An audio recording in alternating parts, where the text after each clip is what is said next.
It's a good morning.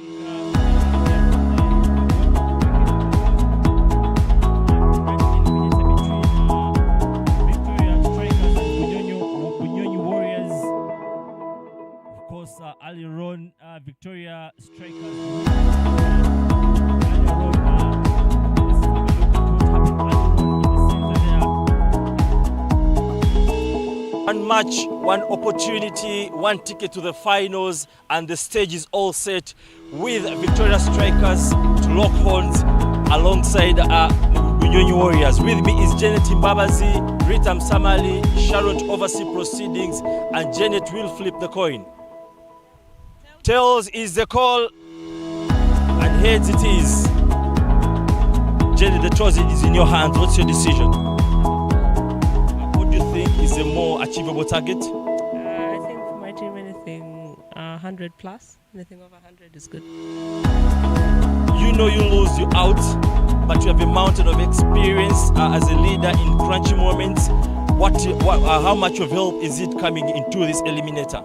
I think it's very important that we stick together as a team, stick to the team plan, just follow the process, and it's a good, nice day. Hopefully the rain stays away, the sun comes out and we can just enjoy ourselves, but we plan to just stick to the process. All right, all the best. Ritam Samali, the toss out of your hands. What do you think? We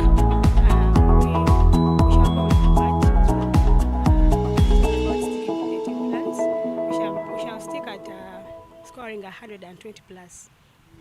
Okay, that's very good. Heroes are made from such moments. Who among your players do you think could lead you into the finals? Myself and Immaculate and Esther. All right, all the best. Well, that is it from the center. Victoria Strikers win the toss and they'll be bowling fast.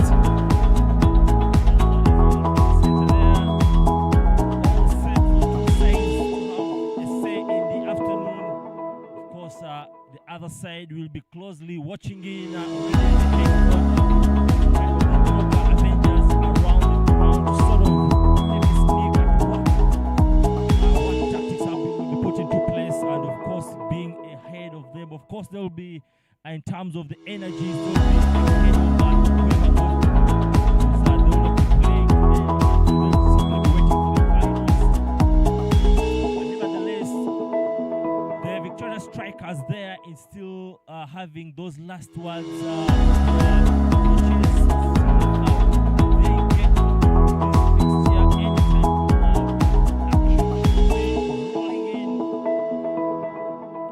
It seems a very interesting fixture between these two sides.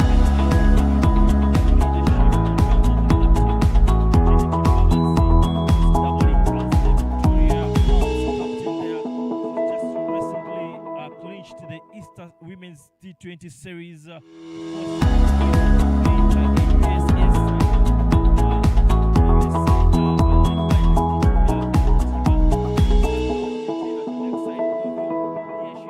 on taking on a fellow Victoria Pulse in Ritam Samali. Of course, she's rarely been into the leadership roles, but with the experience she has alongside with the Victoria Pulse, you would want to say that's good enough to sort of propel her to put up a very great contest alongside Agnes, her own captain, down at the Victoria Pulse. The sun is out, it's pretty hot. The ground, we've had so far low-scoring games earlier on in the tournament, but yesterday we saw matches crossing the 100 mark. Usually, most commonly, you would expect as the tournament goes on, scores to the pitch to be deteriorating, and of course, getting low scores. But again, we saw yesterday a contrast to that. We saw games going over 100 yesterday. We saw that marvelous partnership between Giringish and Jimia Muhammad stitching together an 81-run opening partnership. I feel that must be the act of the moment of the tournament so far. Very brilliant batters there in Jimia Muhammad and Giringish Shadia, of course, are coming from Mukono there. and of course, having passed through the hands of Barak Sad, a young coach in the coming through in the ranks, of course. Um, so we're in for more action coming into this fixture. A lot is at stake. A couple of players there fighting for their positions in the under 19 in the Victoria Pearls. So you'd want to say all the players are eager to put their names forward for contention in whatever stage. Unfortunately, the side for Giringish and Jimia is out of the tournament, but you would want to say they left their heads pretty very high. There you go, the two female umpires walking onto the pitch in Sharon Obukor, Sharon Atula, an an international umpire in the and already on the development ICC development panel. And there you go, Victoria Strikers bowling fast under the leadership of Janet Mbabazi, who has had a stellar statement in this tournament. She knows she has a lot to prove this morning. She can't afford to be out of the finals, but neither will Rita Msali just let that go recklessly like that. So she'll be putting up. I know Iloko has been good touch too. There you go. The two batters moving on to take the action. Very sunny, very good weather for cricket to happen here at the iconic Lugogo Cricket Oval. Another having a last-minute discussion there between Iloku and her opening partner.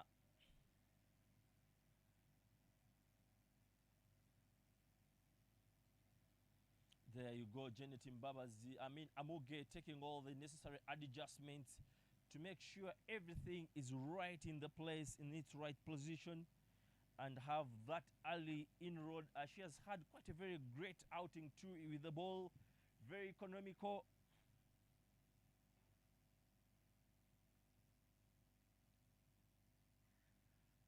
Asmin Akrut opening alongside Iloku. Very great battles that are going to be seen this morning there between the two in batters who are in great form in Iloku alongside Amuge, who has a very great outing too in this particular tournament. So more battle-hardened contests should be really happening a short while from now. Last minute talk there from the two batters. They need to make sure everything is in the right place.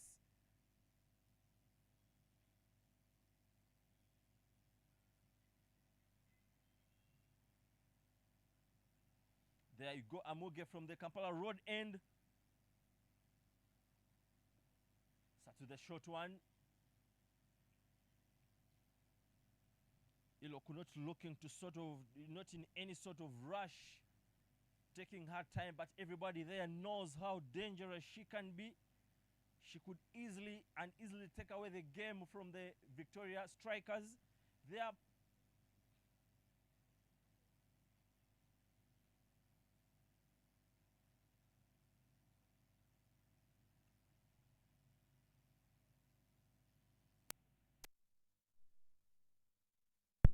shooting their soft hands into play, and off the mark for Esther Iloku and the Bunyonyi Warriors too.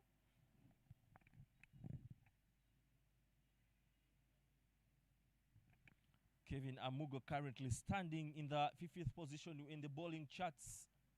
Three wickets in her bracket there. But what is more interesting to look at is the economy there. She has been very miserly there with a 3.7 so far. But that is struck through covers. Easy 2 runs.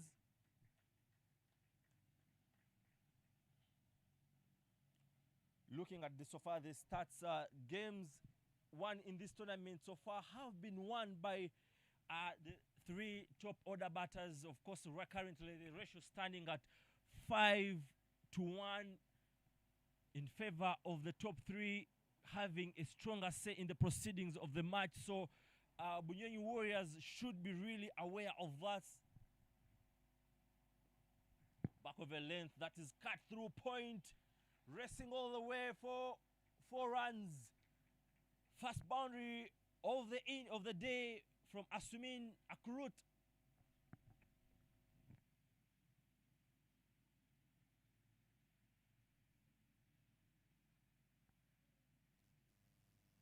It's a pretty gorgeous shot there. Offered a lot. There's so much baton to that, and the timing was that crispy, just sending that ball to the boundary for 4 runs.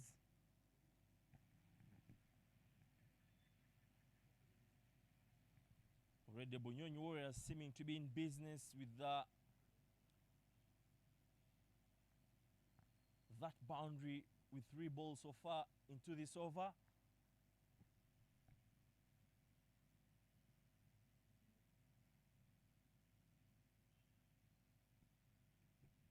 And of course that bringing 7 runs for Nolos Amuge.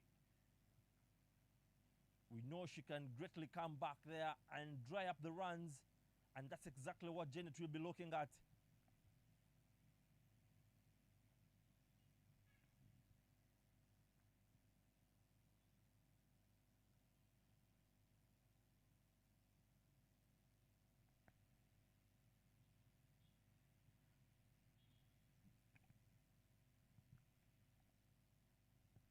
One of those sad stories of not seeing Geringish, Jimmy Muhammad not being part of the tournament anymore.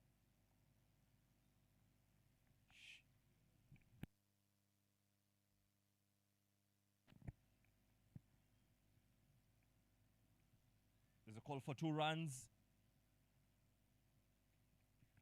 And that's the way, closing out that over in a very positive run there. It is 10 runs for the Bunyonyi Warriors after 1 for Nolos.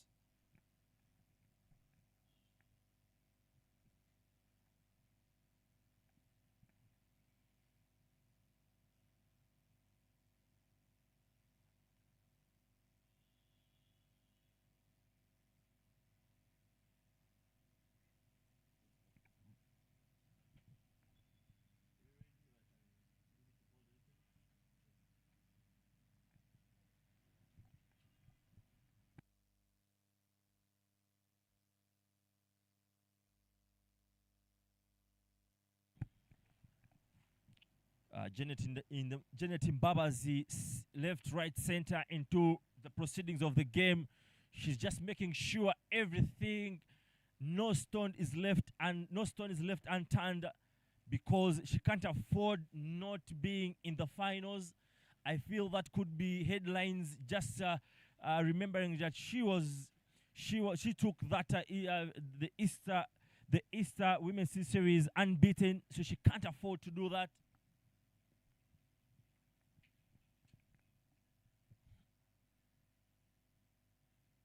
Victoria strikers bowlers not so far getting in control of the length they're hitting so far, offering a lot of width to the Bunyonyi Warriors, and that explains the score so far. They're giving that room and comfort to the Bunyonyi Warriors. Very strong comeback there. That's the line you would want to see, and back up the decision from the captain to win the toss and bowl first.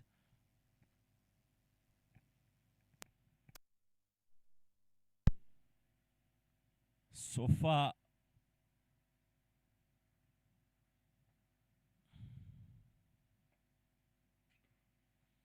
this time round, offering enough width, and that is really punished for 4 runs through the covers.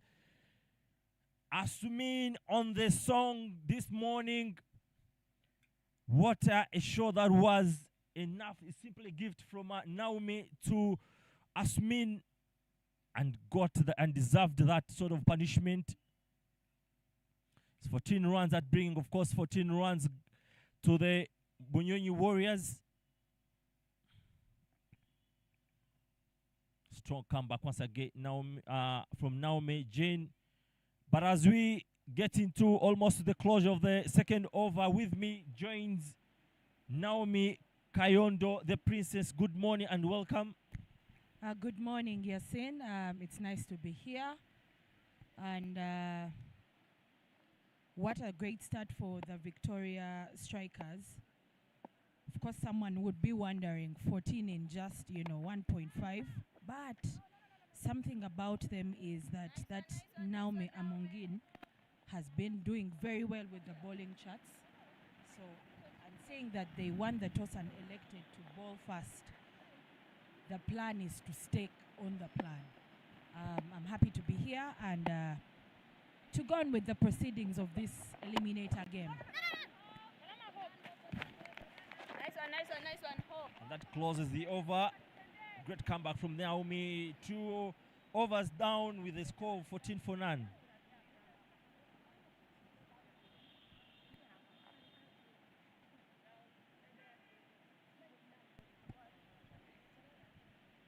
So far, things looking great for Bunyonyi Warriors.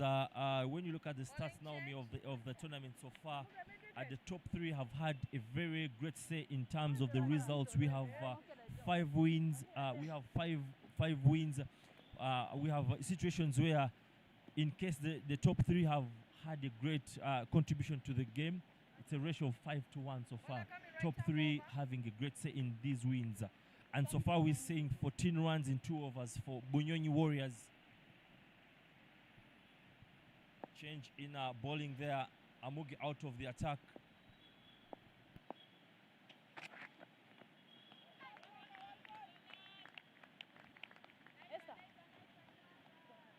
Now, once again, we saw yesterday Mburo Blasters getting their sole win of the tournament. Of course, that huge contribution coming from the top order, Jimia alongside Jiringish, stitching together N81 run partnership.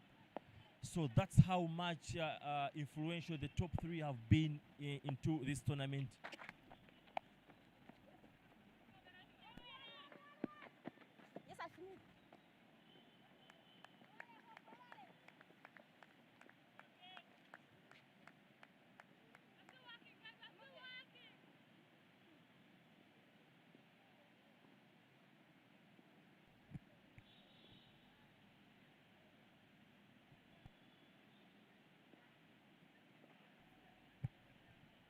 So you were here yesterday, and we're seeing now Victoria Striking is taking on Bunyonyi Warriors into this eliminator.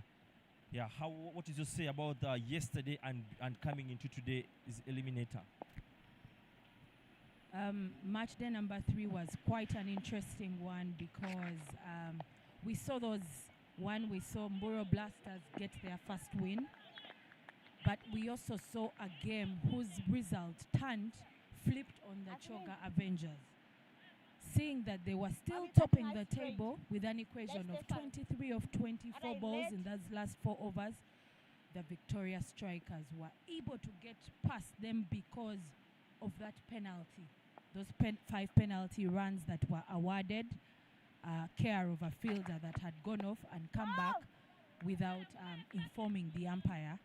But we also saw the Blasters pulling off their first win, even if it doesn't mean, even if it did bring them to playing today, but it did consummate the places for Victoria Strikers and the Bunyonyi Warriors playing this eliminator game this morning. Very good bowling there from Ruth, coming back stronger, trying to put things under control. Yeah, you speak about that, the proceedings for yesterday. Would you want to say that it is very sad to see that Giringish and Jimmy, specifically the 2 batters, not being part, not advancing into the later stages of the game in the way they were batting? With that kind of display, of course, Giringish was 2 runs short of a half century, would have been the first of the tournament. Jimmy also put in a good shift. I think the challenge with that under-19 outfit is that they came to the party late. But back to the cricket here, after 3 overs, the Bunyonyi Warriors are 17 for no loss.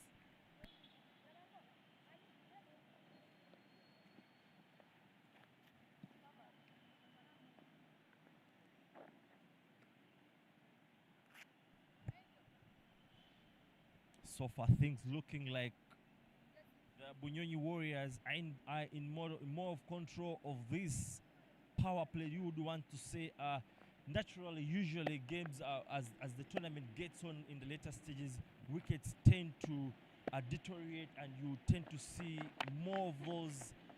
But that is struck there, should be going to the boundary. Yep, comfortably taken in, very well struck there from Esther Iloku. So far too looking indispensable in these innings. It was a very well struck shot in there. So we're seeing Esther Iloko continue her rhythm, being able to adjust her arms very well to strike that ball that had a bit of width to it. And of course, the rewards are good. That boundary, 4 runs added on to her total, riding at 10 runs of 7 balls.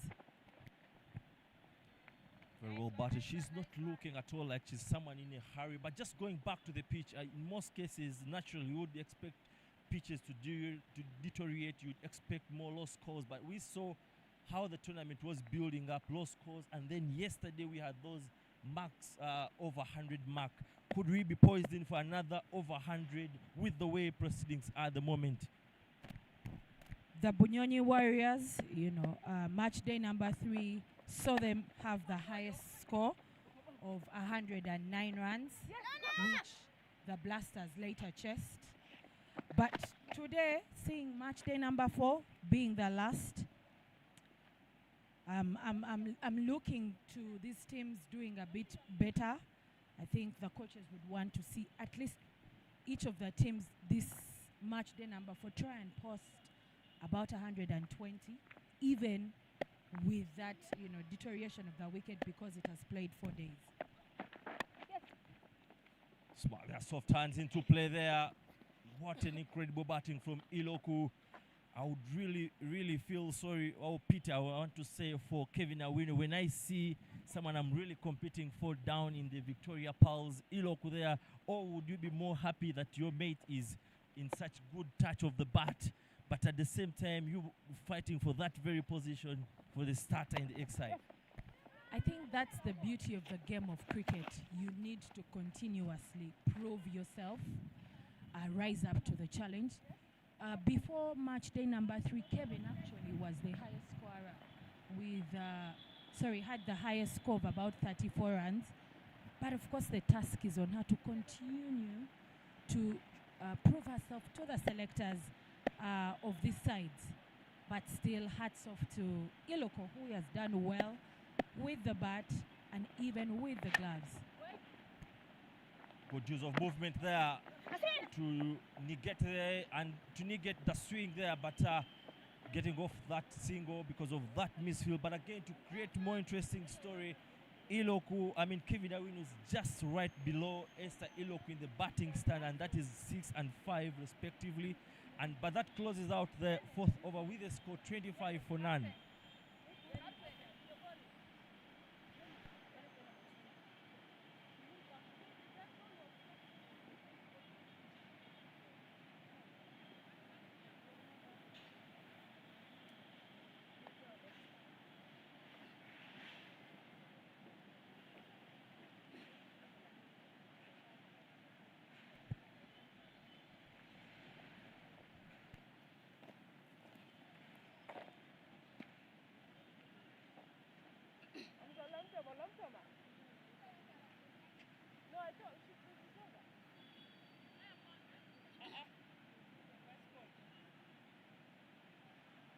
Continuing right arm over.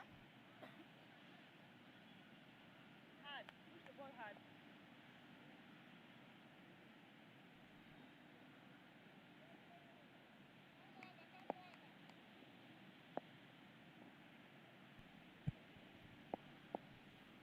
Left back into the attack, onto the pads. But the Victoria strike bowlers have really continued to sort of not be in control of the lines they're bowling. You can see some sort of movement from the pitch, but there's that lack of control. What does that mean? The games are played so far, or is it the occasion? Well, Ruth Mwanga has been doing well. She picked 2 important wickets for the Victoria Strikers yesterday. But of course, a different day, new day, playing in the morning, a bit of different conditions. Yesterday there was a bit of a rain delay. So, and even the level at which she's playing her cricket, still at that secondary school level. I think what a tournament like this one does is to help them, experience what it means playing at the top level. But while at it, Esther tries to swing, Asumin tries to swing hard at it, but only gets that top edge. And Ruth Mwanga picking her first wicket of the game, match day number 4. Yeah, you speak about the experience of Ruth, but again, we've seen also among the two, the Victoria Pearls, now also just granted one over and put away from the attack. What could be really going on, because you want to feel that the decision to bowl first. Looking at that replay, that Ruth Mwanga, Asumin attempting to go big, but that doesn't give any rewards as she leaves it barely on that wicket, and for Ruth to easily complete that cut. But with seeing the back of Asumin brings in Immaculate Nakisui to partner with Esther Ilo. Yesterday we saw their partnership creating damage, trying to create that damage. They stayed on there and scored a lot of runs, solid partnership. And the question is, are they able to do it again this morning?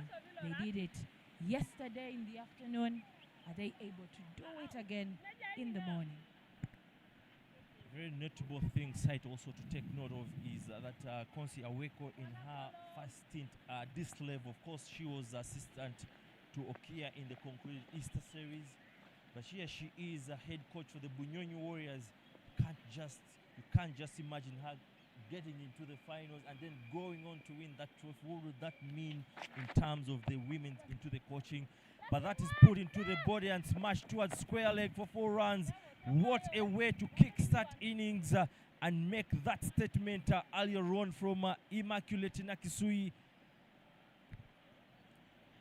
Brilliant shot, as you can see in that replay, just down the leg. And she whacks it into that vacant square leg region, getting out of the blocks with those 4 runs.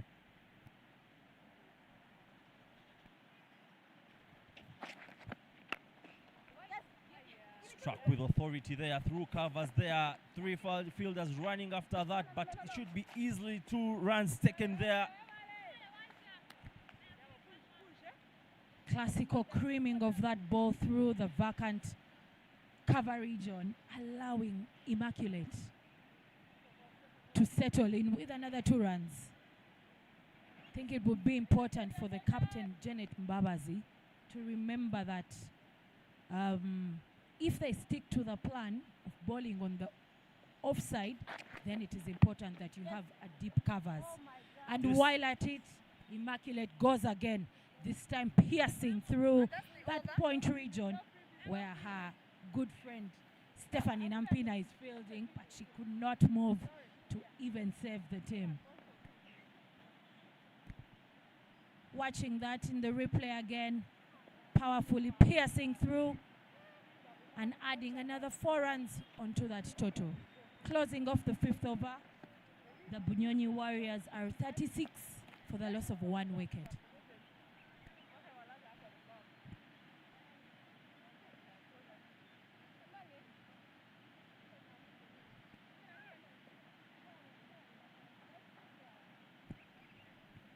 Janet Mbaba is continuing to see that she finds the right answers to this situation that is seeming to be running out of their hands. So just now, just going back to that thing that I hinted earlier on about your former, I feel your former teammate Konsi Aweko heading the Bunyonyi Warriors. What would it really mean, her clinching this game and then also going on to win, in case she goes on to win the Great Lakes T20 Women's Trophy? Of course, as an upcoming coach for Konsi, who is starting out in that trade, it will be very good. And I think the opportunity that comes here in the Great Lakes Women's T20 is a good one. it would be very great, such a good reward for the Bunyonyi Warriors. One, to get over the Victoria Strikers in this eliminator game, secure their slot in the final, and put their best foot forward to win that trophy. It would definitely be a good reward for Nimungu Consulate. And then just another things about the two captains of the two sides. When you look at Ritam Samali, Janet Mbabazi, the other one is the others leader in the Victoria Pearls. But if I'm to remember well, these two players getting into the Victoria Pearls pretty around the same time. How do you feel about Janet's reaction if she goes on to lose this particular game towards Ritam Samali? The beauty of this game and this tournament is that these players have played against and with themselves for quite some time. So they know each other's strengths and weaknesses. So this just gives them a platform to display what they have been working on in the training sessions, but also now the edge to just let you know that Rita Musamali I still believe is the deputy to Janet Mbabazi on the Victoria Pearl side. So you're just seeing an opportunity to groom even more leaders, that opportunity. But while at it, Immaculate continuing her trade, striking through, this time not a vacant region, but that cover region where misfield has happened, allowing them to take another 2 runs. Comfortable. Victoria bowlers continuing to err in the way they are hitting their length and things. Just those are some of the regrets. You run short of answers. You've got the toss right in the right conditions, and your bowlers are not really picking those lengths that you would want. Very well ball there from Amuge and Imi, not seeming in a rush. We have 38 after 5.1, so no need to rush, no need to take that extra risk.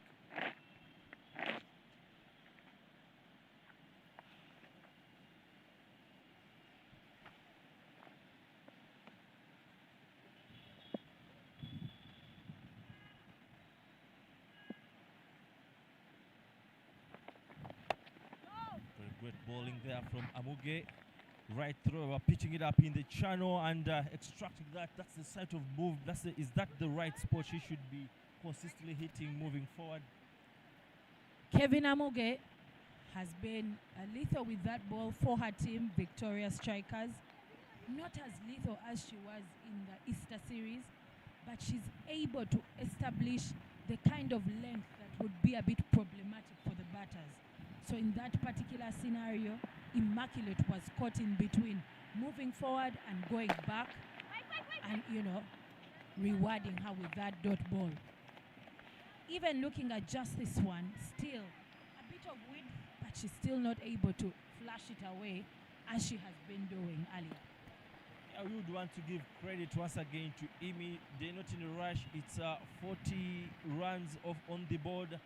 And you have the team to protect, not to expose those players moving forward. And very incredible batting and good understanding between these two batters so far, being in charge of the proceedings. Good length there. Shimmy down the track to take that easy and comfortable single. Closing off the power play. The Bunyonyi Warriors are 41 for the loss of 1 wicket after 6.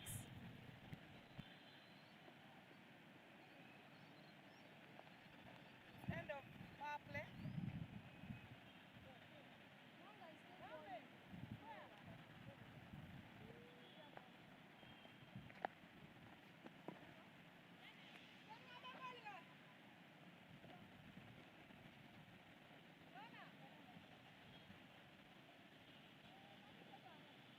Bowling change.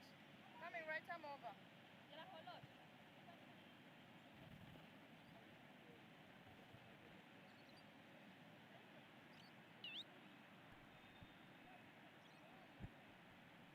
Brings to the end of the power play.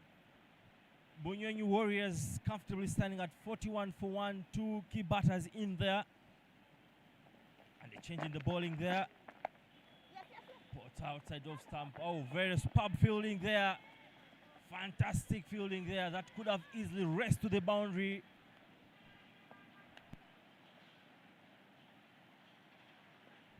It's exactly what you want to be seeing. A young fielder there in hope. That's your leg, sir.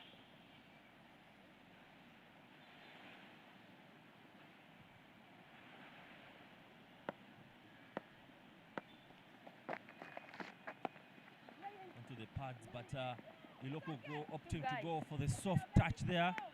That could have easily been sent to the boundary, but she's opting to take a little more calculated risks.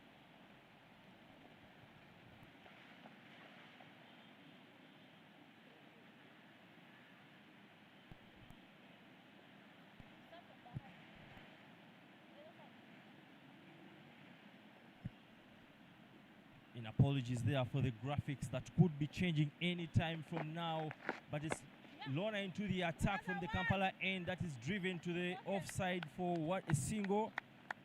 The ball up. Lorna and Yait, they're starting off at 7th over with, dot, then a run, then a dot. But what she's able to do is to quieten Immaculate Nakisowe. Because with that length and with the turn, bounce and turn, Immaculate has to play a bit more cautiously, unlike when the pace was on, where she was able to free her arms even better.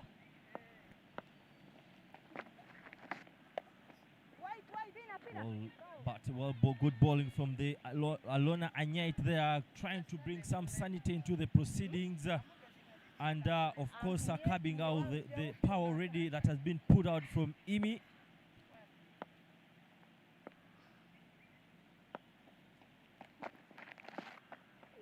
Onto the pads that are going for the sweep, but not quite getting in there. That could have also easily ran to the boundary, but it's a wide for the Bunyonyi Warriors.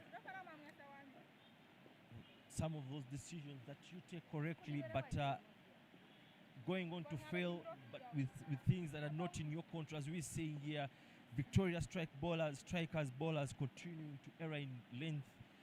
How would you take in as a captain? You've been in that position, you've taken the correct decision, and things are not just executed, isn't working out. Different game, a bit of different conditions. But what I would have liked for Mbabazi to have noticed is that for those balls that are delivered on the offside, the strike rate is not as high as anything down the leg side.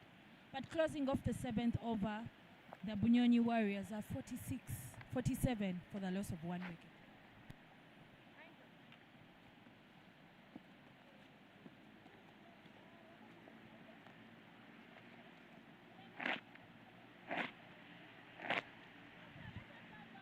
Finally, the one known for the cutters and off-cutters, the pace-off bowling, is into the attack from the shell end.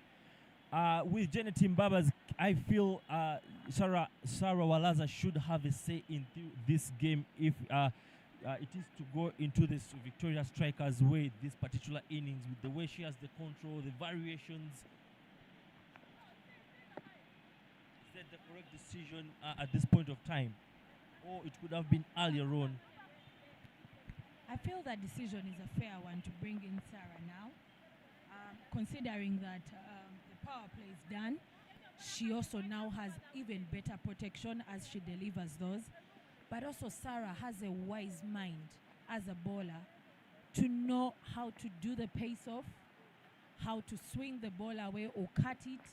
So that kind of variation that you've spoken about puts her at an advantage, especially because she's bowling to a one Natisui Immaculate. This time banks it short, granting Inaksui enough width to just cut that through point for 4 runs. This time round, she gets the length wrong. Grants enough room to Nakisui and smack to the boundary for 4 runs. For that replay, a bit of a short delivery, but very close to Natisui's body, who had made that effort to give herself a bit of room to cut it away, all the way to the boundary for another 4 runs.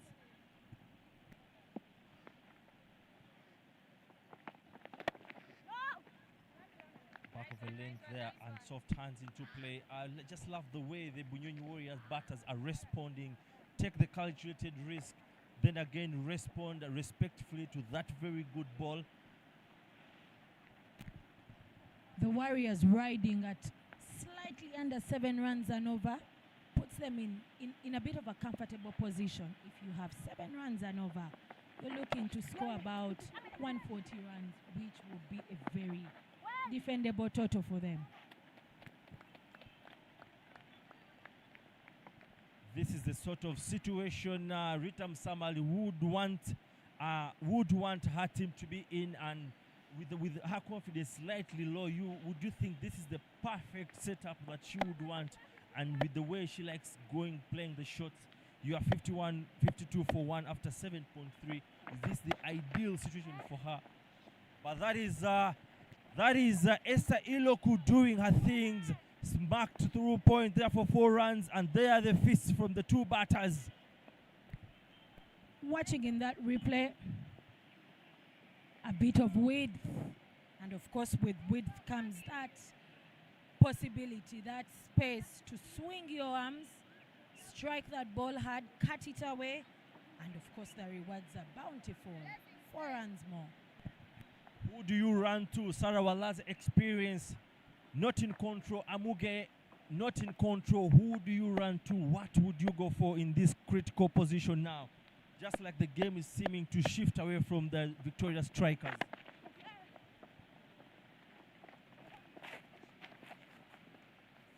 Chip.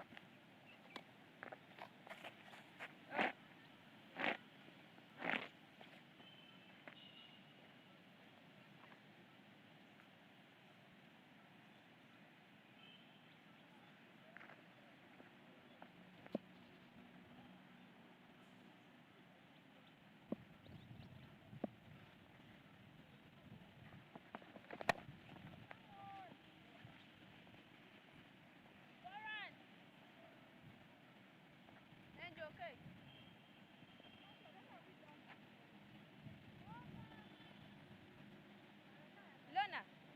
Lona, you're coming back, eh?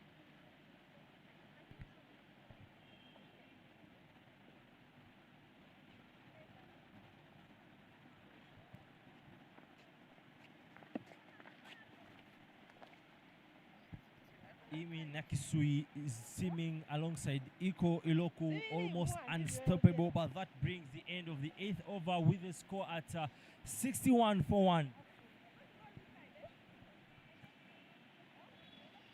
Bola continuing right arm over.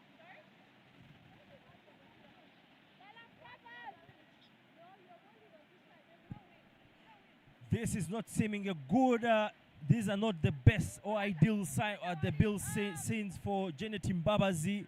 She's almost running out of ideas. She made the right choice. The ball, you can see how the ball is generating the movement onto the pitch, but the bowlers are not in control of their bowling. It's 61 for 1 after 8.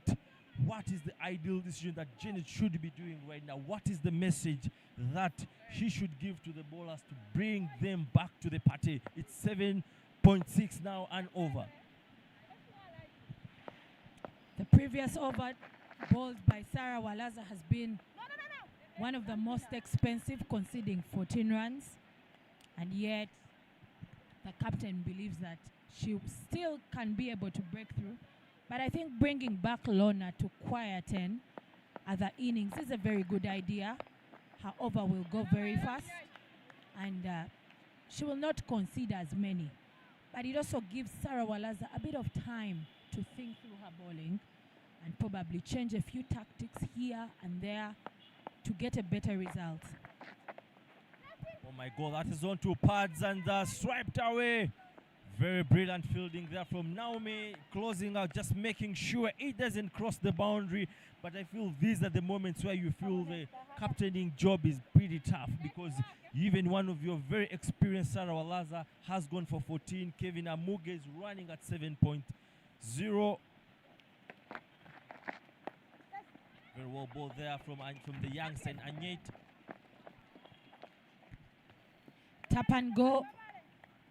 The pair here, Immaculate and Iloku, have both the ability to take those quick singles, run fast between the wickets, but will also punish everything that is outside, everything that is on the leg side. So I feel that their innings are actually a good display of batting experience.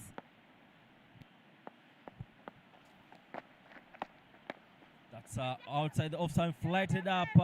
Iloku piercing that through covers. A misfield there from the captain herself.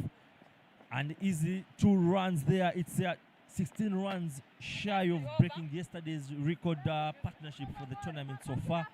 And that was 81. We saw we are just 16 runs short of that. And that closes out the over with 65 for 1.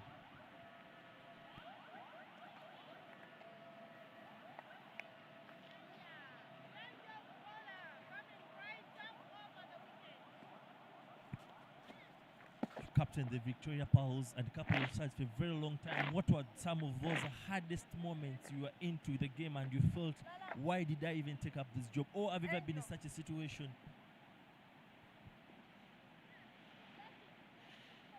Captaincy is a very good responsibility. I think that it matures you as a cricketer in all aspects, mental, physical. It even gets to that point of emotion because you have to make a decision and stand by it. I think one of the most challenging times was when we played against Zimbabwe. At the time, it was unbeaten in the African setting, and having to play a side that was a bit more experienced was always challenging, but a few times in some phases of the game, we got the better of them, which I think is a few positives that you can back yourself up with as a captain of a side.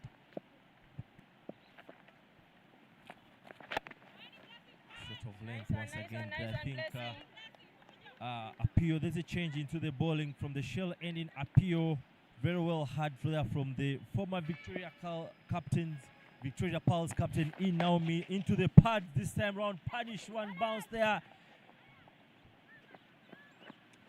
Sarah Walaza not putting her best foot forward, because for a person like Immaculate to give you that opportunity to catch, I think a few strides in, probably a dive would have made for a brilliant catch to break this partnership that the Victoria strikers will actually need to break if they are going to stand a chance of securing their slot in the final this afternoon.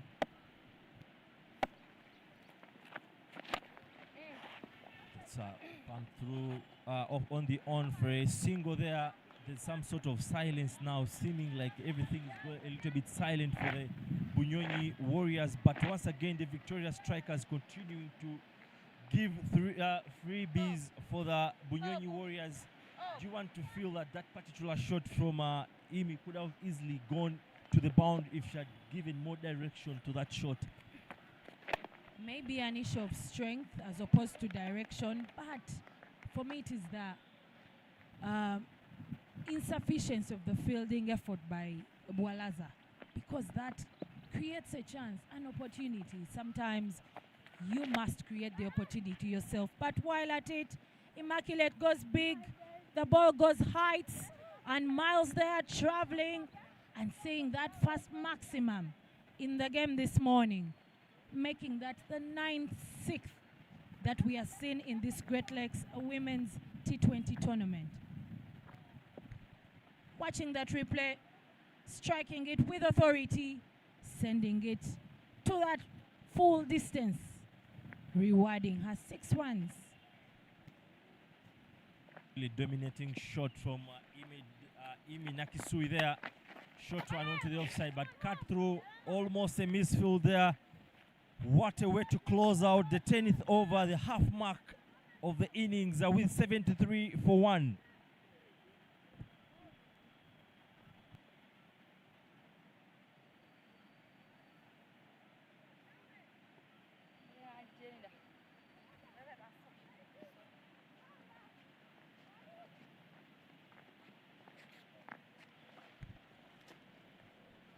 Once again, this is match day number 4 of the Great Lakes Women's T20 tournament here at the Lugogo Cricket Oval. 4 teams have been at this tournament since Monday. We have the Bunyonyi Warriors, who are now setting runs this morning, playing against the Victoria Strikers, who are out in the field dressed in blue.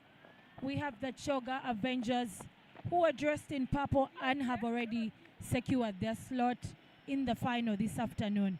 And we have the Mburo Blasters, an under-19 outfit here in this tournament, who secured their first and only win in the tournament yesterday in the afternoon. A very interesting day it was, but another one it's going to be. It is panning out here at the Lugogo Cricket Oval. The Bunyonyi Warriors riding at 7 runs and over, looking projection showing that they will get at 140 comfortably if they continue this way. And on the wicket is Eluko at 27 of 26 balls, and Immaculate Nakisui already at 34 of 22 balls. Impressive strike rates there.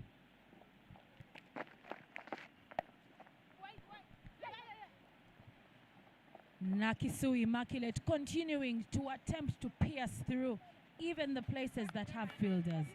And this time, that misfield by her good friend Stephanie Nampina allows them to take another single.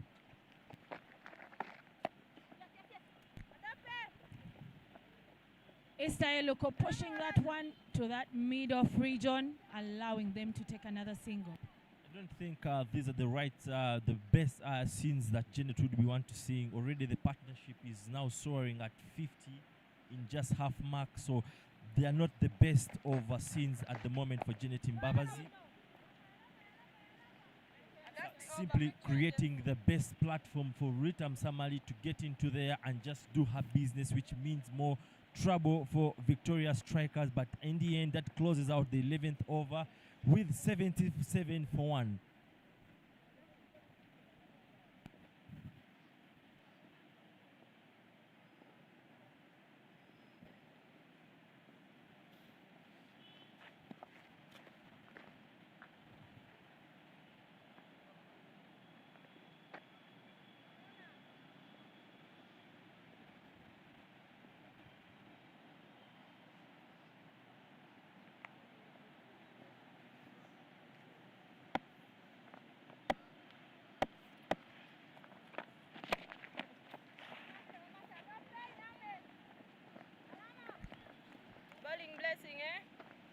Apio continuing from the shell end side.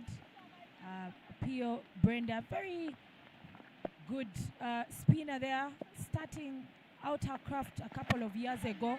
And she's definitely one to look out for. But Immaculate does not know anything about Apio because she's striking her all over the park. The onslaught continues from Imi Nakisui, right now soaring at 39 for 25. A lot of width there given to Imi Nakisui, and she goes unforgiving for the youngster, sending that to the boundary there.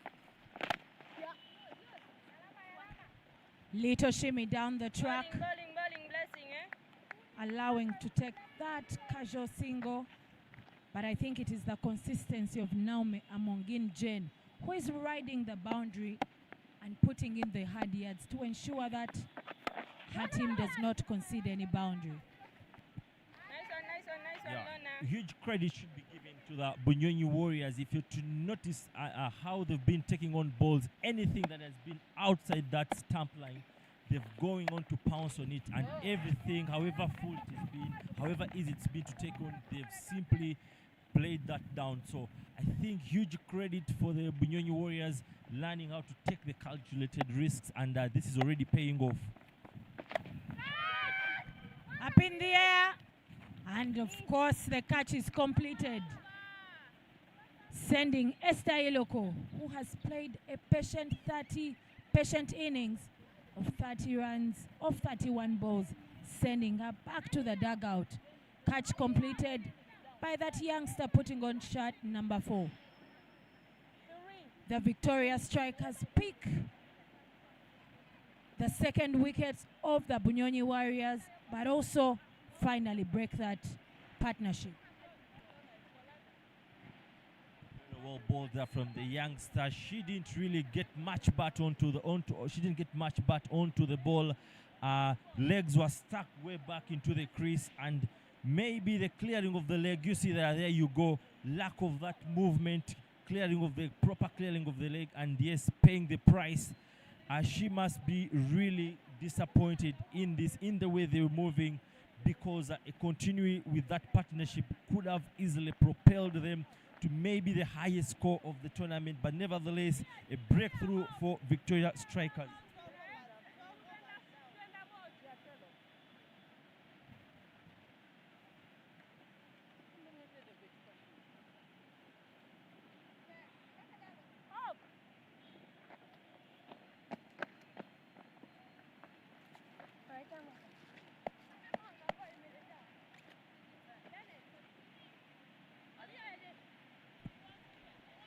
I think that would have been the best option to just bring back. Yes, the 14 runs wasn't the best over from Sarah Walaza, but again, when you look at her experience and what she's capable of doing, this feels like a more confident decision from Janet Mbaba. So we're yet to see what sort of comeback will Sarah Walaza moving forward.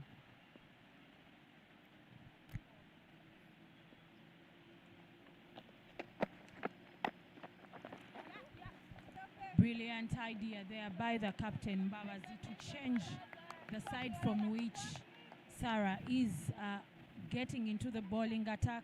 This time she's coming from the Ginger Road end to try and see if that change of sides will bring a change in the rewards. Of course, they would want to break this partnership. The earlier, the better for the Victoria Strikers. Immaculate, very comfortable on 40 runs. And Rita Musamali, the captain of the Warriors, not yet out of the blocks. It's also true. It's also quite shocking to see that Nampina, who offers that ball that turns away from the right-handers, hasn't yet been considered. So it would be something that Janet Mbabas should be really looking at. Nevertheless, she's not been bowling the tournament, but the fact that all the bowlers are not in their best, so why not give out the opportunity to Nampina and offers that ball that is really turning away from the right-handers.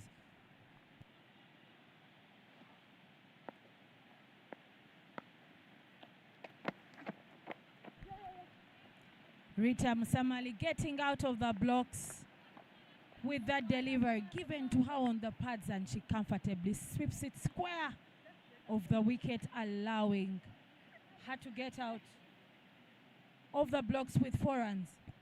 You just look at her smile already, that tells you.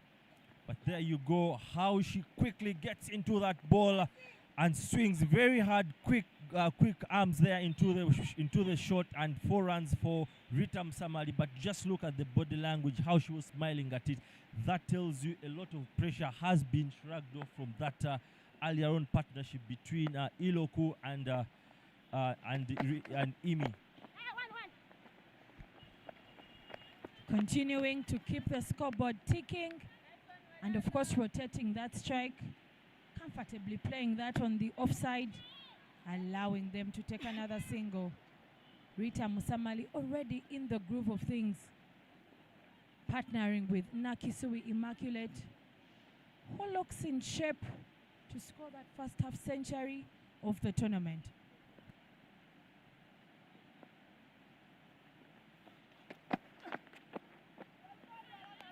You go back to that what you've just said, the free-flowing body language of Rita Musamali. That credit once again should go back to that partnership, the platform that has been set between Iloku and Imi. It's giving Rita Musamali to express herself, but every time a batter like her goes in such pressure moments, she's spoiled for choice between runs and then protecting the wicket. So kudos to that partnership earlier on.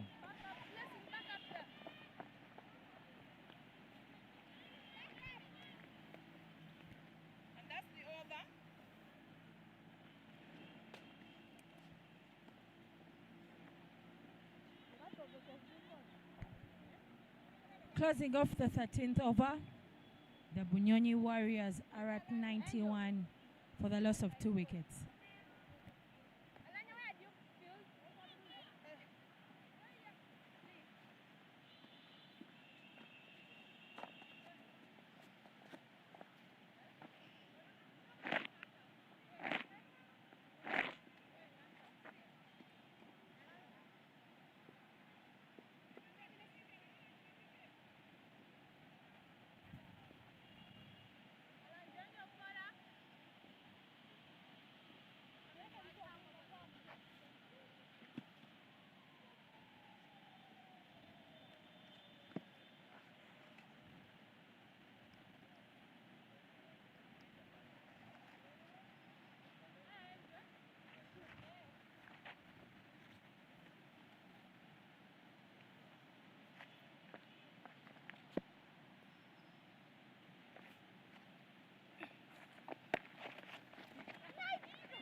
Alanyo into that bowling attack from the shell end side. Something that changed, very good one for the Victoria Strikers. And also she has played a role in trying to keep the innings quiet. An opportunity there goes begging just past appeal. But I feel that the captain had set Immaculate up very well if that catch had been taken.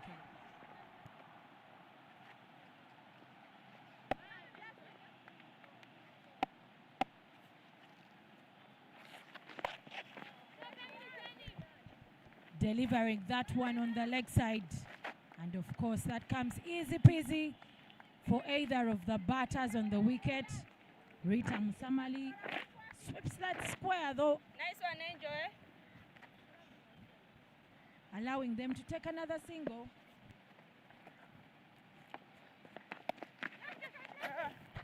Soft hands guiding that one to the gully region. And of course the strikers fielders will need to keep on their feet to be able to do something about this partnership.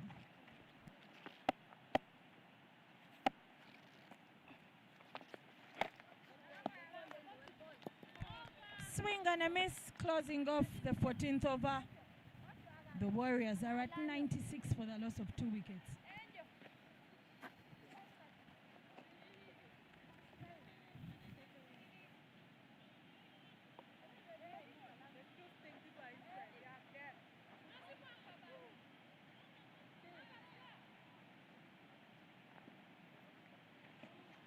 Bowling change, coming right arm over.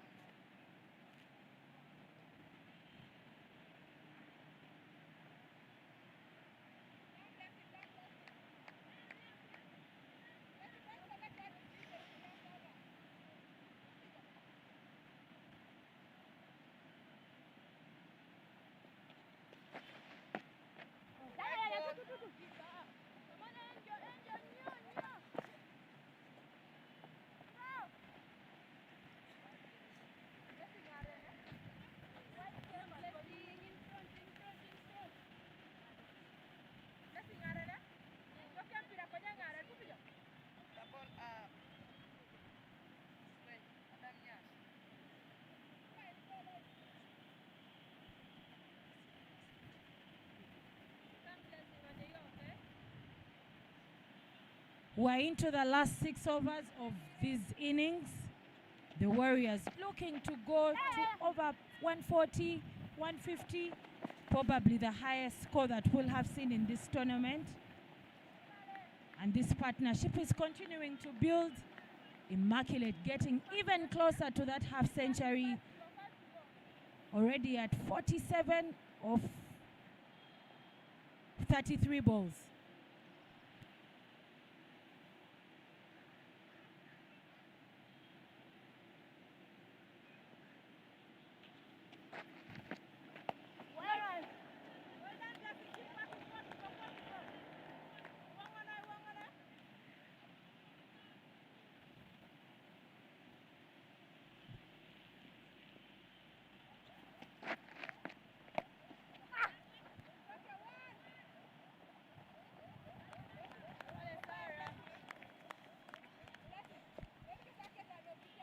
Immaculate still trying to get closer to that aspect.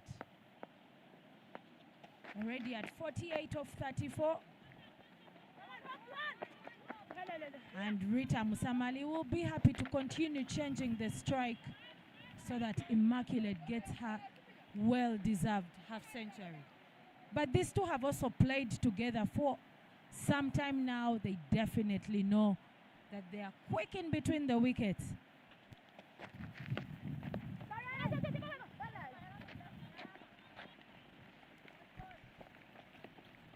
Immaculate even getting closer.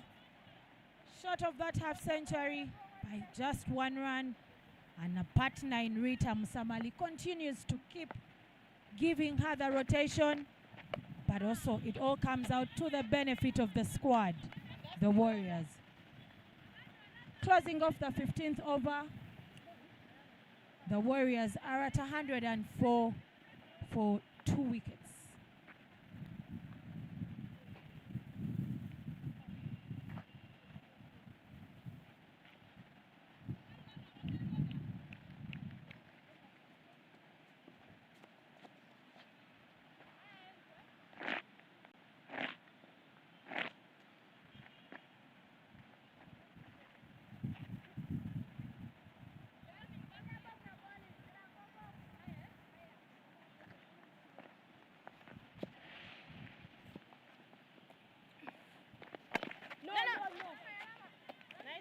Nice one, Bless.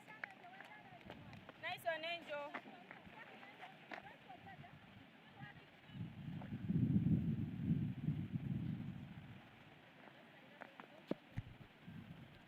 Alanyo Angel coming in from that shell end side. And of course, Immaculate opportunity.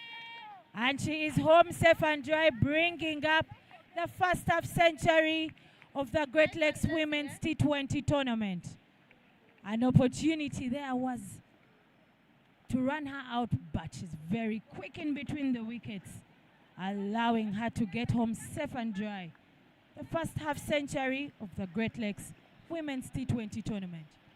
Very incredible batting from the two and very great running from the two batters there. But huge credit to Imi, who has taken on the game pretty mercilessly. A lot of confidence into her shots and no second guess, but total conviction into her shots.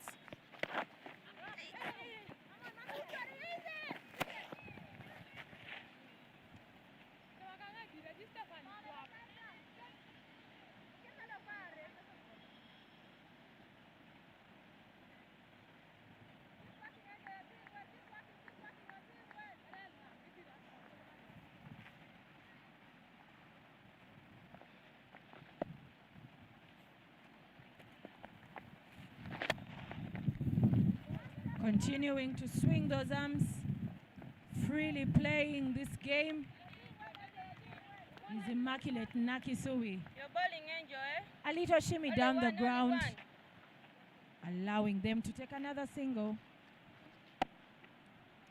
Flowers to the ladies out there, and the umpires, Athwola Sharon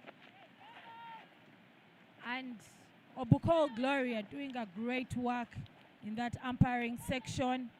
But also we thank Cricket Uganda for those opportunities to continue to groom the women in the game of cricket, continuing to fix the opportunities here and there for the women to build their capacity in this beautiful game of cricket. Fantastic shot there, getting onto that sweep shot as far as possible to reach that ball and smashing it towards deep square mid-wicket there. It just lacked that touch of direction and could have easily got 4 runs, but nevertheless, it's a run for the Bunyonyo Warriors, continuing to dominate these proceedings at the moment.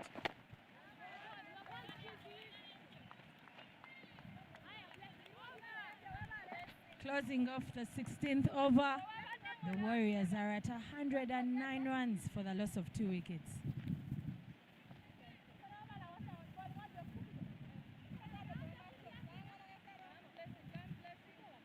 Bowler continuing right arm over. After we are waiting for you.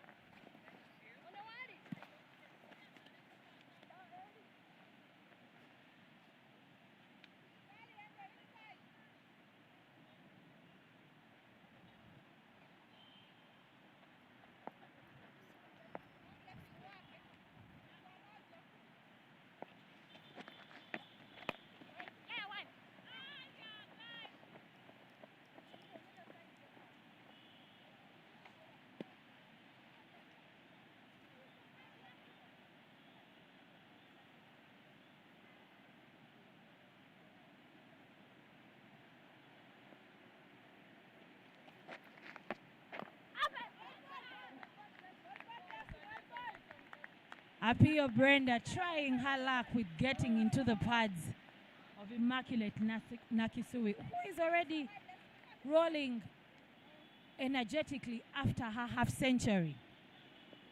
The youngster in Apio will continue to work, and Immaculate will continue to strike that ball. Looks very comfortable for them right now, the Warriors. Looking to score another 20-30 runs, probably putting on the highest score of the tournament in these 7 games that have been played.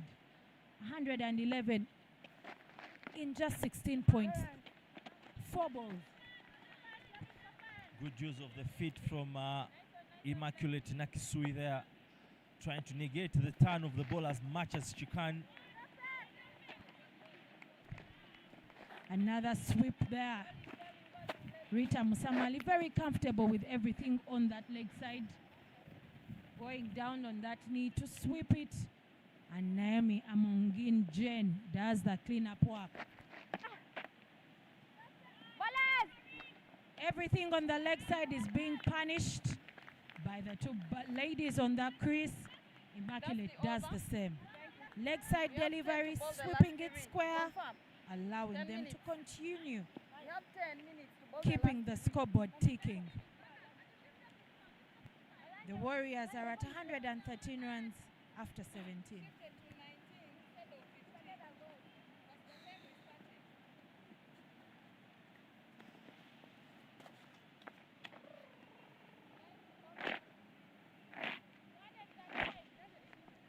With these remaining overs, the Warriors continue to strike hard, looking to put on about 140, I would imagine another 27 runs off 18 balls, a clear possibility.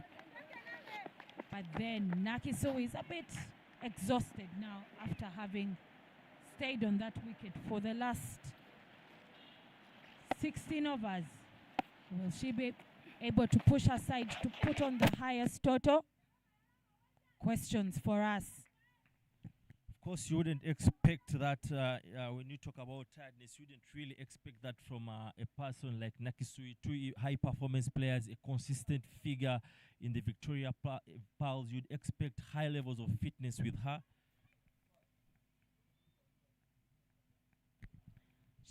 Rita Musamali continues to pierce that vacant region, striking that between the gully and point region and allowing it to race all the way to the boundary.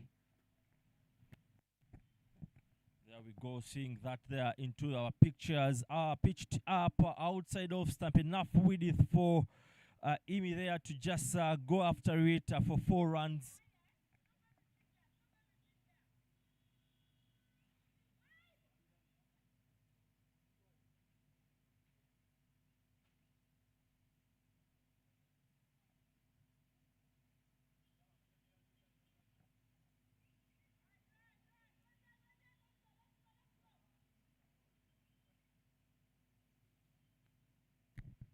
Flight on delivery. And Rita Musamali answers it with a strike to the cow corner region. Once again, flight there on offer. That was a gift. Actually, she must count herself extremely lucky not to go away with a boundary. And finally, that catch is taken. Nakisiwi trying to cut it through the gully region. But this time, it doesn't go her way as she is caught by that youngster at the gully region. That was simply a freebie from for Imi there. Outside of stump, short of length, and right shot, but lack of conviction into that shot. That is really a gift from Bunyonyi Warriors there. That is a total gift. Nakisui has to get back to the dugout after scoring a blistering 54 runs off 44 balls. A match-winning contribution for her team there, the Bunyonyi Warriors. But with that dismissal and that partnership being broken, means that shot number 3 of the Warriors will walk in. Shot number 3 walks in to join Rita Musamali at the crease. Not really expect such a shot from Imi Nakisui. Lack of conviction in that particular shot. That for sure, if there was more intent into that shot, could have easily raced to the boundary, but she has to be walking back now, and here brings a new day. Ichumar Josephine gets out of the blocks already. I beg your pardon. Yes, she gets out of the blocks already. With those 2 runs, very good start and a beautiful way to bring a close to the 18th over. The Warriors are at 121 for the loss of 3 wickets.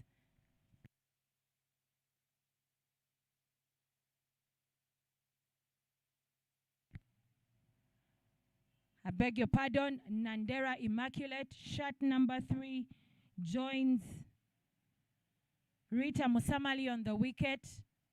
Nandera Immaculate is a left-handed batter.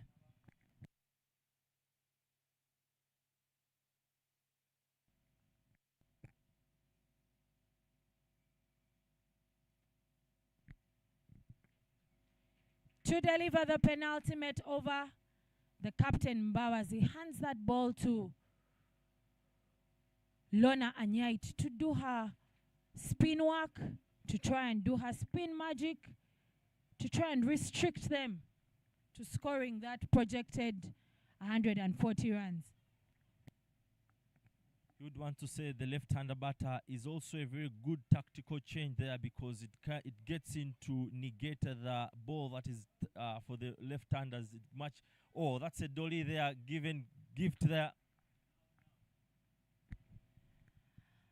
And just as she's starting to get underway, Nandera has to get back to the dugout because she has handed that ball back to Lona Anyait.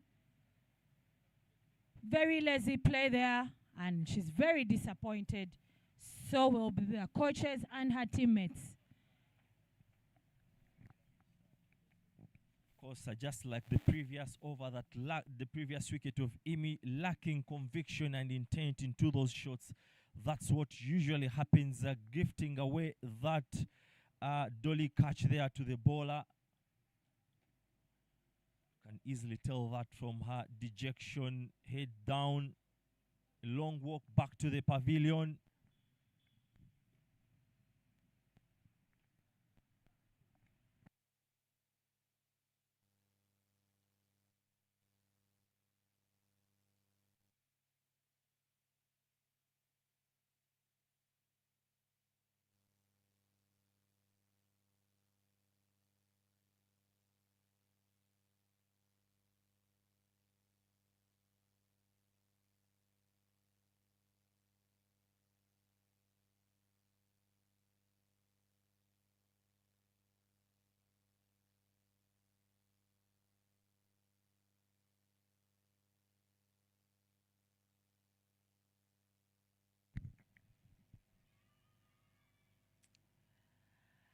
An interesting turn of events here. A few wickets in quick succession. Not the kind of play that you would want. Nyangoma joins her captain Rita Musamali on the wicket. In the spirit of maintaining that matchup, Nyangoma is also a left-handed batter. But the conditions are a bit stringent for her to be able to pick up that rhythm. And Lorna knows that it will be good for her to complete this over with not much of action from the Warriors. Closing off the 19th over, the Warriors are at 122 for the loss of 4 wickets.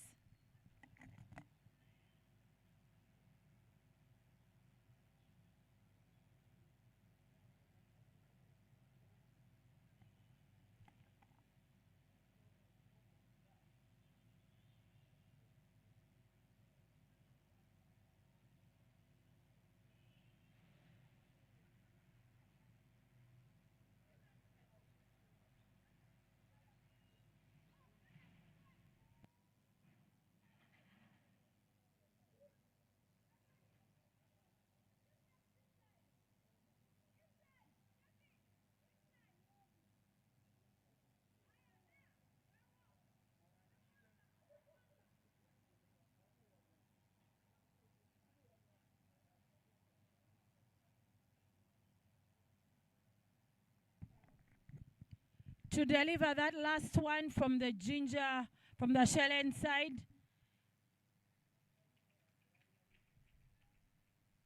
While the conditions here in Lugogo are starting to change, Alanyo is given that opportunity to deliver the last for the Victoria Strikers.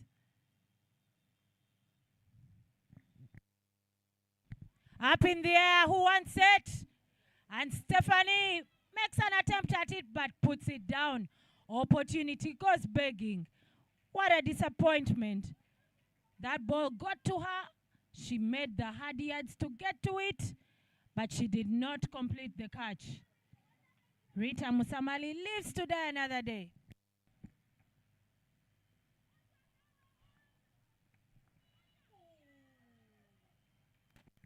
Completing the catch this time, Rita Musamali just is dismissed with a beautiful catch taken on that boundary.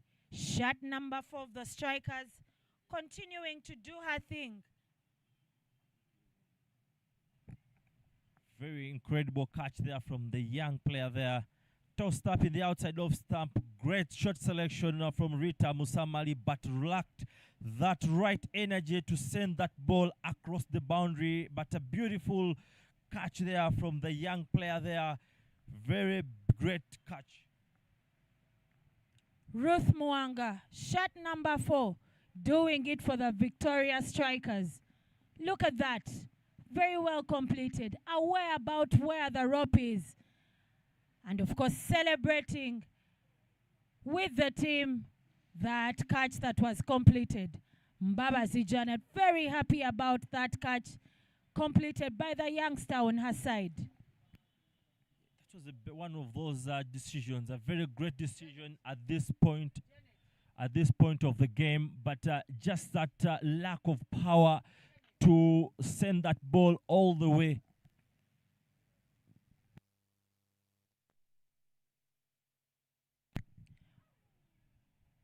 Alanyo still doing her magic in these last 4 balls, last 3 balls, last 2 balls now. Dot ball. Another dot ball. She goes down to defend her second last delivery. 126 for 5 at this point. That's not what you would want to be playing. And that last delivery is cut away for just that single, allowing the Bunyonyi Warriors to end their innings at 127 runs for the loss of 5 wickets. Yeah, you would want to give credit to the Bunyonyi Warriors for putting up, of course, the highest so far. But again, you want to go back and look at the dismissals of both Iloku and Imi Nakisui. You would want to say they lacked that kind of conviction that you would want. And I believe if both of them could have stayed, or actually Imi could have stayed, could have potentially gone on to have a score of around 140, 150. But here it is. It's 127 for the Victoria Strikers. If they're to make themselves into the finals, we're poised for a mouth-watering fixture innings coming forward. Janet Mbabazi can't afford to get herself to get into the final. There you go. The drop of wickets at different intervals of the game. And that brings us to the end of the first innings.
morning to all our viewers, and we are back for the second innings. In the first innings, the Bunyonyi Warriors posted a total of 127 runs for the loss of 5 wickets. And the Victoria Strikers have the uphill task of scoring 128 runs if they are to secure their slot in the finals this afternoon against the Choga Avengers. Another 20 overs to play. The umpires are on, the fielders are on, and the batters are already on that crease. Opening the innings for the Victoria Strikers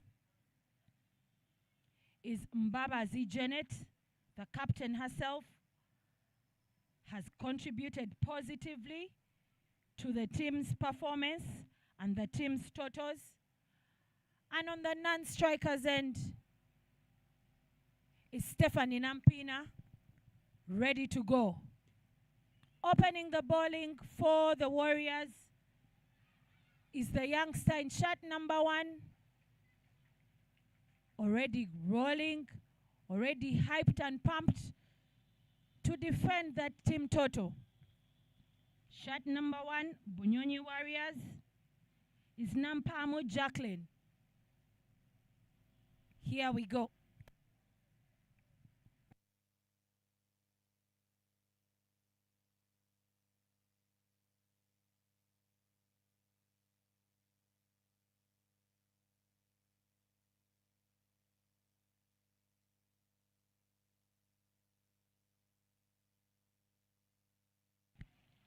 Attempting to get out of the blocks, but with a miscommunication there, the captain, Babazi, wanting to take that run when the call is not hers.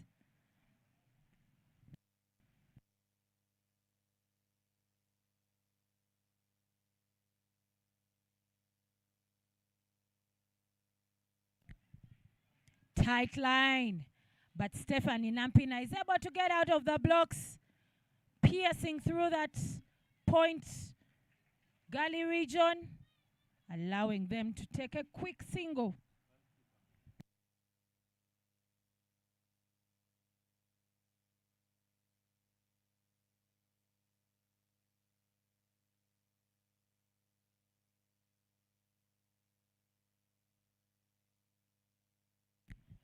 Going big, the captain, Babazi, but doesn't go miles as she is caught by Nachisu Immaculate in the mid-off region.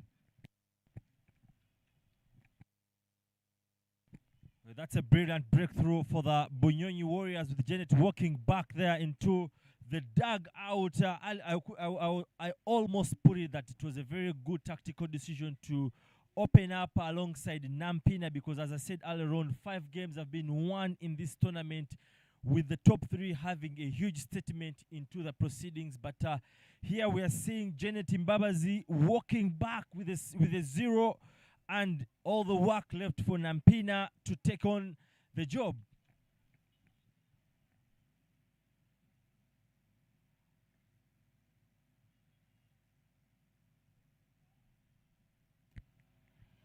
Not a great start for the Victoria Strikers, but the game must continue. I should let you know that the weather conditions are changing here in Lugogo. The clouds over the UAP towers are getting a bit darker. I think that's what they call the nimbus clouds.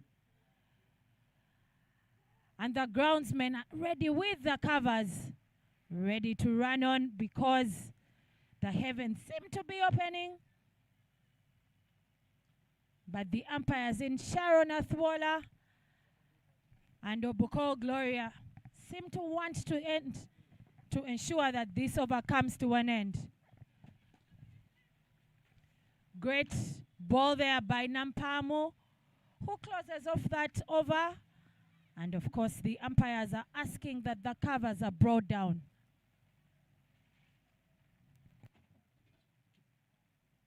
We'll have a short break because the rains are coming down and the play has been stopped. This is not what the Bunyonyi Warriors wouldn't be really wanting to see. They would really wanting to prefer this game to go ahead with Janet Mbabas, of course, walking back into the crease. She's been on form. But this is something really outside control of everyone's hand, and we have to be taking that break for the rain to take its moment, as the Bunyonyi Warriors are really raising their hands up to the heavens to just make sure the rain doesn't continue.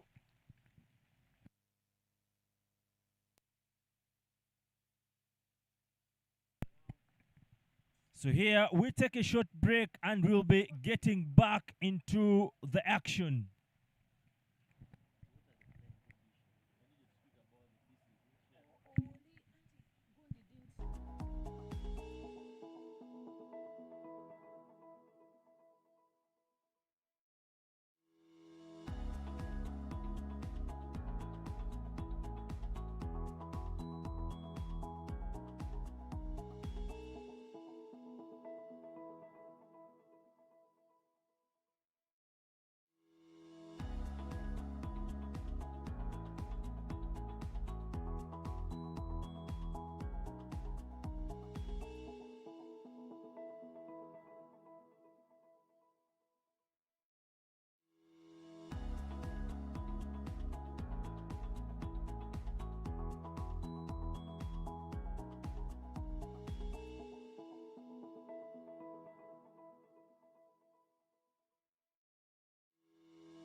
strikers are all set, all eyes for the finals, but it's a reduced affair after that rain display. With a lot at stake, Asumin takes the ball from the shell end. Hopumbeza onto the wicket alongside Nampina. Earlier on, we saw the demise of Janet, the skipper, who wasn't being terrific form. But here we go, the first ball of the session. Outside of stump, cut. Panic there for the in the field, but nevertheless, one sneaked in.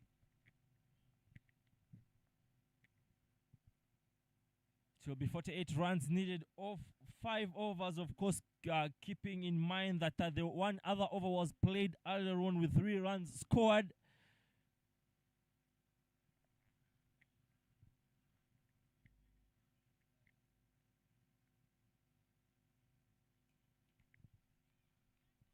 Change of the side there, and almost misfield gifting away that easy run. You would want to say the Victoria Pearls have a daunting ask with that run rate at 9.6, with their star batter in Janet, the skipper, 2 out in the dugout.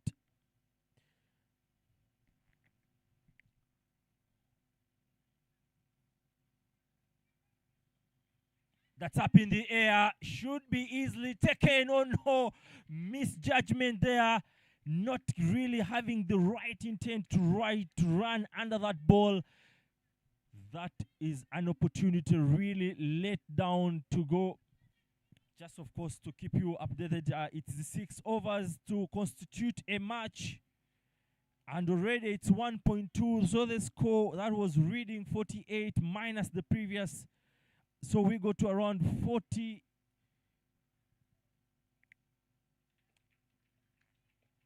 Swing another dot ball for Asmina Krut. Opting to go around the wicket to sort of clamp that space in the channel, but wrong application across the line from Hope Mbeza.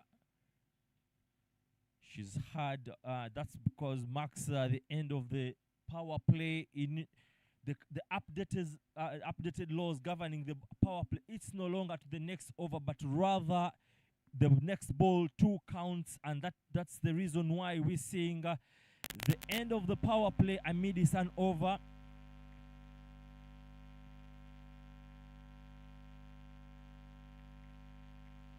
The channel straight, one bounce. This is exactly the sort of players the Bunyonyi Warriors should have been counting for. They really needed this play to go on. But that brings the end of the second over with a score at 7-1.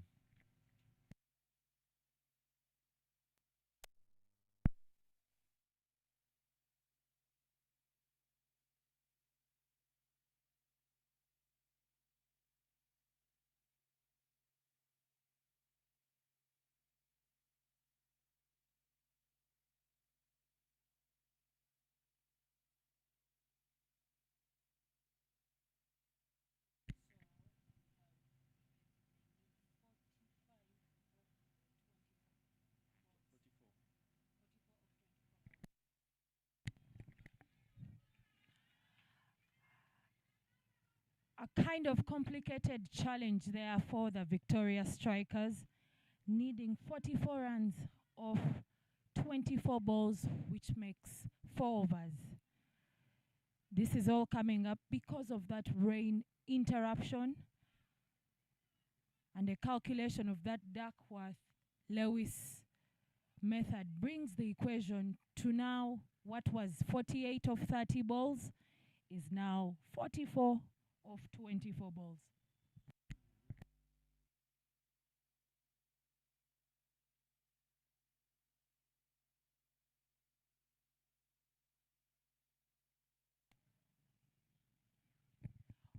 A shy at the stumps, but Nampina Stephanie, very quick in between the wickets, together with Hope, are able to complete that single run. It is important to note that that rain interruption has created a bit of a calmer kind of environment here for the ladies. But the task ahead for the Victoria Strikers is a big one. Big as it is as Stephanie goes across the line, striking that one all the way to the boundary, allowing them to get much needed 4 runs. But also the delight of the Strikers players. There you go, left arm round, short and into the body, easy for that to be put away. But again, sloppy fielding that to grant that boundary to Stefan Nampina.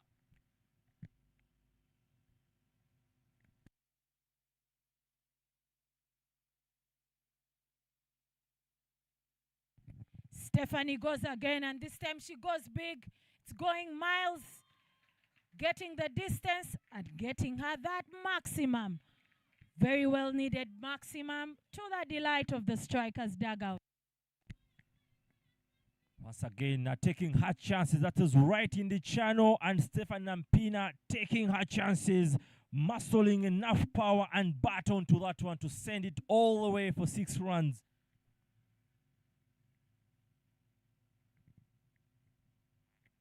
This is the kind of conviction you would need at this point of time for a batter like Stefan Nampina.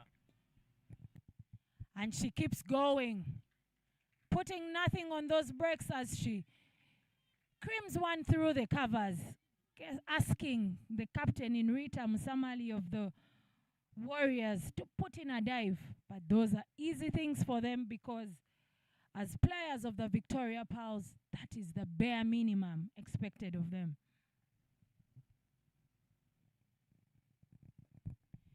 Nyangoma continuing to give a bit of room, a bit of width to these Strikers batters, and in response, they will continue to change the strike.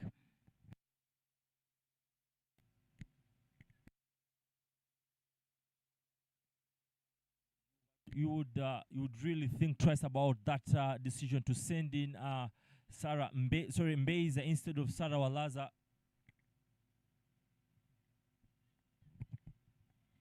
Nyangoma straying outside, way outside the off stump. The umpire Sharon Athwala judging that wide. Those are gifts that the Strikers will be very happy about. It's quite an interesting decision to send in Hope when you look at currently. She has 7 runs in 3 innings. Swing and a miss by Stephanie. But in this particular over, they have been able to get over 13 runs, bringing that equation to something close.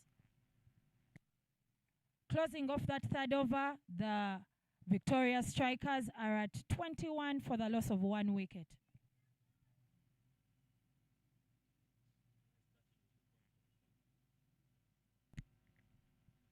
So, yeah, it is quite an interesting decision when you look at the decision to send in Hope Mbeza, because currently 7 runs from 3 innings, yet you have Ruth Mwanga, who has the 3rd top scorer for the side, 33 runs, with a strike rate of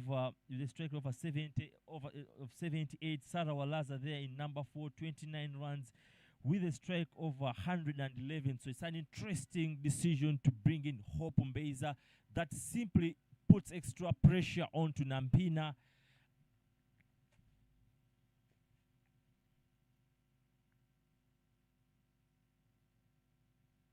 Feel like the best decision could have been Sarah Walaza with a strike rate of 101. This could have been the best chance for them to mount more pressure onto the Victoria Strikers.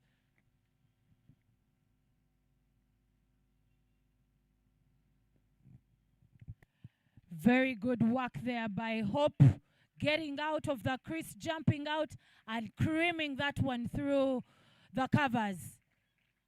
Getting another boundary there. She seems to be doing the work that is expected of her. Proper good of the feet. First of all, a shuffle on the offside, and then a couple of them on the front, and enough battle to send that all the way through to the boundary.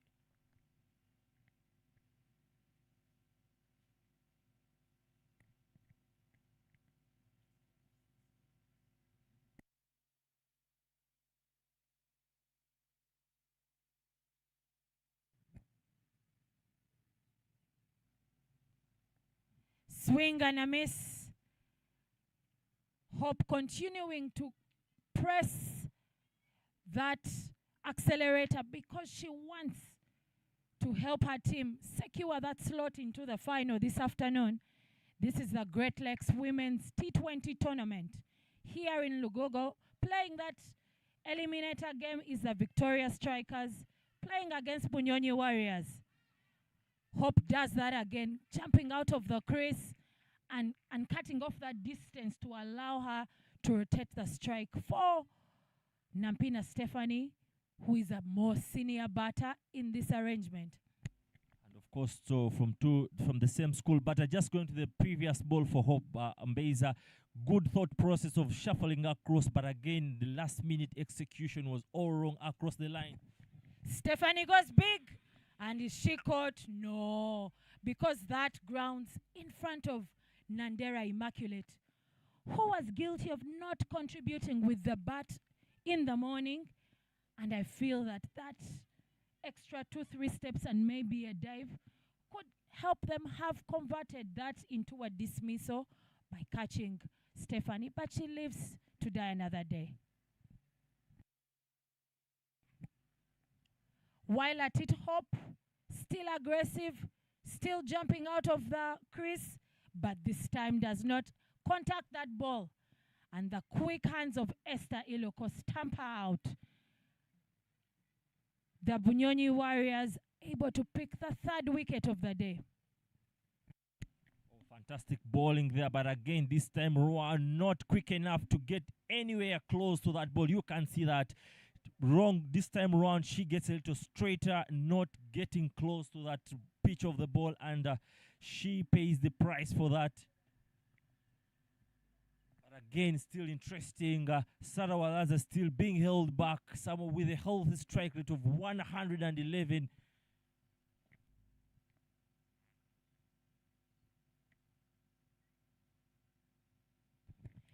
In walks the capable, consistent Ruth Mwanga for this side.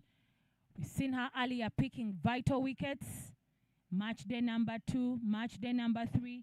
But we've also seen her today take a brilliant catch to dismiss Rita Musamali.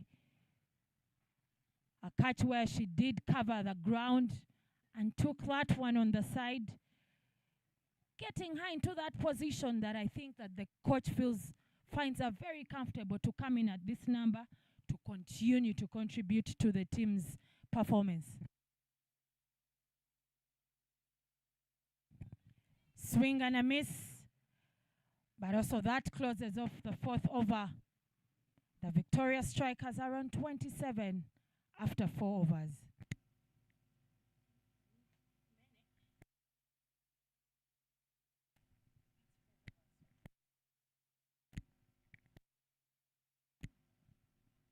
Earlier on, we spoke about the images of seeing Konsi Aweko getting into the final as a head coach for this level.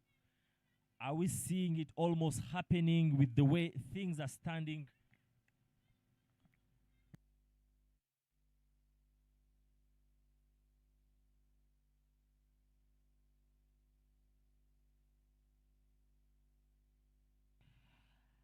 After the interruption, what we know is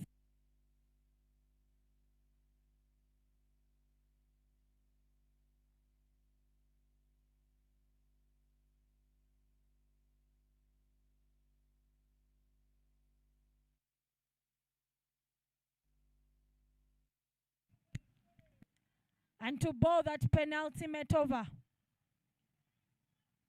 That ball is handed over to shot number 10.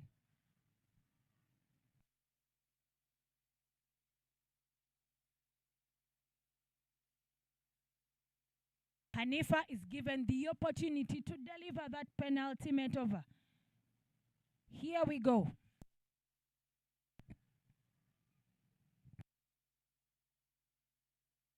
Up and over. Stephanie does that job, striking that all the way to the deep cover region. That is definitely open because they have protected the leg side.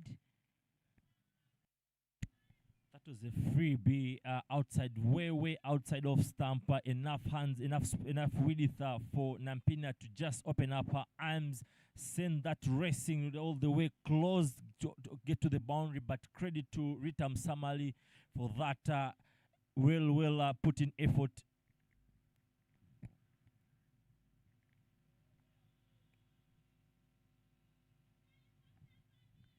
The equation continues to get interesting because the strikers need 19 runs off 11 balls.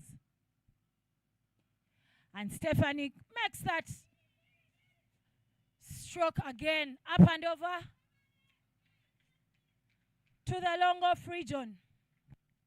I think the Bunyonyi Warriors should give much credit to the outfield, because it has been their 13th or 12th fielder, because those two previous shots could have easily been boundaries, but due to that outfield dump, maybe because of the drizzle, has really come into play.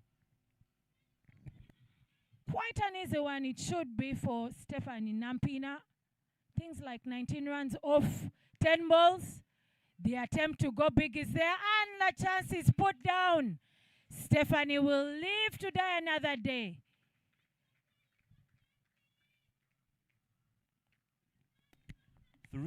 Two easy opportunities that simply require those basics of running into catch, running in pretty hard, eyes on the ball all the way to the ball, and we see two life chances for Stephanie Nampina. Nandera Immaculate, the guilty party. But this time, Stephanie will not need any luck, because she gives herself room and works that one all the way through the cow corner region, allowing her to get another boundary.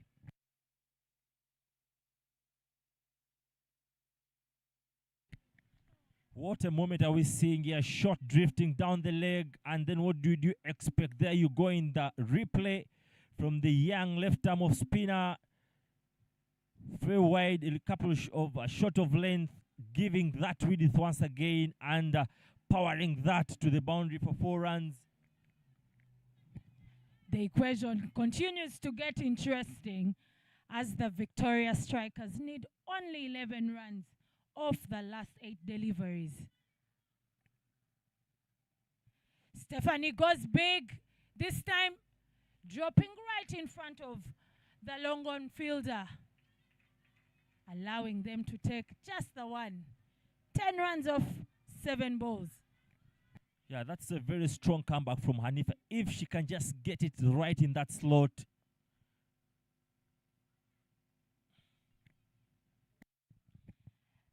Ruth also swings her bat, but to not much of rewarding. That goes to the mid-wicket area and brings an end to the 5th over, which is the penultimate over, bringing the equation to something much more interesting.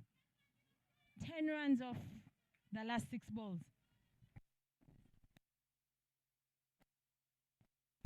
Yeah, even after conceding those 11 runs, you would actually give huge credit to Hanifa, even after conceding the 11 runs, because you want to remember that earlier on Nampina was dropped. Even in her actual over of Hanifa, she was dropped. So maybe they could have been in pole position if those 2 catches had been taken. But kudos to Nampina, almost taking this game single-handedly.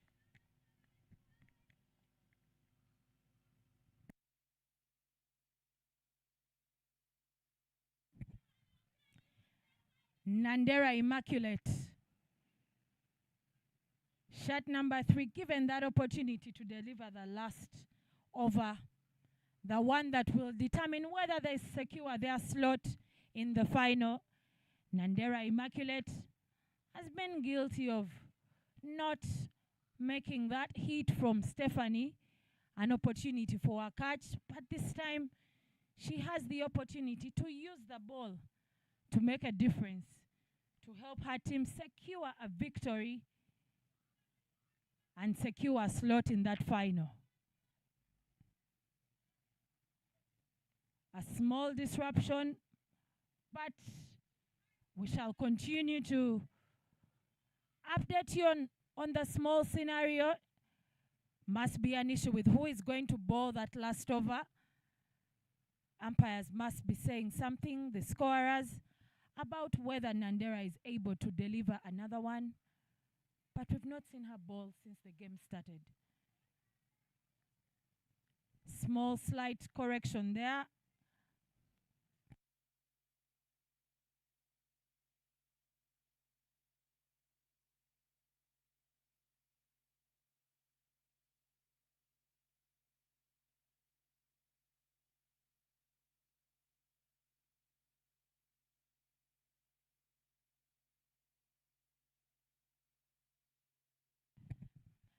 This is the Great Lakes Women's T20 tournament, and this is match day number 4.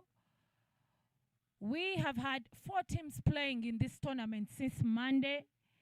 The Victoria Strikers are currently on the wicket, dressed up in light blue. The Bunyonyi Warriors are the ladies dressed up in red and black. The Choga Avengers, who are already having their lunch and warming up because they secured their slot into the final a long time ago yesterday. And we have the Mburo Blasters, who have been dressed up in orange and black, orange tops and black bottoms. And this is an under-19 outfit that secured its first and only win yesterday, match day number 3, where they were able to secure a much-needed victory. The Mburo Blasters are captained by Jimia Mohammed, who is also their wicket keeper. The Choga Avengers are captained by Fiona Kulume, and the wicket keeper is Kevin Awino. The Victoria Strikers are captained by Janet Mbabazi, who lost her wicket earlier, just before the rain interruption. And the wicket keeper is Acheng Elizabeth. And the Bunyonyi Warriors are captained by Rita Musamali, and the wicket keeper is Esther Ilukor. There has been a lot of cricket action here at Lugogo, and we will be looking to get into the final after lunch, starting at about 2 p.m. to wind up the tournament. But just before the tournament is wound up, someone between team number 2 and number 3 must secure a slot in the final. A bit of an interruption here, but cricket action and more here at the Lugogo Cricket Oval. I just want to just to give you a hint of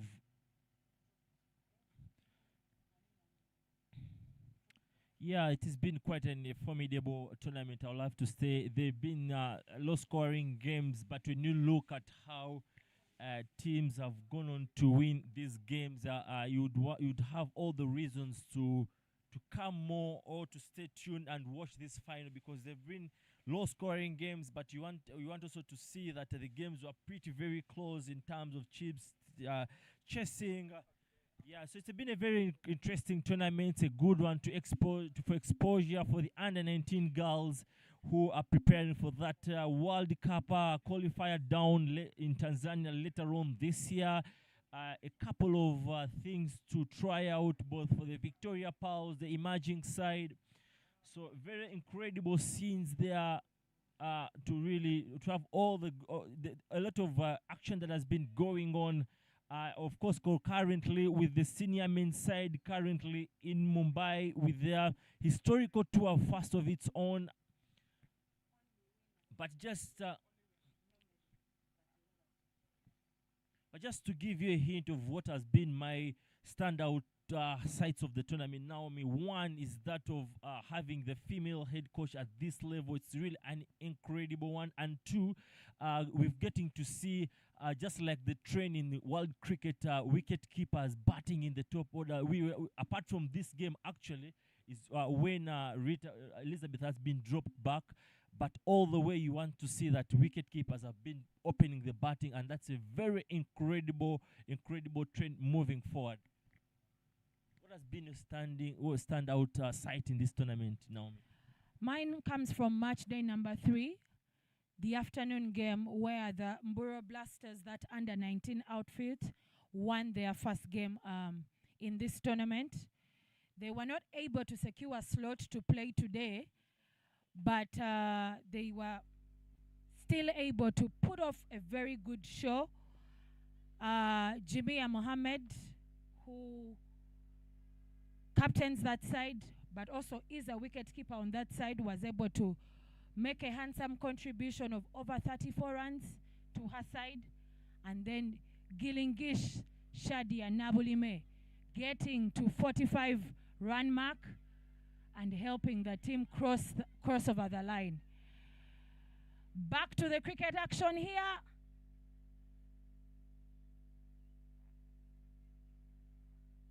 The setting was 10 runs off 6 balls. And Nandera Immaculate given the ball to deliver that last over. Stephanie starting that off with a single, hitting that ball to the vacant mid-wicket region and taking that single. Ruth Mwanga facing that second ball, and that hits the pads, gets into the pads, and with that loud appeal from Immaculate, the umpire Gloria Obukol does raise her finger and confirm that Ruth Mwanga is out LBW. A bit of low subtle pressure here, but the strikers definitely want to get into the final. Watch the replay. Swinging across the line, but doesn't get any wood onto it, and it ends up in the pads, leading to her dismissal. Third wicket of the Victoria Strikers falls, and seeing the back of Ruth Mwanga brings in Sarah Walaza to join Stephanie Nampina to try and get those 9 runs in the remaining 4 balls. Yasin, could you tell us what was causing a short break? Just a small haggle up there, but we're back to the cricket. The numbers still speaking for themselves. The Victoria Strikers will need to score 9 runs off the last 4 balls. Yasin, Sarah Walaza is on the wicket. Do you think she's able to help take them home? Yes, it is possible, but now at this point of time with 4 balls to go, you need 10 runs. Yeah, it is extreme pressure, but we shouldn't be surprised about that.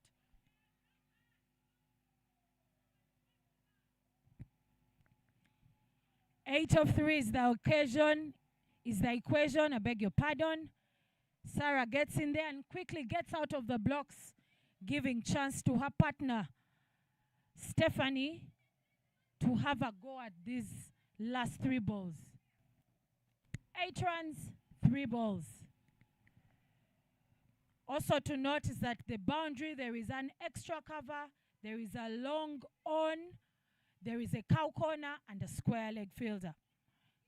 And Stephanie jumps out of the crease, walks that to the square leg region, allowing them to take the much needed one and then pushing through for the second one. Interesting. Yeah, it's very interesting. I think you can see this, that Sarah, it was a miscalculation not to send Sarah in earlier on before the 2 wickets that have fallen down. You can see that was a possible run out because Nampina was trying to catch the strike as much as she can. So if Sarah was sent in a little earlier before the 2 wickets, she would have a more experienced and more well-to-do batter to give her companionship and just have the game a little more pressure off her. Stephanie does still shuffle in front, striking that to the leg side region. Square, creating an interesting equation here because it looks like 5 of the last 2 balls. Sarah Walaza in the thick of things now. But credit also to Ritam Samali. When you look at the boundary and the people riding through the boundaries, she put in a deep square leg, but a little more squarer, and then a deep mid wicket. So if you to look at just the previous two shots, easily could have been easy boundaries for Nampina. But that's a very good tactic from Wide Rita. delivery there, making the equation even more interesting. 4 runs off the last 2 balls.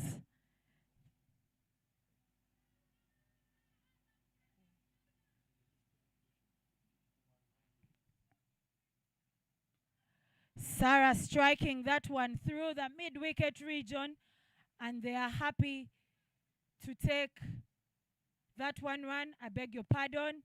They needed 4 runs off the last ball, but were not able to. Sarah wasn't able to hit that one all the way to the boundary. This last delivery, taking only 1 run, and the strikers fall short by 3 runs. Yeah. Yeah, it is. You want to say they'll go back and get disappointed at that move of not wanting to send.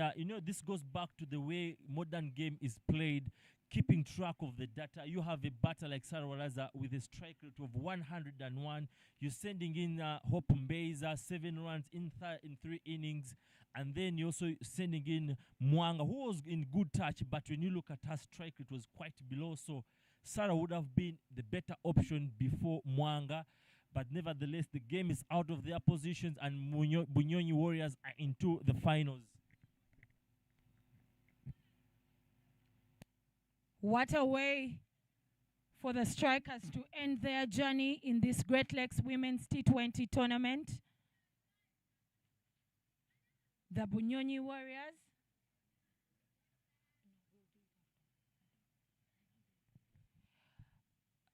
What a way for the Bunyonyi Warriors to get into the final. They held their nerve even when the conditions didn't seem to favor them. But that is the game of cricket. This afternoon, we have the final of the Great Lakes Women's T20 tournament, and the Bunyonyi Warriors will be taking on the Choga Avengers. Thank you very much to all our viewers and listeners. We will be back for the final in the afternoon.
Okay.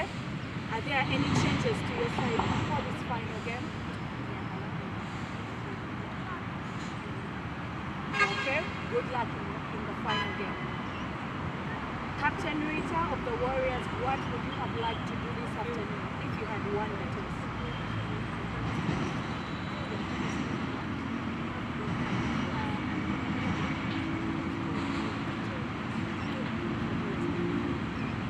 Okay, 120 is the target you want to score. Are there any changes to your side this afternoon? Okay, Ichumar is coming in for a more.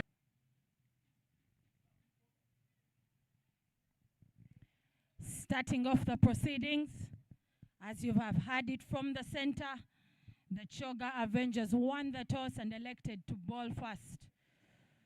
And indeed, that is the decision that they stand by and hope to use as the tactic to win this final. Starting off the bowling for the Choga Avengers is shot number 4, Amayo Martha. But for the batting, Akurut Asumin is in there with Esther Iloko, who have played a fundamental role for their team to get to this position to play the final.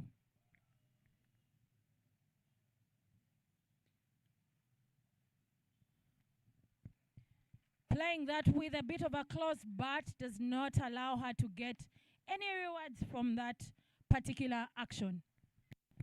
I think she just put a little more caution into that shot when you look at two fielders in that region. So good response from her. You have Akiting at point, and then you have a backward point, and then a cover with so that was a very incredible decision from her to sort of put in more caution into that.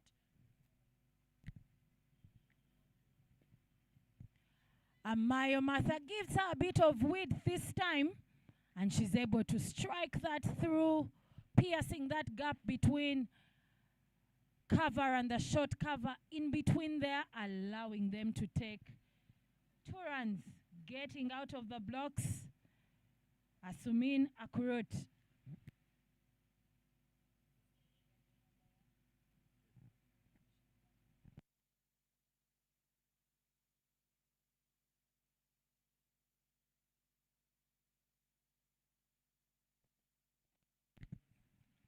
A bit of soft hands there, just checking the kind of environment that they are working within.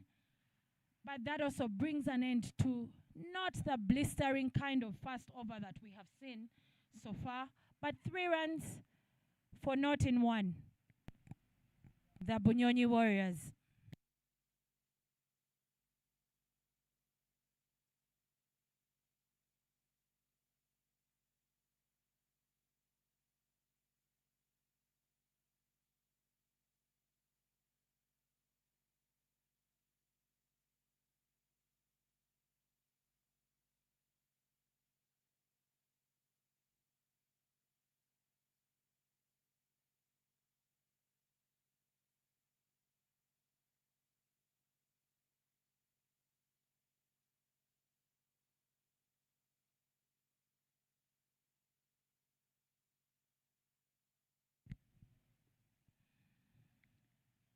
The Avengers, the captain herself, Fiona Kulume, who we have not seen ball in match day number 3, has opted to open the bowling from the ginger room inside. A tactic that they believe will be important for them to be able to secure that win in this final game. Of course, as a leader, you would expect to really start from the front, and so far, so good.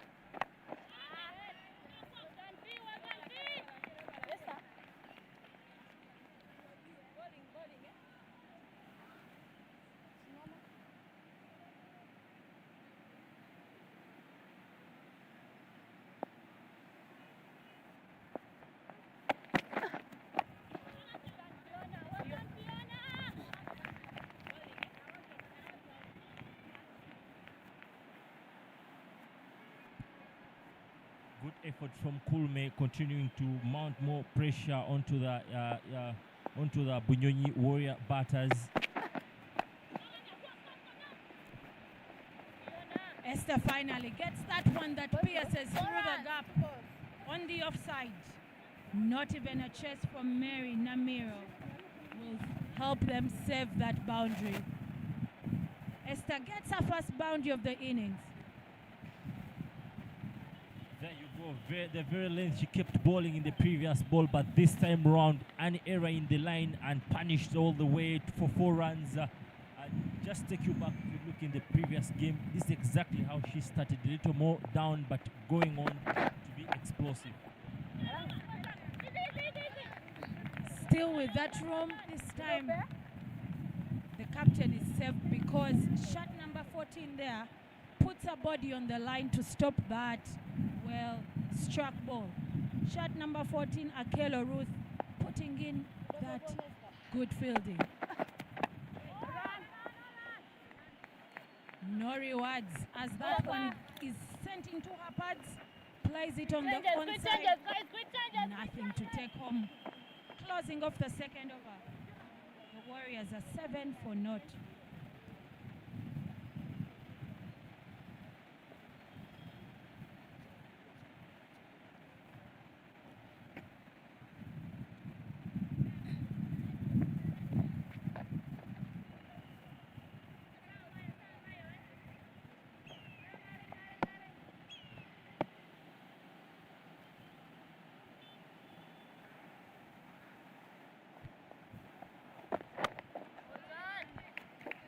Very good line there from Amayo Matha. Shot number 4, given the opportunity to bowl her second. Because in her first, she conceded only 3 runs. The captain feels that she has built a level of consistency that would be very good for her side. Up and over is the swing. Asumina Kurut goes big and gets the rewards over boundary. 4 runs. Once again, width offered, that's a touch fuller. Enough width outside off stump and all the way through, properly struck into that to the boundary. 4 runs. If she can just maintain the same length and slightly get back into around the off stump and middle stump, believe me, this is going to create trouble for the batters. But again, an error in the lane, in the width, in the line, and that's the punishment. In your frame are the under 19 side, the men's under 19 side from Rwanda. They are here in Kampala, the capital city, to also play some cricket against the under 19 boys of Uganda, as well as the emerging side of Uganda. They have had a lot of action in Entebbe, and they're out here for a short break in their innings just to view and enjoy the ladies' cricket here in Uganda.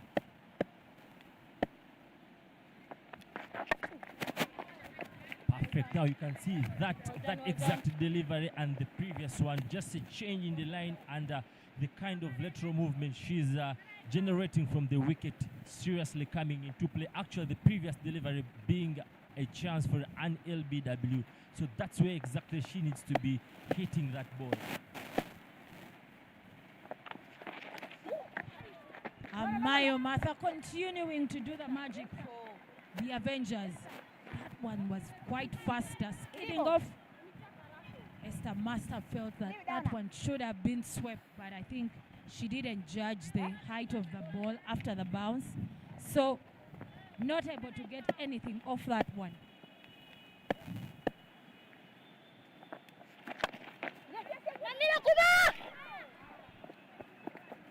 This time there is a bit of a chance because Esther finally gets baton to that one, allowing her to strike to that cover fielder with a bit of sloppy hands, but enabling them to add another run to their total, closing off the 3rd over of the innings.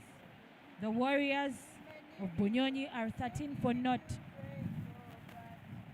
Kevin.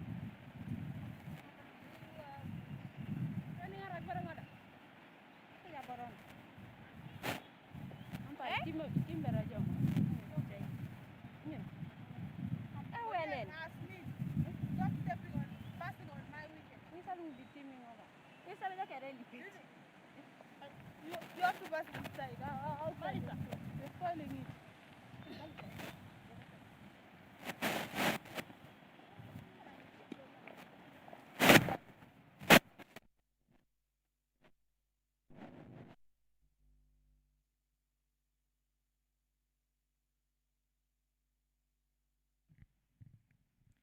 And the captain will continue from the Ginger Road end side. Fiona Egaru. Very hearty player. Very athletic bowler. You can see that she's able to keep her shape as a bowler, but she also has the wrist element that allows her to swing in the ball, something that the Bunyonyi batters have to be cautious about. Chance for a catch, and it is completed. She swings that one in a bit, and Esther tries to go big. But this time, she leaves it in the capable hands of shot number 9, Malisa Ariokot.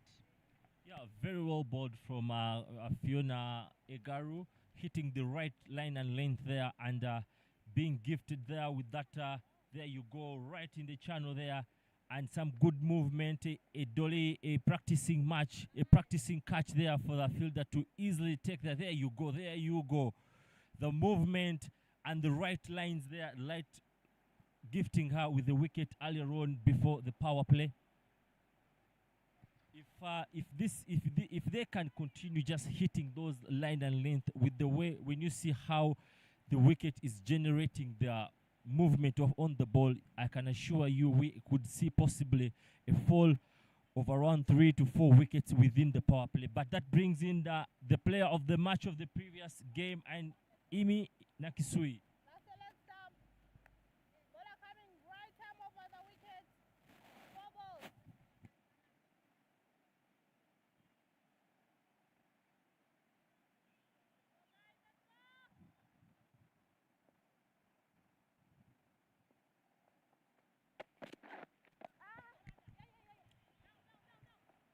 Immaculate already getting out of the blocks with that single.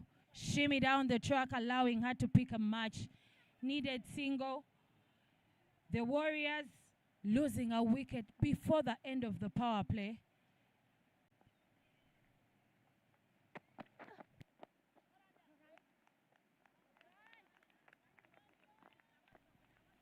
That's straight to the fielder there.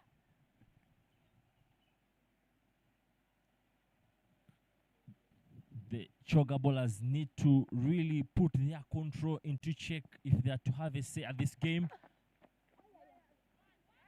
This is into the pads. Flick there towards third man. Fine leg.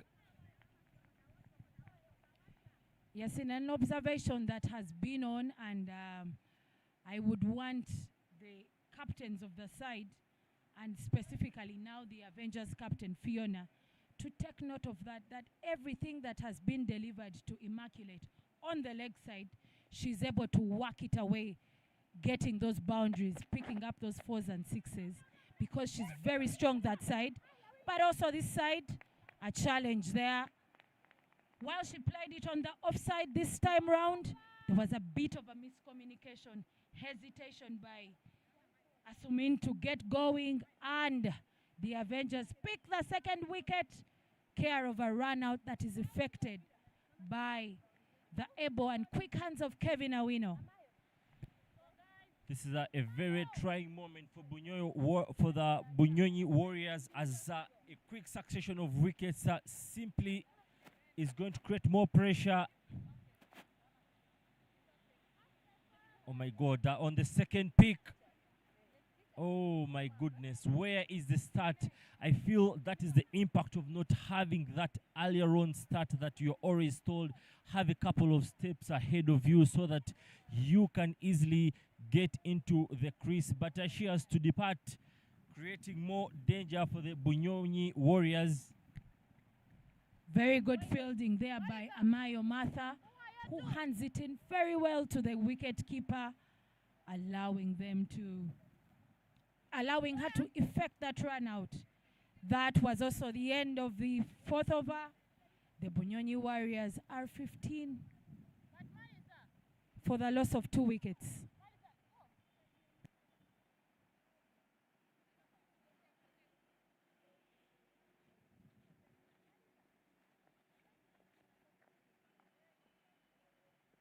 Confirm leg stamp.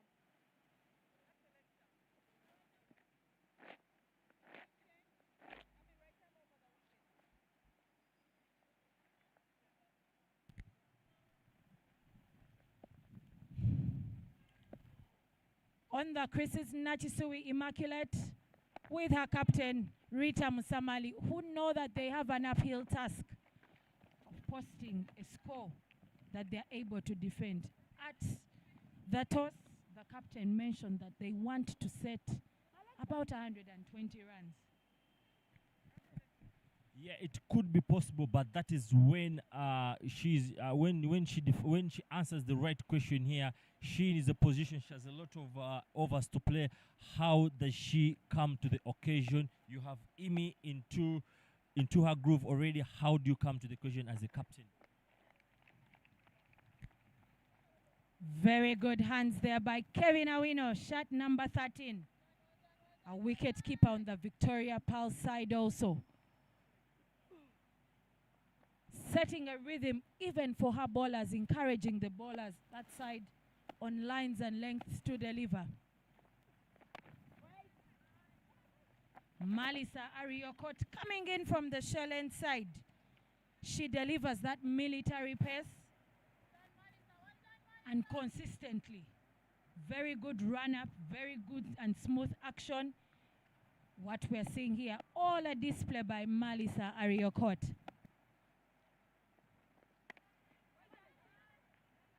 Yeah, what the Choga Avengers bowlers, once again, all they need is the assistance there in the wicket. When you see how the ball is moving, all you need is consistently and accurately bowling it a touch, because usually when they turn and movement, all you ask for is to bowl a touch fuller, have the batters play at you.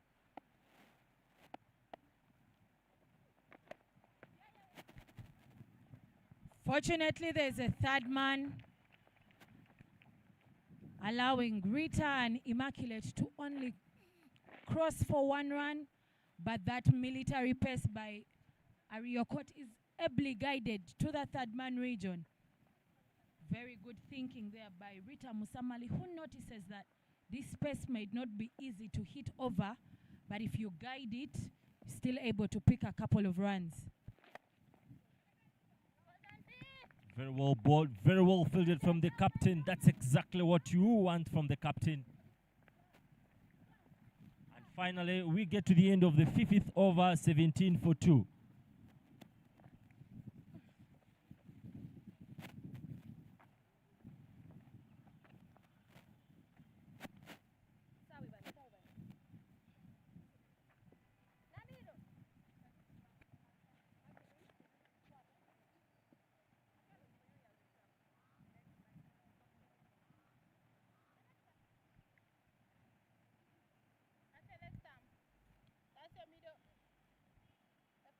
Danger Lady with the ball is Sarah Kiteng, and she has been introduced into the bowling attack.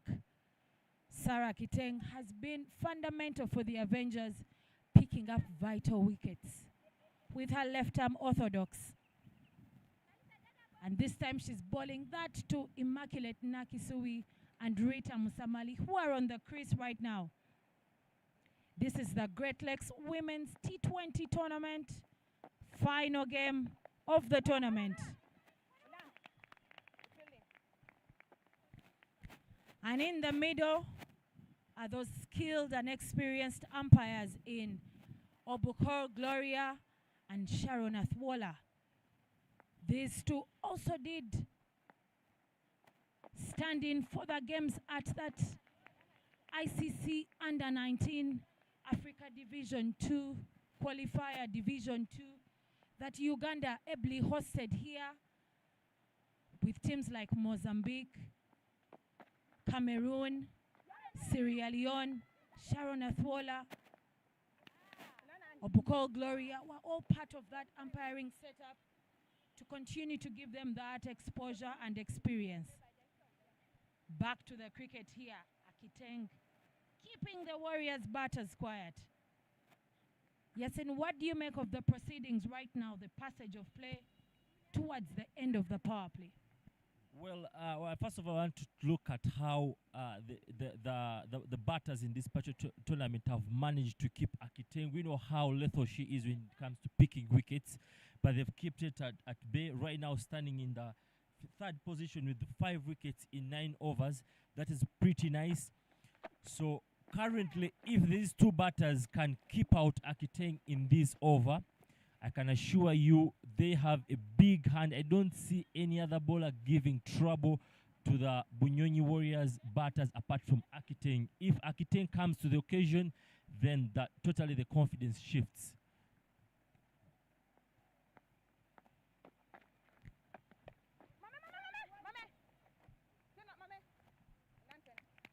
Still work to do there for the fielders in Martha. And the captain herself shot number 2 because Immaculate and Rita are starting to deal in touch and go business. And indeed, once Akiteng delivers that one on the leg side, be sure that either of them will be able to pick a run or pick a couple of runs from that side. But that brings an end to the power play, which is 6 overs. And the Warriors are 20 for the loss of 2 wickets.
The military paces back from Malisa Ariokot.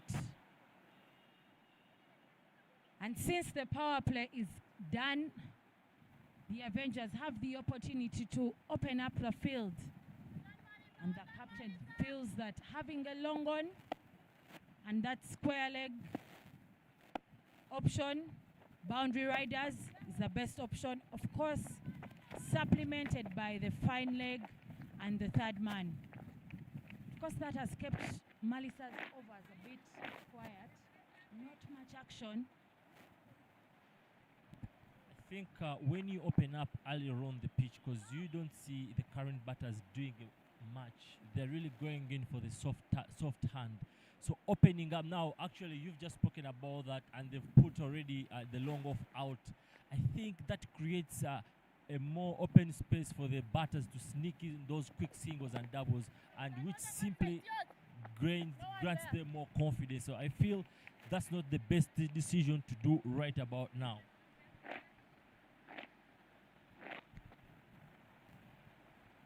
The Avengers could probably be trying to ensure that they do not concede boundaries, but can afford to give away the singles. But they've asked the fine leg to come short to ensure that there is a protection, that they are within the fielding restrictions of 4 fielders. But also that adjustment has been for Nachisu Immaculate. But now since Rita Musamali is on strike, back to fine leg, third man, long on, and the square leg boundary riders. Very lethal lines here that Malisa is generating. And of course, we can see Kevin Awino continuing to encourage her and all the other team members a bit of encouragement and motivation. What comes as an expense to protection of the boundaries earlier on is you miss out on building pressure earlier on too, because you've lost 2 wickets under power play, under 30 runs in the power play. What else do you need? But that brings the end of the 7th over with a score 22-2.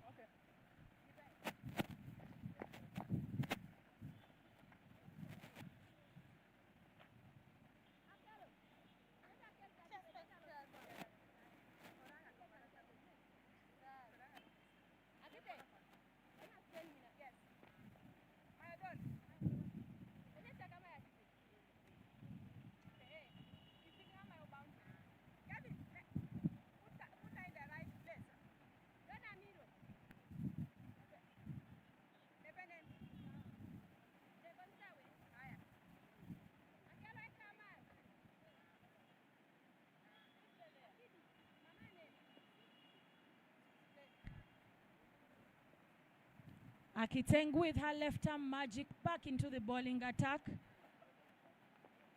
But it's important to note that those overs that have had Akiteng on strike into the attack have not been the most of illustrious overs. But Rita Musamali doesn't want to know much about that because she pierces the gap between point and gully, and they're able to execute those 2 runs. I beg your pardon, Natisui Immaculate pierces that gap for 2 runs.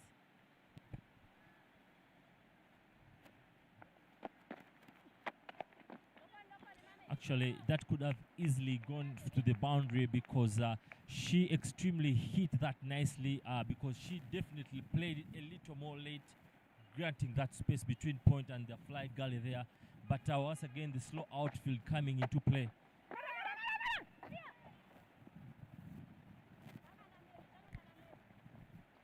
Immaculate seems to have seen a gap there. She's still playing it late between point and fly gully. This time I felt Martha was in position to have ensured that that single is not taken, but a bit of sloppy hands there from the youngster rewards the Warriors with that 1 run. Very good line by Sarah Kiteng. Actually, you speak about Imi looking at that gap, but it's actually the pressure that Akiteng now is facing to wanting that breakthrough. So now she's opting to go more wider, and there you go once again. More wider, granting that space to the batters, and you know. So she's now feeling the pressure to want to have to force that breakthrough, which is not happening, and that goes back to opening the field quite early, allowing these batters to get those easy singles and doubles.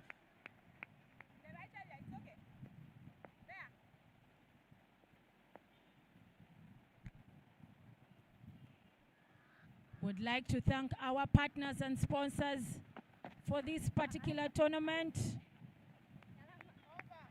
The Great Lakes Women's T20 tournament is organized by Cricket Uganda, supported by Leica Mobile, and our refreshments partner in terms of water, Jibu. Back to the cricket here. The Warriors are 27 for the loss of 2 wickets after 8 overs.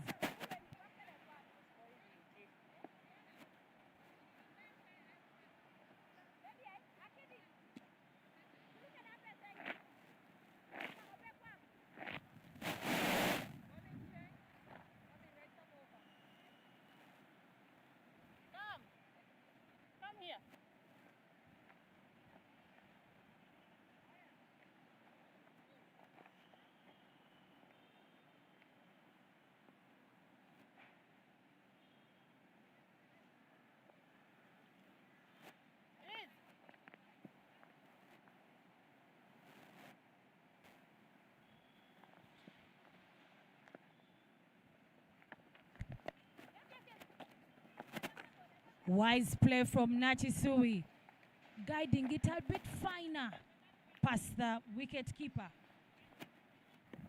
The They look busy, quite busy on the wicket here with her captain. But then Rita Musamali only has 6 of 16. And Natisui has 7 of 10. They look busy, very busy. Chance for a run out.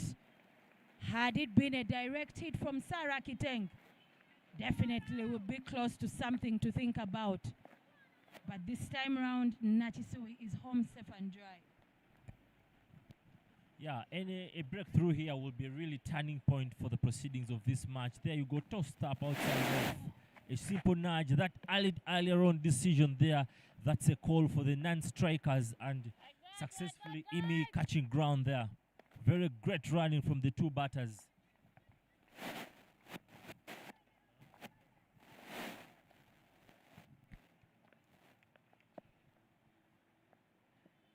Nyamer Divine introduced into the attack. Having conceded 2 runs off those 2 balls that she has delivered, growing in her trade of spin. She'll look to continue improving that, but the batters that are on those wickets are quite experienced and are not about to get slop in their batting, because the Warriors have come a long way to get to this position in the final. They would want to win it for their coach. You asked in the morning, Konsi Aweko. Very great batting there. You can see how much turn and movement is coming from this wicket. So it's really brilliant batting with the high levels of concentration from 2 very experienced batters, and I can assure you, this moment these 2 batters could have a say in the end result of this game, if at all there's no breakthrough.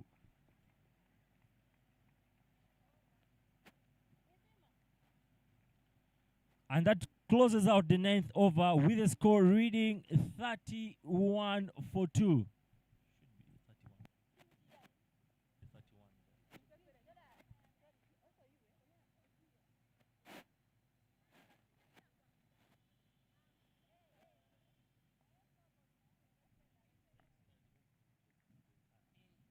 Side, you're in the middle there.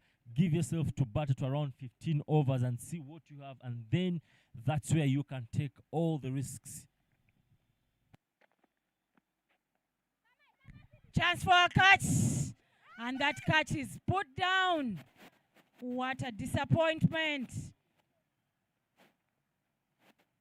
Immaculate still trying to work it on the leg side, and the opportunity created, but that was put down. The guilty party, shot number 7, not happy with herself. I think you can see how it is a big struggle to go for the big shots with the effect that the wicket is having onto that ball. So I feel the batters had their initial approach was the best. If they can just continue this way, play out the next 4 overs, and then take it from there.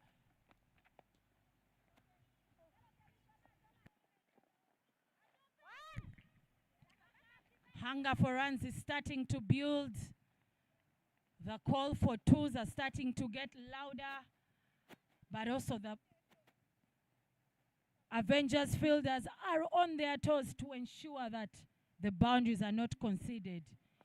It is all the action in the final match of the Great Lakes Women's T20 tournament. Another chance for a run out, but the captain is not able to pick that up first time. Bringing an end to the 10th over. At the halfway mark, the Warriors are 34 for the loss of 2 wickets.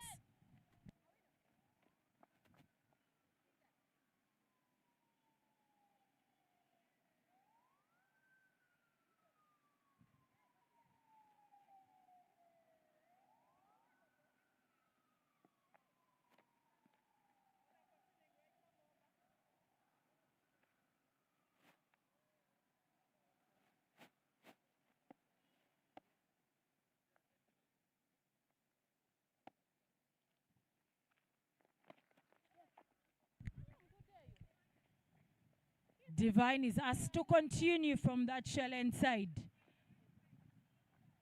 That delivery on the leg side allows Rita to nudge that one just a little, to pick that one through the mid-wicket region. They could just go ahead with that very approach, just nudge those ones, sneak in those quick singles, and then you're the two senior batters, of course, just sneak in those quick singles, and then look at the status of the game at the 15-point overs.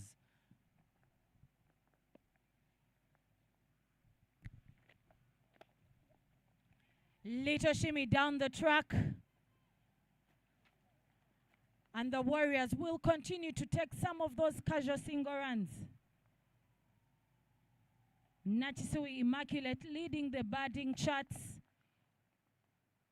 with already 140 runs, over 150 runs now in these 6 innings that she has played, followed by Glingish of the Blasters, Esther Eluko, and her current partner now, Rita Musamali, is in 7th position, has the opportunity to keep going up the batting charts as they continue to build the innings for the Warriors in this final game.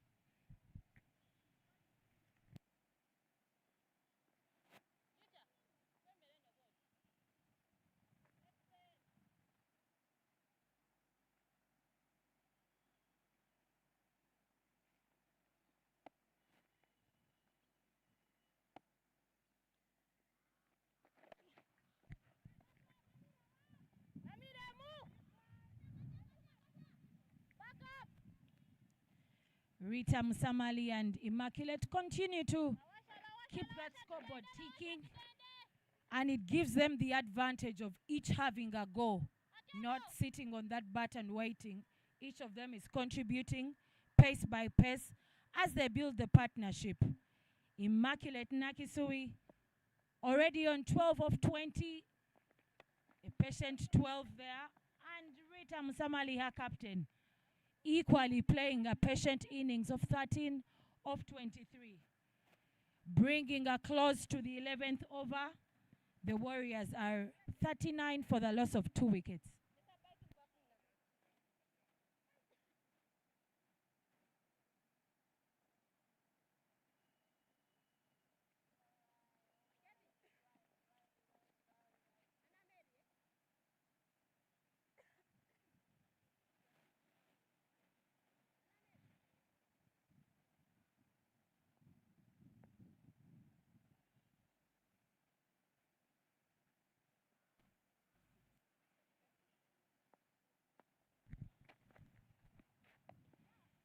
Ninsima back to try and work her magic from the Ginger Road end side.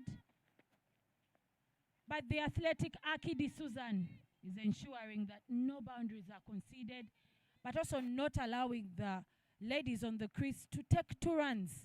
I think that is building up for a very good final this afternoon. Immaculate works that square of the wicket, awarding them another boundary in 4 runs, much to the delight of the Warriors. There you go. That's a very necessary for there into the wicket, and 1 knee down, just getting on the bounce of that ball and giving it the right treatment, sheer power, timing all together, and 4 runs for Imi Nakisui.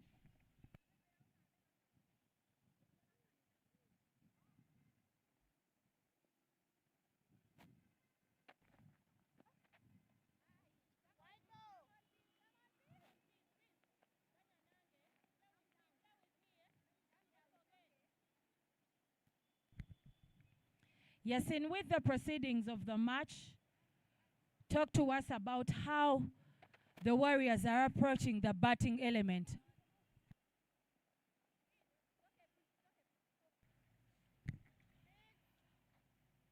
Nakisui picks the first maximum of the match this afternoon. That brings it to the 10th 6 that we have seen. Strikes that still on the leg side. She's had a lot of patches for everything delivered on the body line, with a maximum reward of 6 runs, much to the delight of the Warriors dugout. You're speaking about the approach of the game, and you can see the rewards of that actual approach. The wicket is offering too much assists to the bowlers. Last boundary before these previous ones coming in the third over. This is what you need, and you saw every big shot they had offered initially. It was an opportunity. They've allowed themselves to bat on for some time, and here you are, the fruits. 2 boundaries in this particular over. Now we are at 51 after 11.4.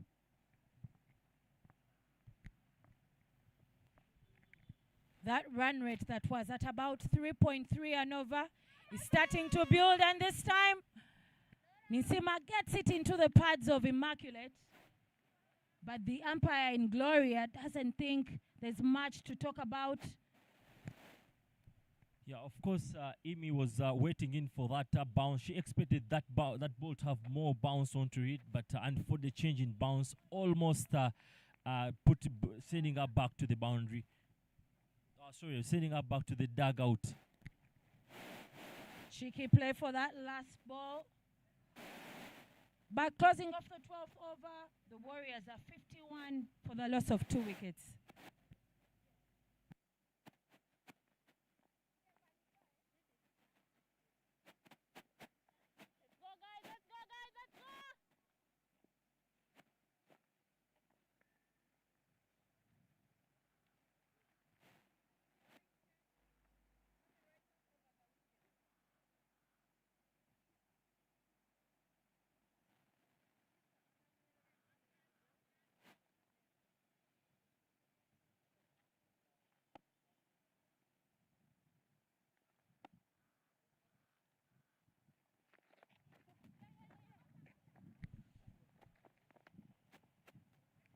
Quick start to the 13th over. Nachisui and Rita Musamali are dealing in those quick singles because they are equally fast between the wickets. But also the levels of fitness that are displayed here are high up there, and advanced flowers to the coaches of the Victoria Pals, Brian Mark Masaba and Deus Muhumuza, but also the physio who is doing the front loading, especially in terms of strength and conditioning, and of course ensuring that they are in a good medical shape to play. Imam Tugume, that contribution is quite yielding results here as we see the ladies display a good brand of cricket. Just look at that catch-up game from Amy. Initially, she was 12 off 15, and here we are seeing it's already 22 off 27. Brilliant batting from Amy Nakisui.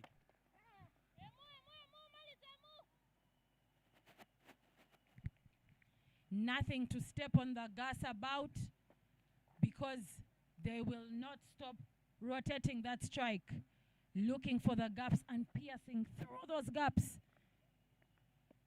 The captain in Fiona needs to think about how to build a bit of pressure, because now the game feels a bit too casual, too casual. Yeah, as I said earlier on, it goes back to the tactics put front by Egaru, opening up the field pretty earlier on with nothing big really happening. You don't want to be giving the batters that free sorts of confidence. And here we are seeing already they all geared up.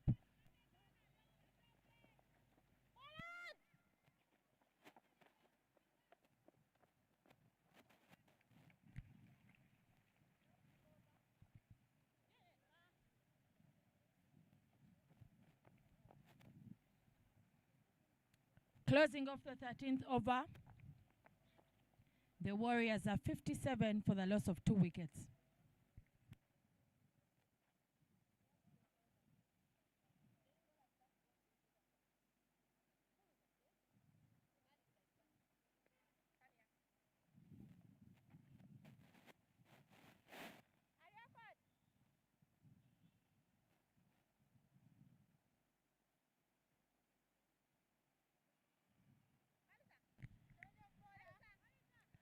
Akiteng back into the attack for that 3rd over, hoping to make some magic, hoping to break this partnership. Egaru feels that Akiteng will do the magic for her. terms of breaking this partnership for the team.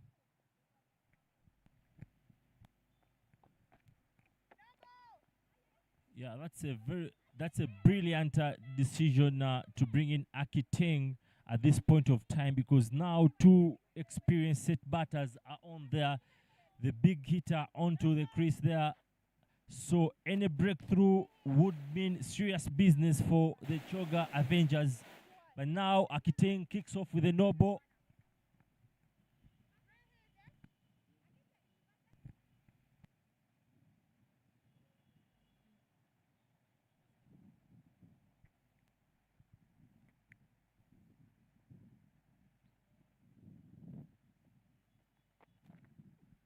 For that free hit delivery, unfortunately, Nakisui gets no patches off that delivery.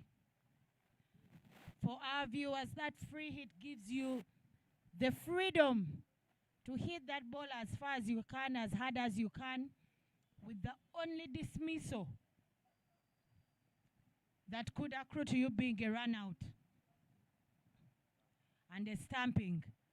But she did not get much patches from that. She continues anyway to pierce that gap through point and gully. And this one races away to the boundary, much to the delight of the Warriors camp. With that boundary, you could, against Akiteng, you'd want to think Imi Nakisui alongside Ritam Samari are simply batting Choga Avengers out of the finals. Now with the score at 62 for 2. Brilliant batting from the two senior players.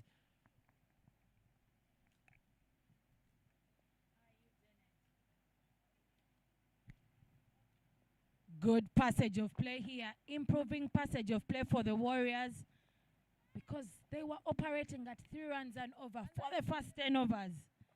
But now in slightly under 4 overs, the things have changed. And I think that is the magic of T20. A couple of boundaries here and there changes the game, changes the tempo of the game. But also to note is that that strike rate of Immaculate continues to improve, as she's 29 of 33, and her captain Rita is 18 of 27. But also, you want to give credit to the batters being aware of the game, of the situations. If it is a lot on offer for the bowlers, you try to go a little bit more silent. Rita going big, working that all the way to the Longon region, and this time Namiro Mary flowers to her, ensuring that she keeps that in, allowing them to take 2 runs but not conceding a boundary. The moment you start seeing a ball of Akitenge's caliber not in control of her line and length, it just tells you the amount of pressure that is already mounting onto the Choga Avengers. Closing off the 14th over, the Warriors are 65 for the loss of 2 wickets.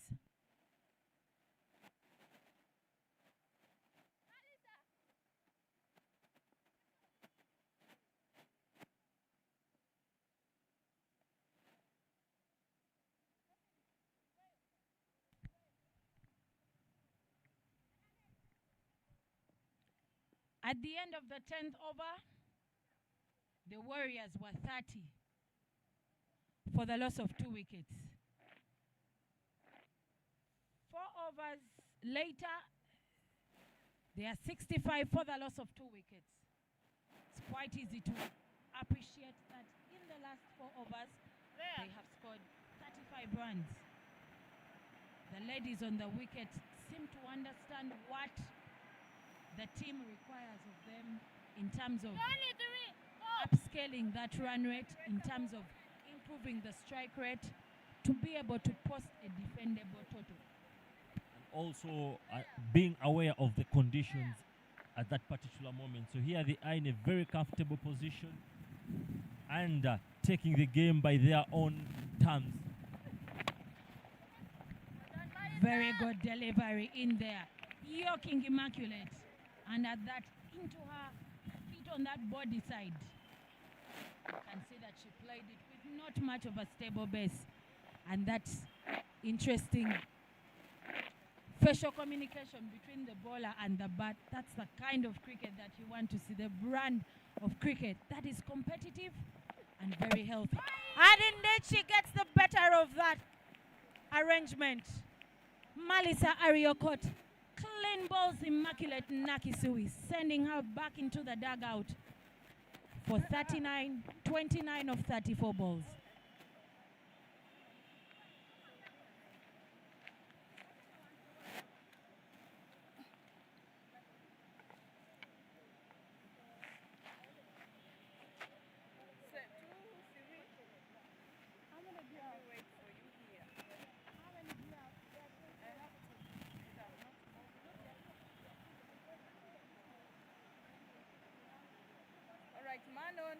Man on, ladies.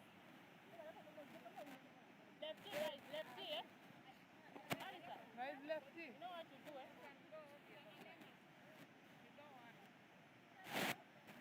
Lefty, lefty, lefty.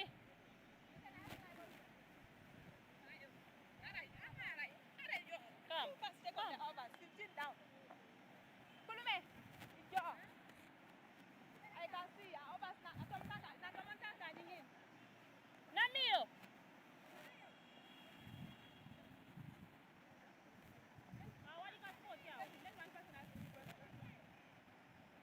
Next time.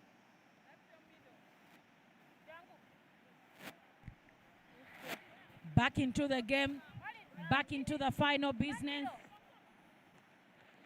Is the description for the Choga Avengers right now. They have broken that partnership.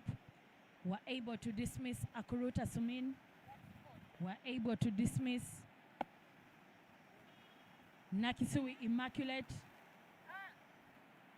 I can imagine that they feel much better now, but the task is still on because there are 5.4 overs to go. But with that dismissal, brings the left-hand bat in. Everything there. So you have two Immaculates, Everything there. one going out and the other replacing the one who has been dismissed. Immaculate to notice that a left-handed batter, so that right-hand, left-hand combination should work for the Warriors. So that was a very great breakthrough, but again, when you still have Rita onto the wicket, it also gives you to think twice. And secondly, we have seen how the Choga Avengers have struggled in terms of the control of where to hit that ball. But that's a brilliant comeback from Malisa. So with the left-hander now on, we're just hoping they don't get more trouble bowling to her and, of course, going in error with the length. Full delivery as she does very well. But Malisa Nandera, I beg your pardon, is able to just calmly play her down to that cover region with not much intent to take a single, but communicating confidence with that bat.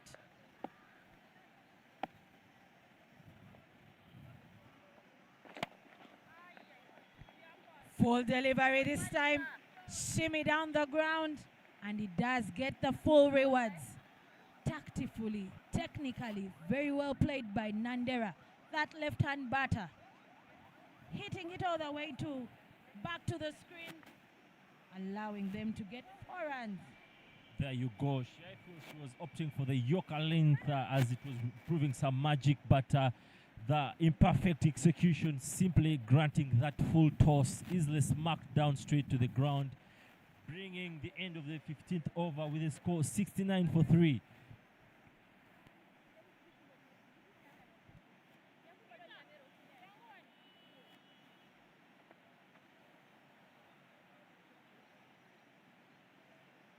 Guys are doing so well.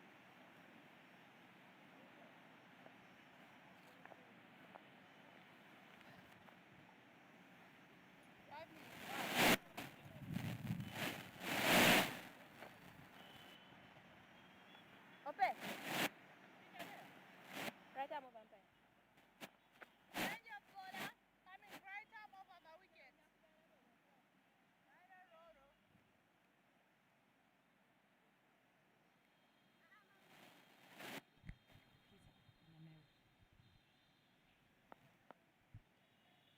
captain herself has come back from Ginger Road inside to try and do some magic because there is a lot of work to be done. Since the other partnership has been broken, will they continue to break those partnerships? Rita Musamali strikes that to the long off region. And Akidi Susan puts in that good athletic chase. But she's not able to keep them away from taking 2 runs. This is where the game, I feel, is going to be won from.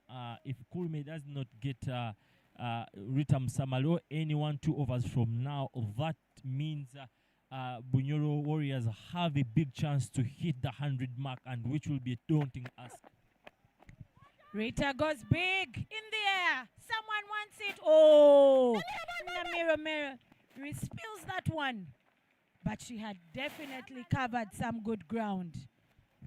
Questions being asked of Namiro's fielding. One time she saves the boundary, another time it's a spilled catch. Okay, you would want to forgive her because she was really not in charge of control of her weight and the strength in the arms, because you saw she ran that ball, of course, dropping a little short of her. So you would want to forgive her. It's not the easiest of catches, especially if you're not in the best of positions in terms of being in charge of your weight. So, but a good effort from Namiro. Up and over is the business here for Rita Musamali, and 2s are the business for the Warriors. Playing it over Amayo Martha, asking of Akidi Susan to try and keep them away from not taking the 2, but she can only do so much. The Avengers fielding starting to open up in terms of gaps. But also, we want to look at the option of the shot from Rita Musamali. You're the captain. You're in such a critical position that could easily lead you to the championship. Ball out, ball full, ball outside off stump. There is the offside position. The offside field is quite open. No one in the sweeper. Why not go for that option? But very lucky for her moving forward. Delivered a bit short and also moving to that body line. Any day, even with closed eyes, Rita Musamali will sweep you to an area of her choosing. They continue to keep that scoreboard ticking. What do you make of that butterfly design on Kulume's cheek and nose? She must be sending out just some good vibes. The beauty about being a sports person is that you also are able to craft out a few things that you want, maybe to motivate you, to encourage you. Sometimes the days are tough, but you need to keep afloat. So as the psychologist says, try and get something that, pumps you up, hypes you up, so that you keep going. Did you have any? Oh yeah, for mine was one, definitely the outfit, but then back to the cricket here. Nandera Immaculate striking that ball as hard as the other Immaculate. Must be strength flowing through that name, but that and more will continue to build the innings for the Warriors. Closing off the 16th over, Bunyonyi Warriors are 77 for the loss of 3 wickets. Don't just wait for the ball to come to you. Okay?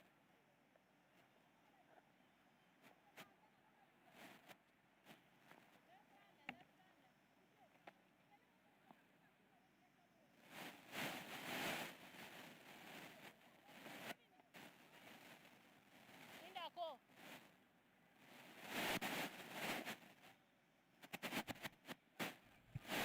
Had that brilliant yesterday. You witnessed that brilliant partnership at the top between Giringish and Jimia, but also we've had this the one for 96 runs between Imi and Ritam Samali that have simply propelled them into the finals. Which one stands out for you, Naomi?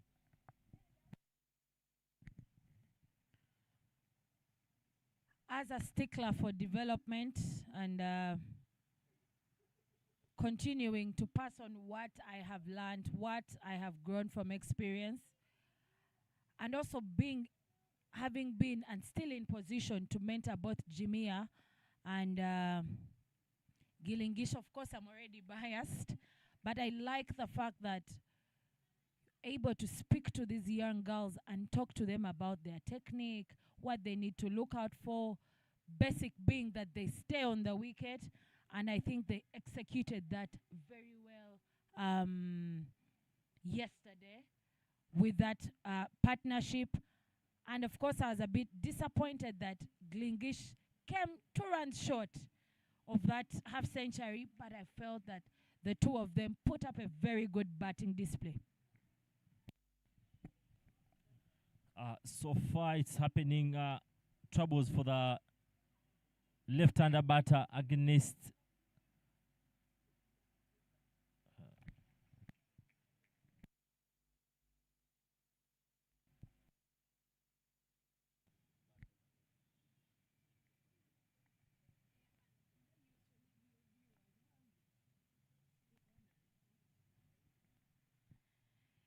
Divine continues to keep Immaculate guessing, a few of those skidding off very fast. Not the kind of over that the Warriors would want, but there is a bit of silent action. I mean, we've seen Tower overs conceding 16 runs, Akiteng there conceding 12, 14. So this particular over of Divine can be easily described as one of those that are a bit quiet. See, once again, you can see Rita goes on the 50th ball. They open up the field. That simply means creating more opportunity for her to get off strike and maintain strike for the next over. And this time, Divine gets it into the pads of Rita Musamali. Quite interesting, the ball stuck in her pads. But with that loud appeal, Sharon Athwola only thought that's an end to the over.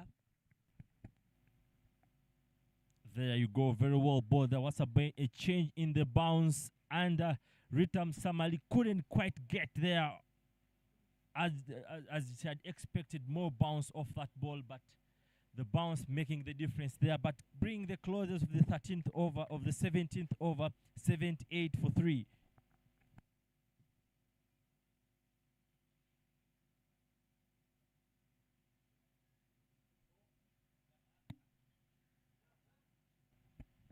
Samali didn't really also get this right. She needed to get off that, sneak in that single as much as she could to get strike. But here she is, Immaculate struggling so far, and Akiteng into the attack. So more problems for the Bunyoro Warriors and creating more pressure for herself.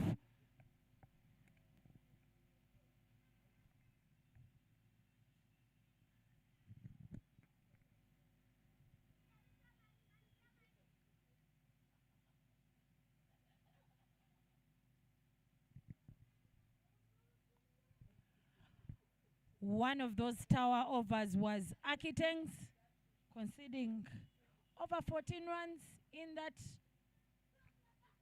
third over that she bowled. But as a specialty bowler, she has to do the work for the team. Even without having broken through, having picked a wicket, her role on that team is to contribute with the ball. Actually, not only with the ball, but with the wickets. Everyone expects Akiteng to have those breakthrough, but so far, 12 overs for 5 wickets. That's not hard of Akiteng. Opportunity for a catch. Put down, but also the run out, not even attempted. Amayo Martha, the guilty party, fielding at a short fine leg. I really want to see Ritam Samali being in charge of this moment to make sure she gets as much strike as possible to extend that lead as much as they can.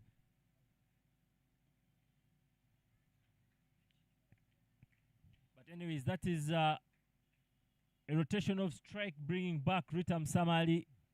She knows she has a big job to do this before the end of these innings. If she's to go on and lift the silverware of this, the Great Lakes T20 trophy. Chest on stance against Akiteng. Rita Msamali continuing to go for the soft hands.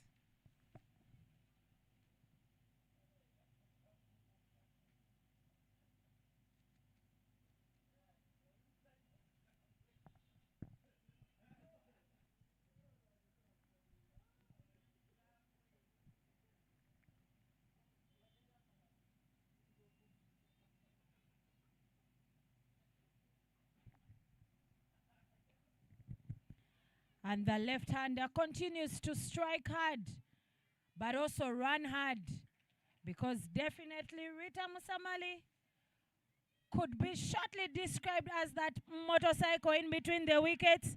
And here they are just overthrows, allowing that one shot to get them 4 runs. In between the wickets here, just a combination of overthrows, misfields, no backing up. What should have been a single ended up as 4 runs for Nandera Immaculate, who is currently at 12 runs of 13 balls. It's all happening here at the Lugogo Cricket Oval, the final game of the Great Lakes Women's T20 tournament. Nandera means serious business as she works that up through the fine leg region for another boundary. 4 runs onto the total, and the Bunyonyi Warriors are having it good. They are straying into the pads, giving Immaculate all the power, all the time to just go through that and send it all the way to the boundary. 4 runs. I can assure you, when you see a bowler of Akitengi's caliber doing such things, you just know they are simply almost giving away the game. And that comes with the frustration of not having earlier on penetration or on and on penetrations of the batters. But here, this is exactly where the captain as a leader or the senior player in Kevin Awino, you need to come to the occasion. And you know what? Things are not happening. Can we just keep to the basic and allow those self-inflicted errors? But this is exactly what we are not seeing here. Feels like the Choga Avengers are simply tearing apart.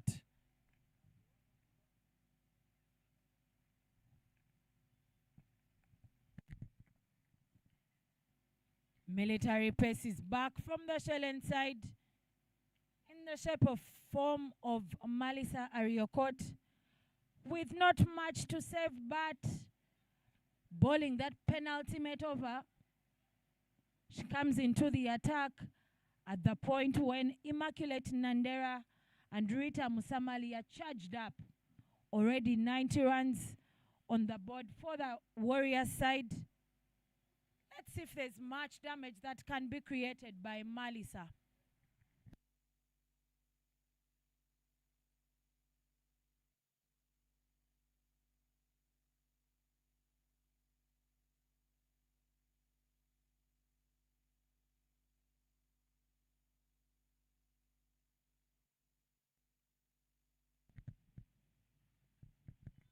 Swing and a miss. Malisa delivering that really quick. Immaculate responding with a really quick swing, but no contact to that ball.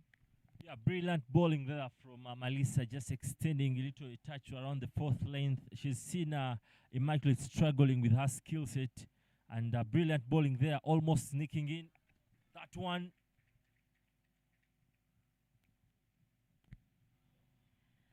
It will be important to note that the coach of the Avengers, Biaruhanga, seated somewhere in that dugout, wondering how the passage of play has flipped in a few overs. The rhythm, but also the coach of the Warriors in Nimungu will be happy to note that her side has continued to put in that work right from the eliminator game till this point. Naomi, I know you've been under those situations where you see your side is not really having that penetration that you would want. What kind of message were you always putting to your bowlers that to sort of get through that, to avoid, to do what you call damage control? What kind of message would you really put out there? Sometimes when the batters are within the range that we had planned, then something is should be easy. A missed run out there because there was a bit of a fumble, bowler not exactly behind the stumps. Nandera gets to live another day. Just look at that. Just look at that.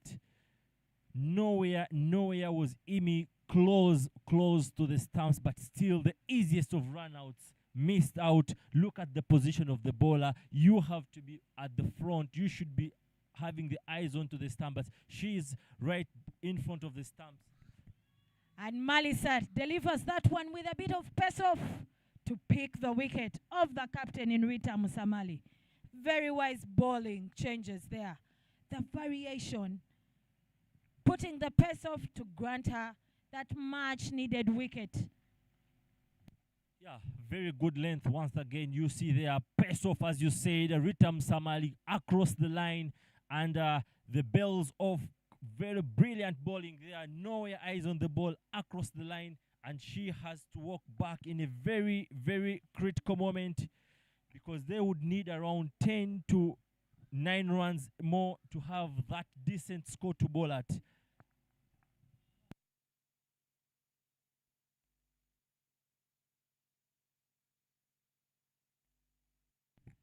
You want to also give, putting that dismissal aside, you want to give credit to Ritam Samali. She has really played a very fabulous innings. She has exceptionally responded to the situation, and she has put her side in a very comfortable positions. But Nandfe may not be really safe. We saw you witnessed yesterday 100 mark being pulled off in the afternoon. So maybe we could see this happening in the afternoon. 110 was what they put on yesterday in the afternoon, and it was chased down by the Blasters. This morning, the Warriors themselves put on 120, 27, though the Duckworth did bring down the challenge to something lower. But this afternoon, you're hoping that they are able to get at least to that 120 run mark to make for a good final. The weather looks good, very comfortable for the ladies playing the final this afternoon. And you're hoping that in these last 5 balls, they are able to get at least to that 100 run mark or even more. The business is touch and go. Akidi Susan not remembering that there is something called the underarm, because that kind of throw could injure the bowler in Martha. But with that kind of pressure, hit in the moment, anything to get a dismissal would work in the favor of the Avengers. Yeah, if the Choga Avengers could have a say as chasing this score, once again, we saw yesterday the opening stand having a brilliant partnership. We saw earlier on today in the morning a very fabulous runs coming off from the top 4 batters.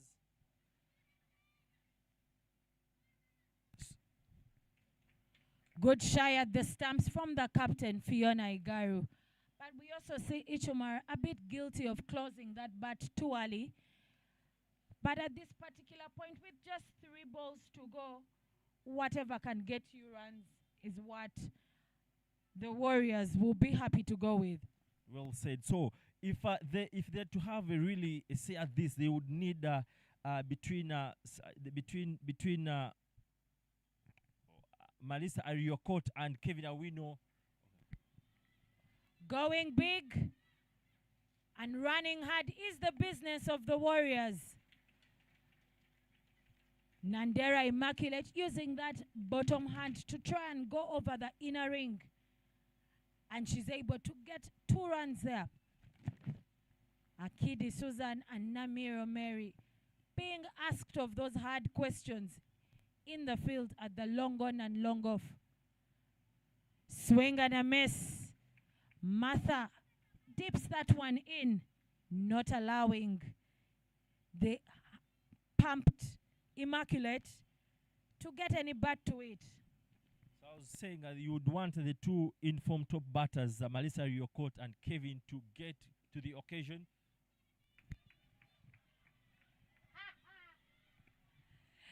Very good action here as the other throws are getting worse.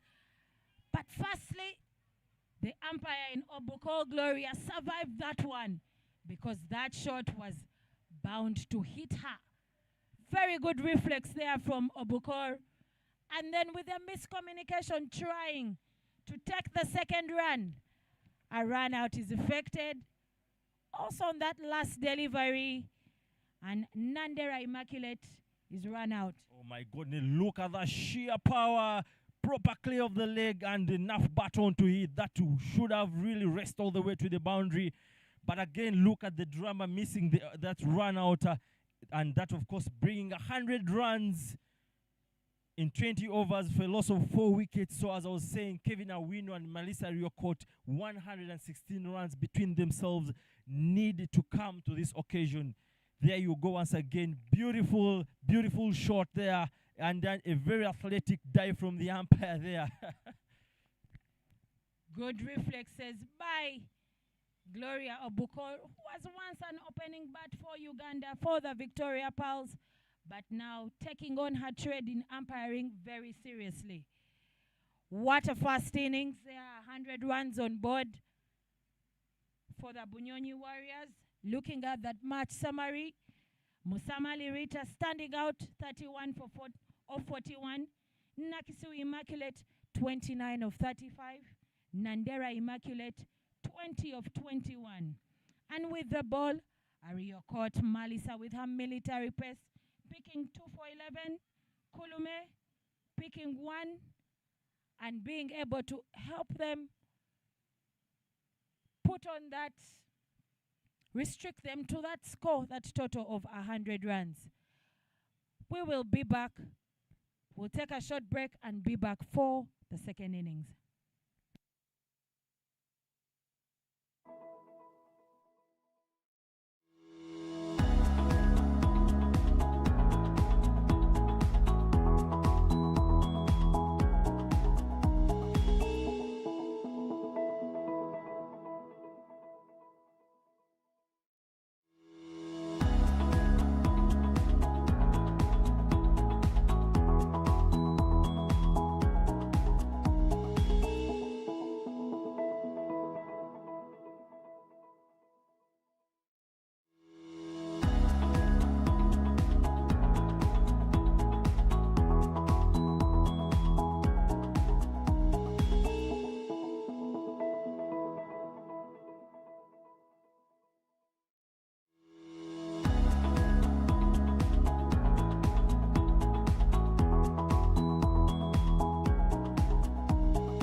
Yes, welcome back to this final.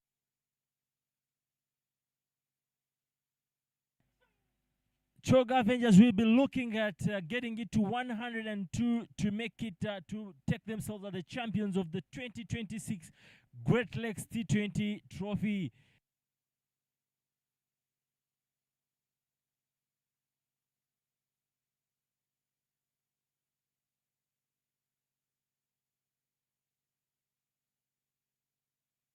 Stage is set. The ball is in everyone's hands, and it's time to prove who you are and who you made of. Welcome back for this second innings, Naomi. What do you make of the first innings and moving into the second innings? Where do you think the game will be won? Where do you think the game will be lost? Thank you very much, Yasin. Firstly, kudos to the Bunyonyi Warriors who were able to get 70 runs in the last 10 overs. That's quite an interesting way of stepping up that run rate and ensuring that they post a defendable total. And of course, the Avengers now, who secured this slot for the final quite early in the match days, have an uphill task of looking for that 101, 102 runs to be able to 102 runs to be able to secure victory in this first edition of the Great Lakes Women's T20 tournament. It's all happening here at the Lugogo Cricket Oval. We can see a couple of fans here have come down quite early to watch this final game. We can see the Rwanda under-19 boys in the pavilion also watching this final game. The other teams in Mburo Blasters and the Victoria Strikers all around watching this final game. Would like to thank Cricket Uganda for this particular tournament and the arrangement, and the hope is that it continues to have very many editions of this kind of tournament to continue to grow the women's game in Uganda.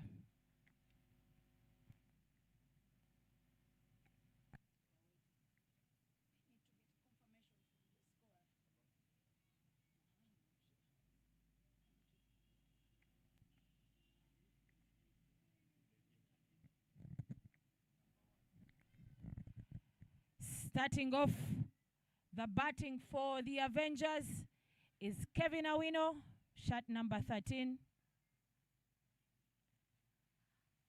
And for the ball is Nampamu Josephine, Kevin Awino, and Akidi Susan.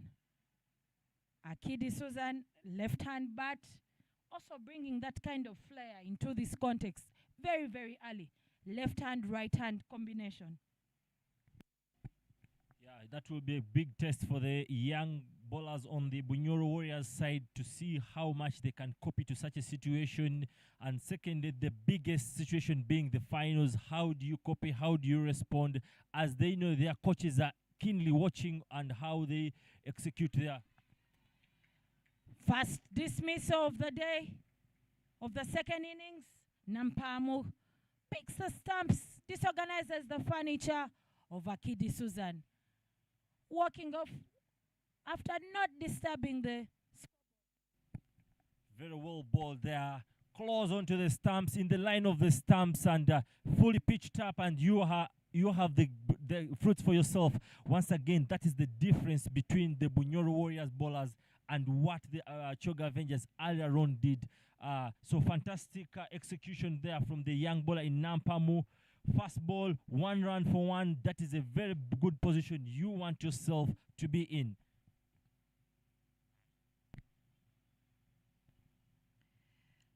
Tough days for the Avengers. Not the best of stats. 1 for 1 in 0.2. Not a great way to start. The questions will now be asked of the remaining batters in the dugout. Are they able to rise to the occasion? But comfortably, shot number 13 of the Avengers is sent in, and that is Kevin Awino has been joined by shot number 4, Amayo Martha, to continue to try and get the Avengers to that total of 102 runs.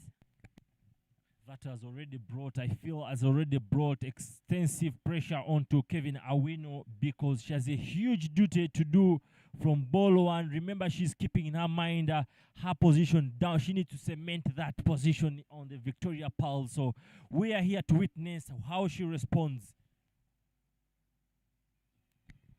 Getting out of the blocks is Amayo Matha with that fine edge, leading edge to that fly gully region. Still able to quickly put in that single.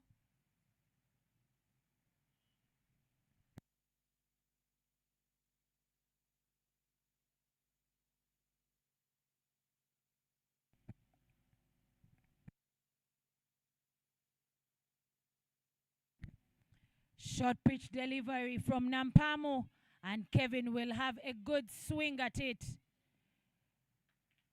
allowing them to take another 2 runs.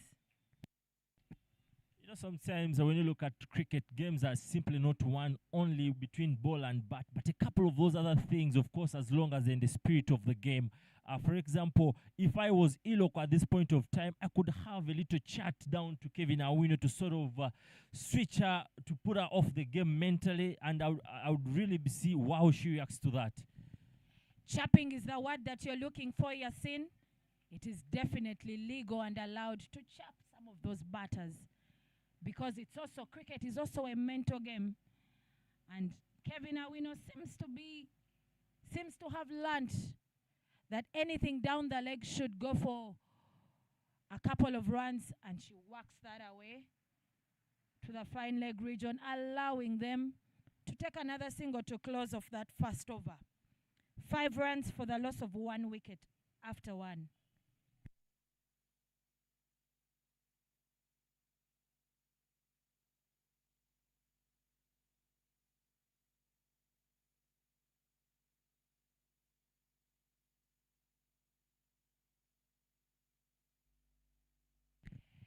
Yasin, you seem to have a good experience with this chopping and sledging arrangement. I think that it brings some excitement to the game. If you're not able to disorganize the bat with either your pace of the ball or something, you're not applying as much pressure, then you can use the chopping. Tell us about your experience. Of course, definitely, because there are times everything is not working in your position. You're doing the right thing, but you're not getting that breakthrough. You need, for example, we just played against the table toppers in James Sugar. We set up a very low score, 110. What else? How do you win the game? So I had that continuous chat to that the Kenyan wicket keeper who they shipped in, and I can assure you, the last ball he played earlier on, when we changed the side, I continued talking to him, and I can assure you, he gave me that direct catch at slips, and that really swung the mood of the game, us going in to defend 110. Kevin Awino doing what she does best, sweeping that past that vacant square leg region, and indeed to the delight of her team. 4 runs. Left arm over, a full toss, a total gift to Kevin Awino, and that is punished all the way to the boundary with the sheer and all the energy on earth. Once again, we are seeing the Bunyonyi Warriors bowlers also starting to lose that control of their length. If they are to get that right in place, they have a great chance to defend this score. But you can't be giving such gifts to the batters.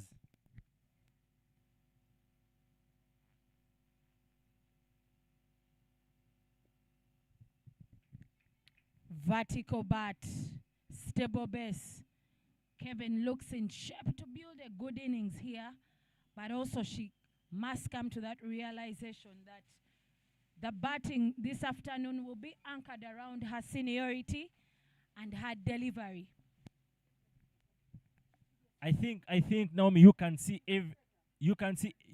every time they're hitting the right length. You saw Kevin Awino right application, bat full face, but you could see the edge towards the ball going towards the on. So that tells you a lot. You ball it fuller in the right line, and you have gifts for yourself.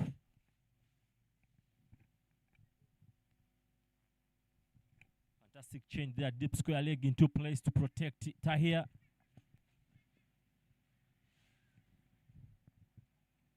Soft hands, but with not that much intention to take a single run. I think they will be happy to note that a minimum of 5 runs and will still get them to secure that silverware of the first edition of the Great Lakes Women's T20 tournament.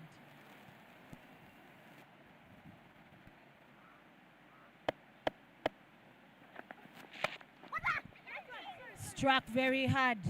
Flighted delivery from Nasona, but she doesn't take that catch. Seems to have a bit of that chin as a bowler. Must have keep that in your hands. I think that was Kevin Awino could have given herself possibly to go across and send it through the send it through mid wicket there, or go through the offside and just get that easy boundary for herself.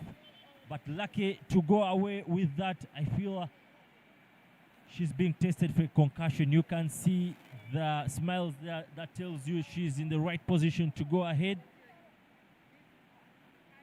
That was really a gift for Kevin Awino that almost brought to her demise.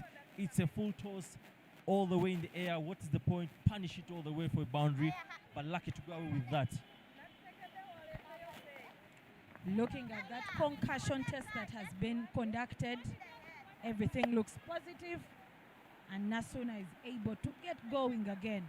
Kevin Awino must be thinking how to play that better. And this time it is soft hands, touch and go. Oh! An opportunity for a run out as the captain in Rita Musamali has a shy at the stumps. That's the kind of cricket that we want to see in this final game. Kevin Awino should be extremely careful. She's just been dropped the previous ball. You running casually, yet she's such a quick runner. You're not sliding the bat. You're going to lose the wicket, and all eyes are on you as someone who let down if the Choga Avengers go on to lose the game.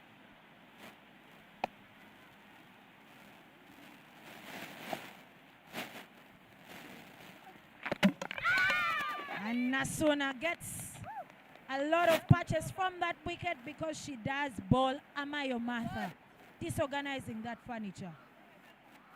And the Choga Avengers lose their second wicket. Feels like it might be a short day in the office when you look at how wickets are tumbling. Once again, another proof that every time they are hitting into the line or closer to the bowler, to the batters, in the churn of the wickets, it's all wickets coming around, and there you go, another one down. More trouble for the Choga Avengers. So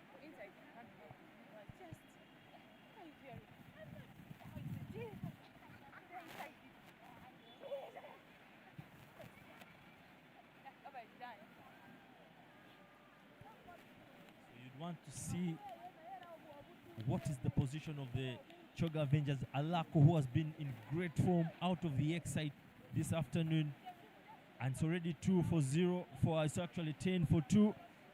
Not yet out of the power play, and this is the situation looking like for the Choga Avengers.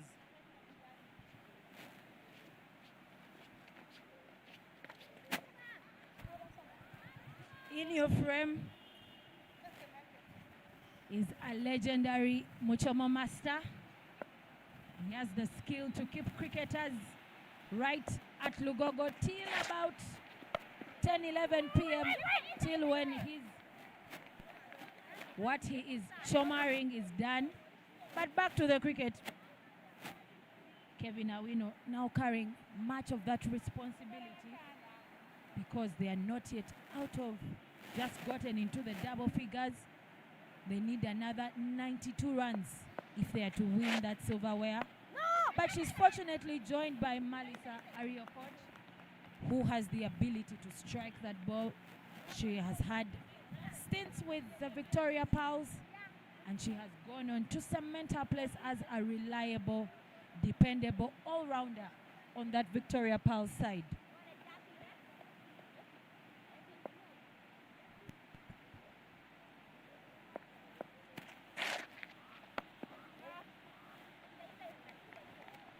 want to give credit to the difference. What is marking out the difference between the Bunyonyi Warriors bowlers and the Choga Avengers is the control they're having at the length and lines they're hitting. They have stuck in the wickets and bowling it fuller, allowing the batters to play at them. And what else can you say? It's 2 wickets down.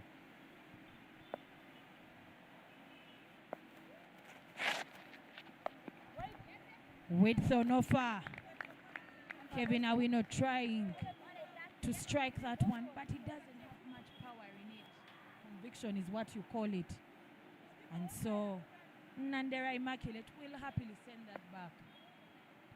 We want to thank all our fans all over the cricket over watching and supporting the ladies in this final game.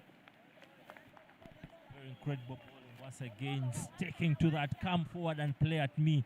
They already realize that the assistance that the wicket is offering, so they are putting it for the batters to have a play at it. And there you go, once again, keeping them into question marks on each ball that they are playing. Touch and go seemed to be the intention, but not well executed. As Malisa has not yet been able to actually face, but bringing up that third over, the end of the third over, the Avengers are 10 for the loss of 2 wickets. In your frame are those athletic youngsters in the under-19 outfields of the Rwanda side, the men. And of course, key to note is that the Lugogo Cricket Oval is fronted by that Ginger Road, Kampala Ginger Highway. And at this time, on a Thursday at 4 p.m., people are starting to get out of town. So it's creating a bit of traffic in there. But also in the pavilion are the youngsters of Mburo Blasters who were edged out of this tournament the end of match day number 3, but have secured a beautiful win in the afternoon. Malisa Ariokot decides to get out of the blocks with a beautiful cut shot. A shot played with a lot of conviction, Yasin. Look at that length that has been hit, giving all the time and all the bounce for Malisa to just feast onto that, and 4 runs for herself to once again create more statement to the game. Just stick to that full ball. Let the batters just play on the front move. You can't be doing that. You can't alter that length.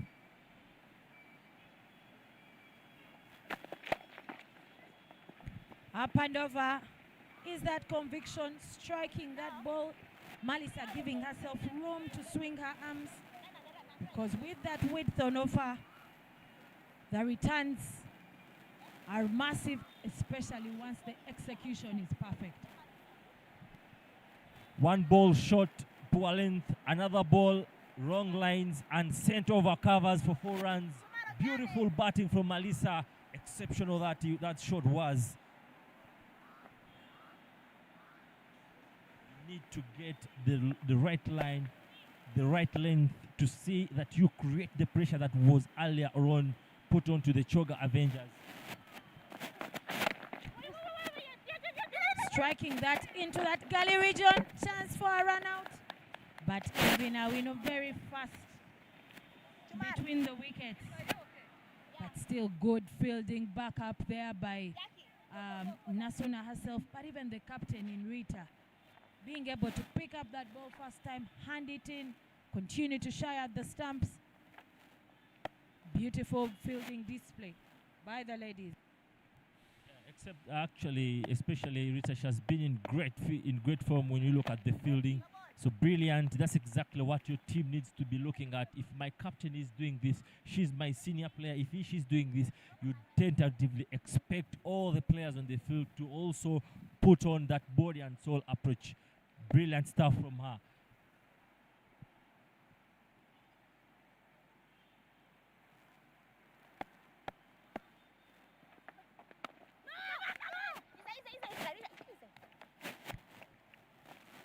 The touch and go business might not be the best way to execute getting to that 102 runs total. But I think one of the things you've mentioned about that pressure mounting, you can see that Kevin Awino is not yet settled. Still not playing with much confidence, but rather under pressure. And she works this one, allowing it to go all the way to the boundary through that third man region, that vacant third man region, to the delight of the Avengers.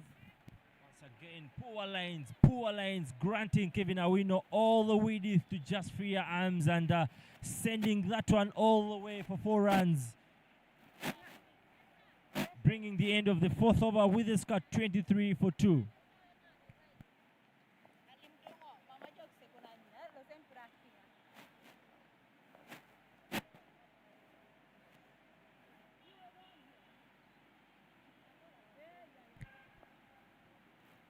Questions for the captain in Rita. In 4 overs, the Avengers are already at 23. To their disadvantage, they have lost 2 wickets. And she makes that decision to bring on Akurut Asumin to try and create a bit of damage, because she feels that the Avengers are not in a comfortable position. I feel that is a brilliant decision. Actually, the decision could have easily maybe put Tahi out of the attack.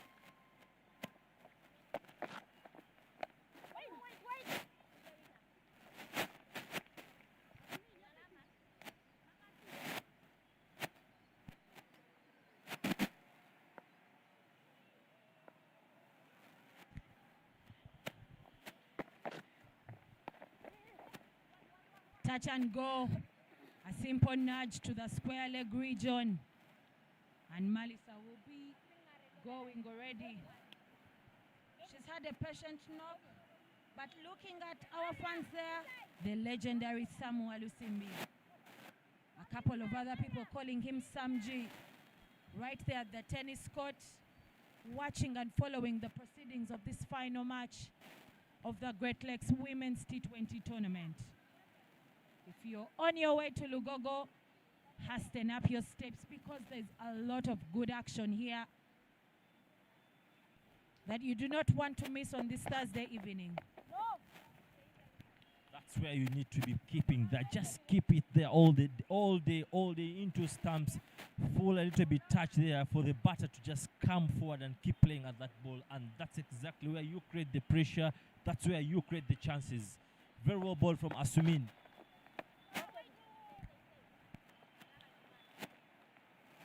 Good technique by Kevin Awino, but the task is to actually be able to push that through the gap to be able to get some runs.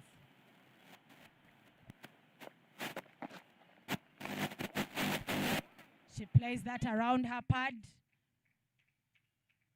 nudging it for just the one. I would want to see us in that Malisa and Kevin are attempting to push for the 2s, because the big shots are not coming as often as they would want them, but the 1s, the 2s, the 3s also accumulating to runs.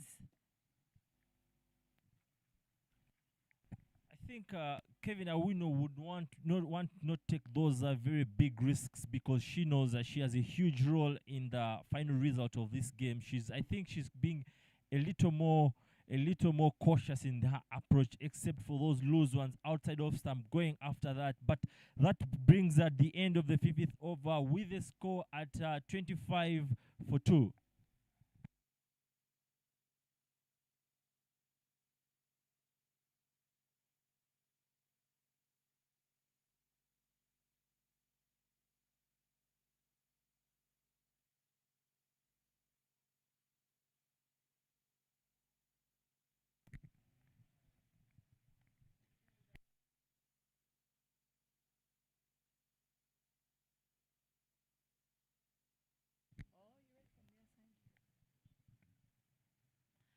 Five overs down.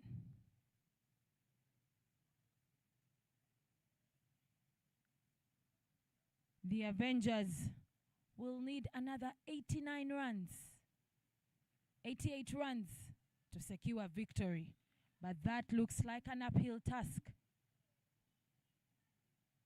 as the run rate so far is not as healthy as you'd want it, operating at about 4.8, but the required is about 5 to be very comfortable. Kevin Awino, shout out there, trying to play it around her pad, but this time there's no bat on it. It hits that pad, and Sharon Athwola judges that LBW, grants that as an LBW, and she'll have to walk back for that patient knock of 13 of 19. Very great length there, keeping it closer to the batter. Very closer to the batter, into the line of the wickets, and getting that one. Of course, coming the fact that she's coming left arm over, you expect that ball pitched on middle stump, getting back to the off stump, and Kevin Awino has to be walking back. And I can tell you, this wicket is going to have a serious impact on how the game is going to go moving forward. Brilliant bowling from the youngster there.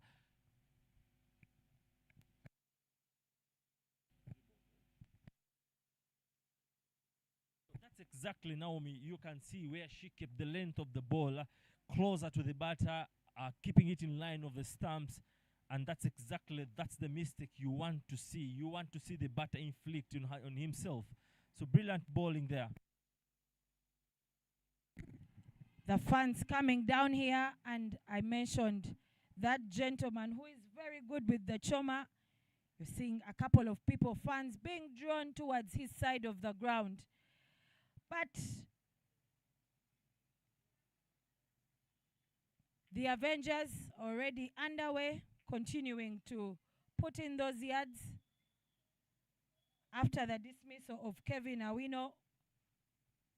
Shot number 12 is sent in to do the work in Namiro Mary, coming in up the order, trying to put in the shifts.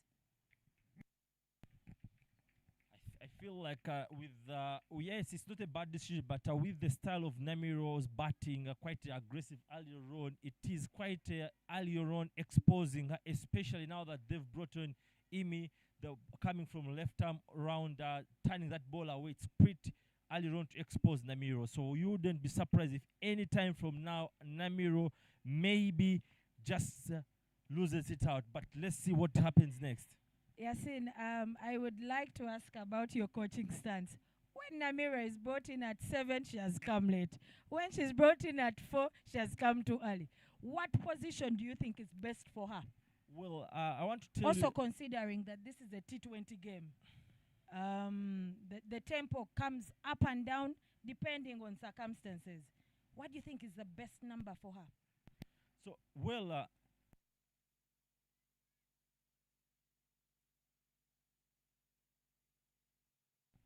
Okay, I just want to give you players who, such players, you just have to understand the situation. In this situation, do you need, what is the asking rate? Is it a ball run? Is it way above in terms of the required run rate to send in Namiro? So that is the point where you take it from. Or do you just need, you can see Kevin Awino, how she was going about the business. Earlier on, you could see Imi alongside Rita Musama. These are two batters who can't take on the ball. But did you saw how they were nudging the ball around, a single here, a single there. But that's not the way Namiro bats. So you wouldn't want to expose her earlier on. You would want someone who does the job, then bring Namiro in a situation whereby the asking rates, maybe it's a scores level, the asking rate is high. So I feel that is not the right position at in this situation.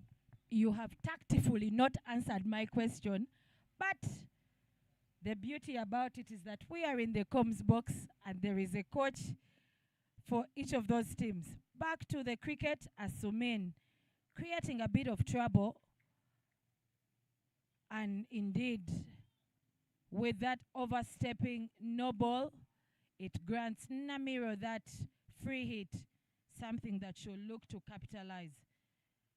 Derek Bakunzi, coach of the Victoria Strikers, Ivan Kakande, coach of the Mburo Blasters, but also the coach for the under-19 girls, all here to watch that final game.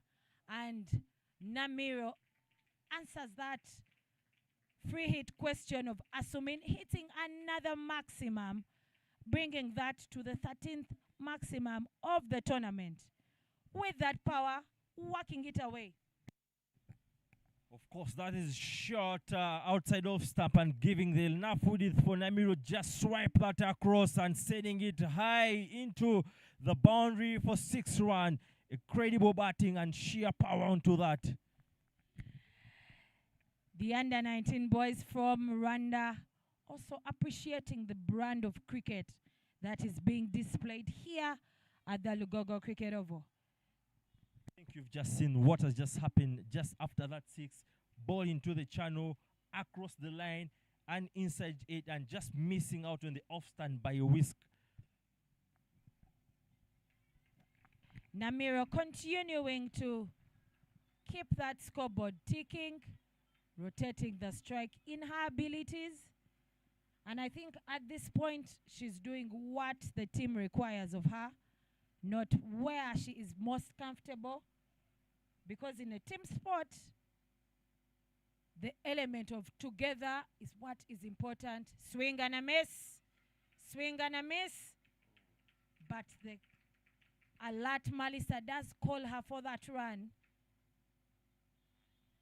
And the call is actually Malisa's because it was behind. But they continue to do the work. The times are challenging for them. But the work has to be done if they are to secure that victory.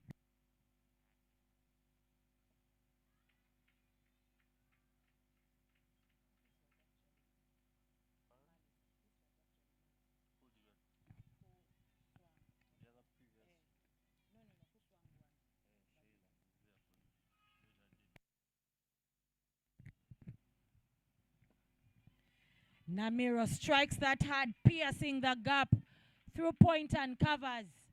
And indeed, continuing to patiently add onto that Avengers total. Once again, width outside of stump, long lines they are offering Namiro all the time and all the width to just slash that through point there for 4 runs. Yeah, there's a lot of width there to be offered to Namiro. She'll never forgive that. You just have to keep that ball. We want to see how she'll respond from the left arm coming from the shell end.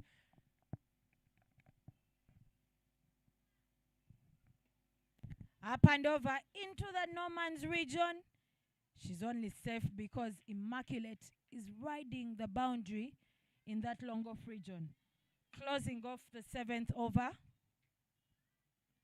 The Avengers are 44 for the loss of 3 wickets.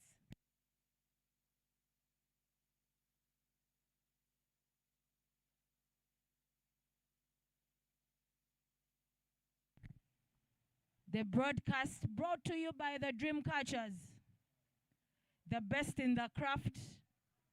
A shout out to all the gents in that broadcast tent, putting in the yards, setting up very early, and ensuring that our live stream and our broadcast is of top quality.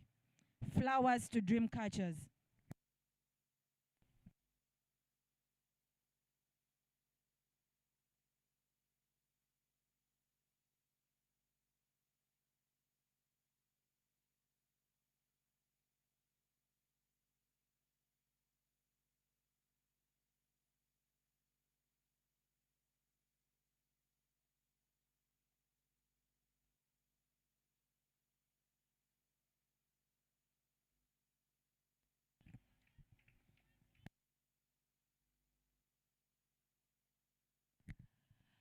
Interesting to note that that left-handed bowler in Immaculate Nandera was once a medium pace bowler.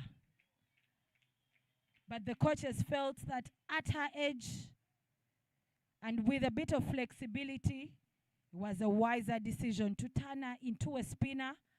And it is paying off. We're seeing the work of Coach Brian Makmasaba and Deus Muhumuza consistently working with these young ladies to ensure that they continue to hone their craft with both the ball and the bat. Nandera keeping Namiro busy wondering what type of ball she is delivering.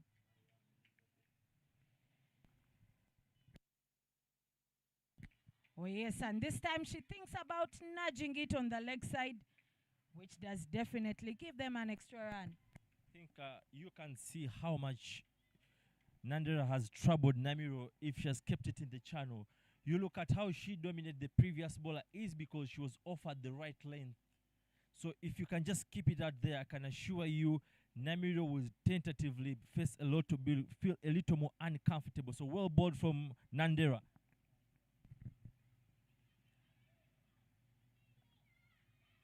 Oh my goodness, what just happened?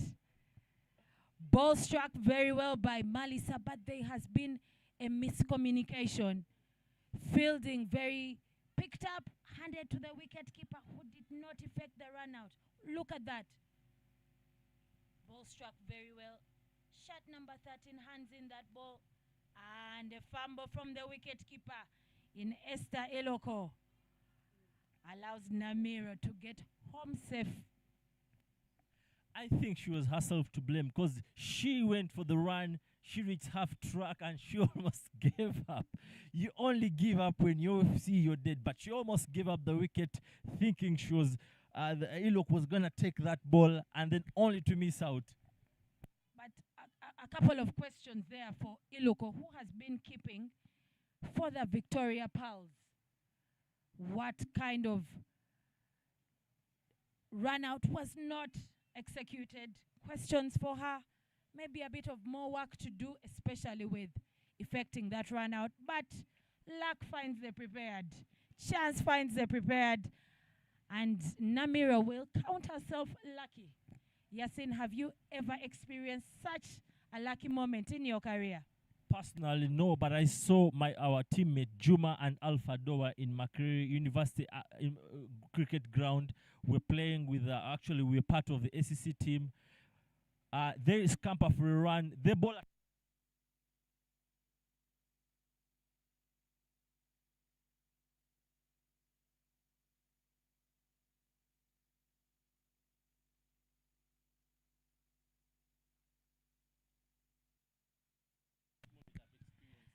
Some people come with their luck. Others have no inch or pinch of luck in this game of cricket. And touch and go is the strategy that they seem to have decided on. That Marabustok, I mentioned that the cricket oval is across the road from Chadondo Rugby Grounds. But still about that, a catch is taken as Mary Namiro swings hard into that cow corner region. But this time, the chance is not for her as the catch is completed by shot number 4, shot number 13. Yes.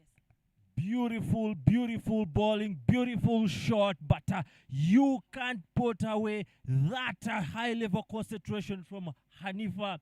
Brilliant take to send Namiro back in the standing, and I'll remind Naomi that it was a too early exposure of Namiro in this situation, but nevertheless, she has put up a hand to sort of propel the Choga Avengers run rate, and here comes in the captain. Mary Namiro going off with a patient 15 runs of 15 balls. The questions will be for her to improve her technique, to be able to adjust to situations, to play more with a vertical bat. That scoreboard there and the scorers. Emma, Jimmy doing that work. There is Marion doing the work for the scoring. And we appreciate all that work that they have done in this tournament from Monday. Interesting stats here that just before under the 10 over mark, the Avengers are trying to cross over the halfway total that they are defending. And the captain gets out of the blocks immediately by cutting that over the gully fielder, allowing them to take 2 runs. let's just talk about that catch. That was an exceptional, brilliant piece of fielding. And I think they've been a step ahead of the Choga Avengers when it comes to the fielding. Had to run a couple of steps, stretch out the hands. That shot, I can assure you, was struck with a lot of energy from Namiro, but brilliantly taken. And we can see a turnaround of events.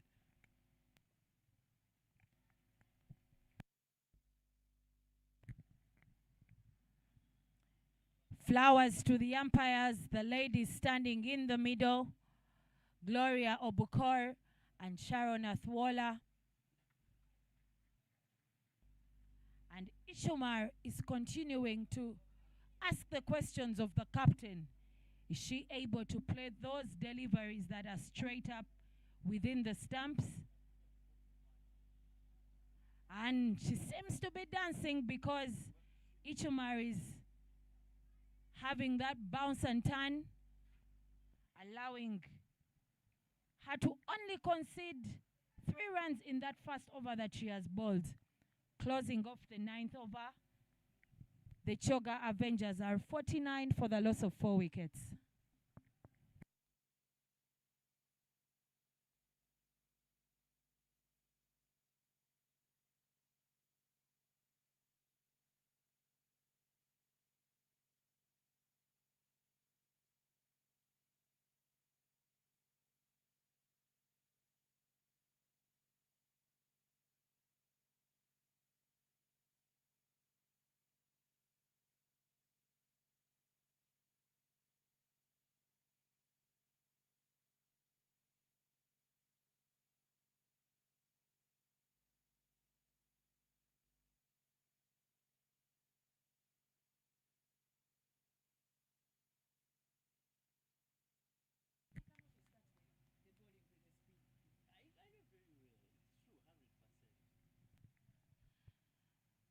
Nandera, that left-handed spinner coming in from the shell end side. And playing that, Malisa. They have mastered that angle between the fly gully and point region, also because they are playing along with the turn of the ball, allowing them to pick a couple of runs in that region.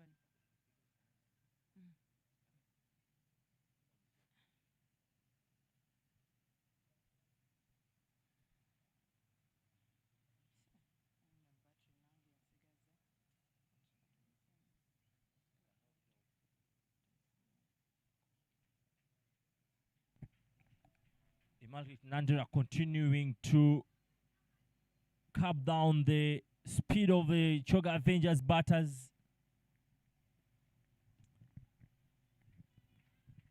Fiona rocking back a bit to play that one with softer hands, but I would want to see more intent with picking those runs, because now they need 52 runs in 10.2 overs, and indeed this time she strikes it with authority.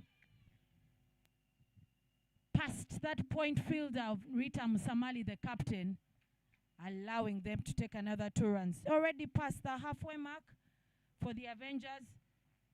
The trouble is with the number of wickets that have fallen. But the captain will know that this is the time for her to front load for her team if they are supposed to secure that victory.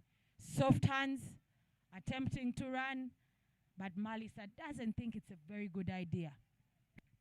Yeah, at this point you don't want to take any huge risks and create another wicket in there. So that's a good awareness of the situation, and that brings the end of the 10th over, 52 for 4.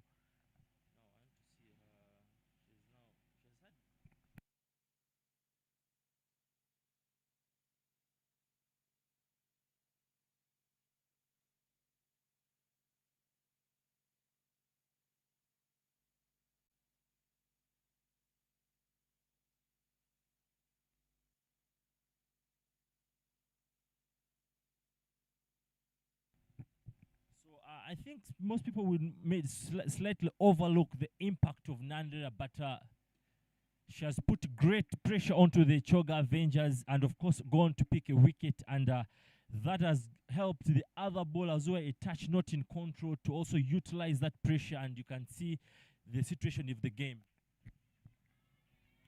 Ichumar sending that down the leg, and Malisa much obliges to playing that, just guiding it, continuing it a bit finer. And the umpire says, no, that was a wide, no button to it. So she will have to deliver that one again. The legal accepted delivery.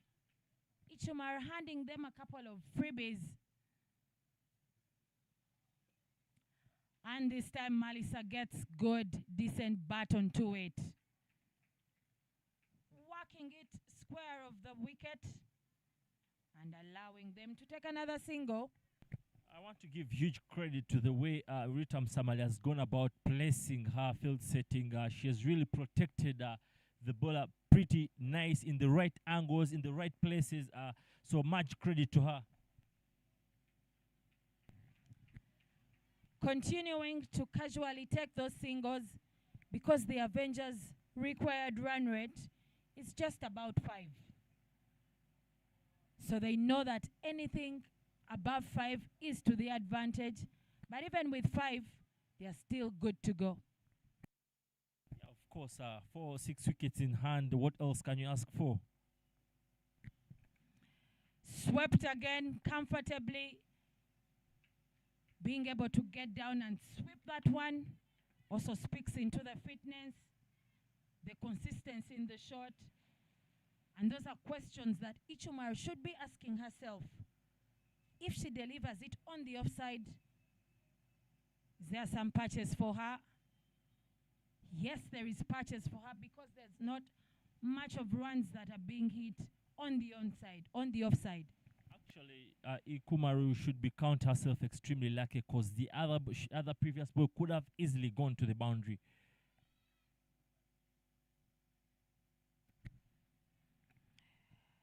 An appeal there for that last ball because the ball did get to the pads of Fiona, but the umpire judging that not out, but also bringing an end to the 11th over.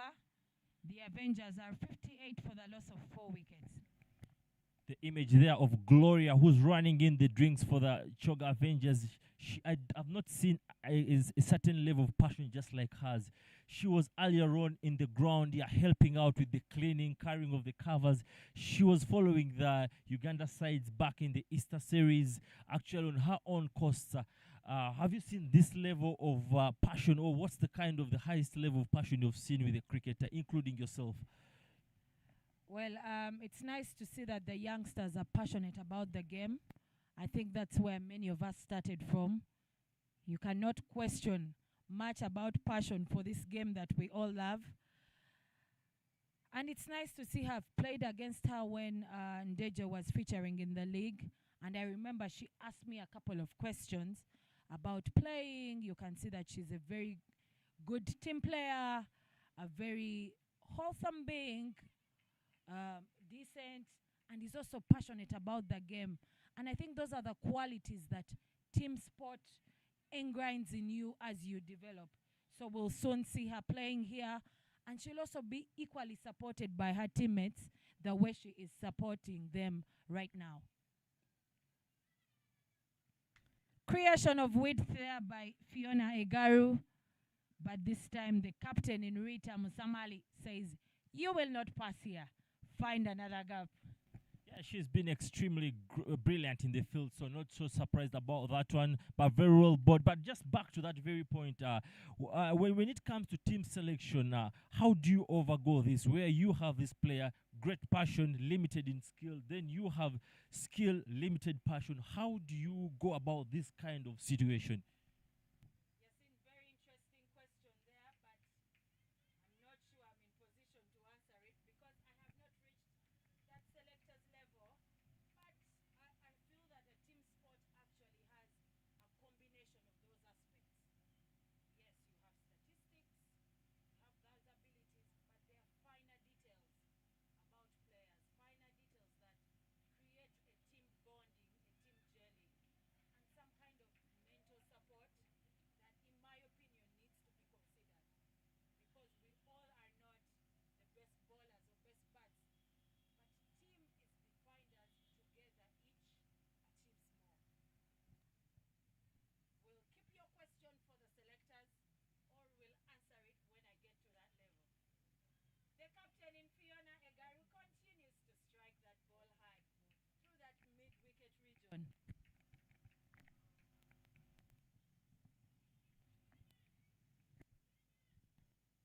Closing off the 12th over, the Avengers are at 62 for the loss of 4 wickets.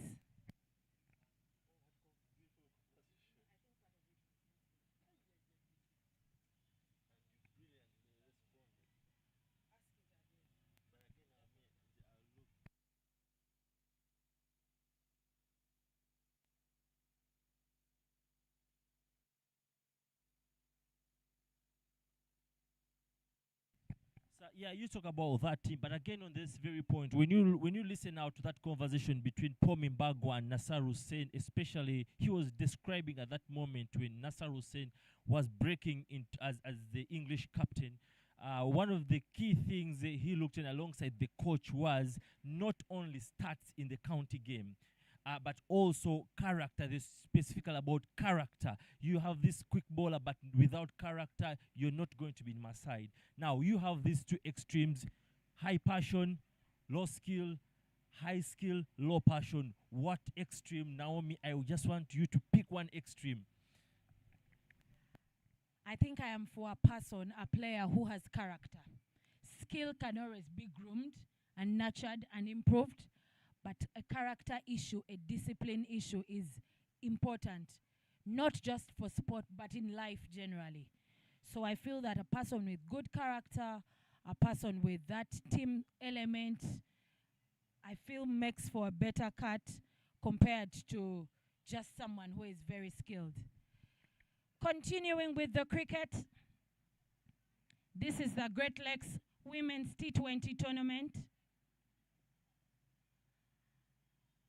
And we have the Choga Avengers continuing to work hard to get to that 102-run mark. Right now, they are 40 runs short of that. But the Bunyonyi Warriors will want to keep them under wraps. And the captain continues to swing. Some she has missed, some she has contacted, and others, a string of luck is following her. But what I'm really shocked was there sort of appeal, because actually the umpire can't give out without an appeal. So I'm just wondering if the Bunyonyi Warriors really applied. Chances created in that point region. Malisa Ariokot strikes that hard. Nandera does not convert that into a catch. And that point region is very busy because of the width that is being given out. Both Fiona and Malisa are very happy with freeing their arms on the on and on the offside just to keep rotating that strike. Closing off the 13th over, the Avengers are 65 for the loss of 4 wickets.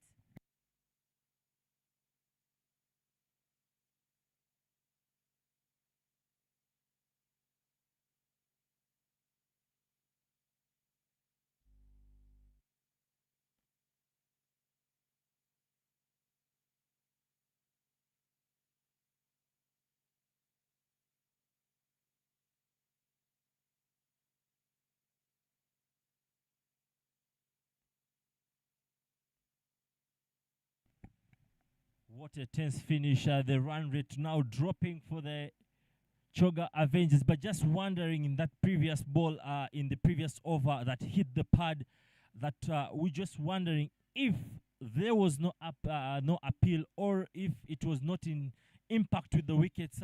But that is gone, and it's a continuation. A couple of runs needed if Avengers could clinch the title of the 2026 Great Lakes T20 tournament.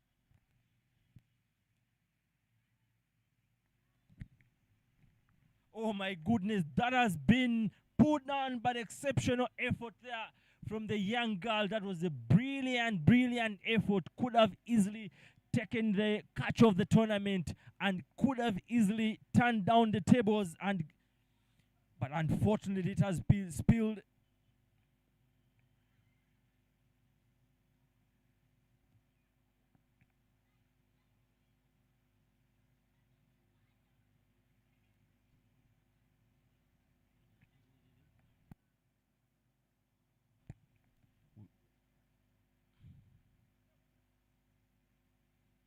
what is Melissa doing? That almost crashed into the stumps. And actually, Ikumar is all smiles there. That was almost crashing into stumps. Short ball and easily needed a punishment on the on. Outside off stump, slap through, but there's an extra cover in there.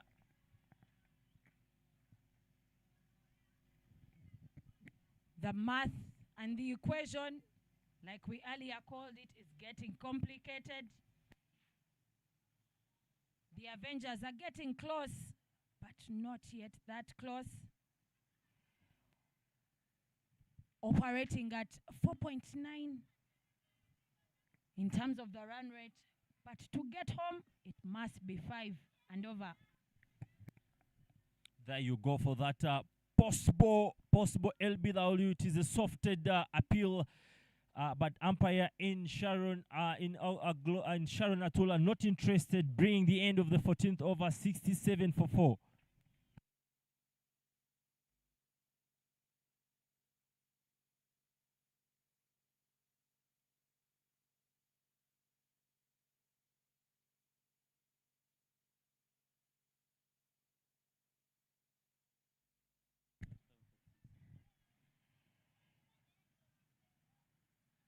Statistics at this point present an interesting equation that should be easily solved by the Avengers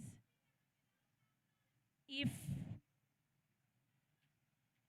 goes by the fact that they secured the first slot in this final.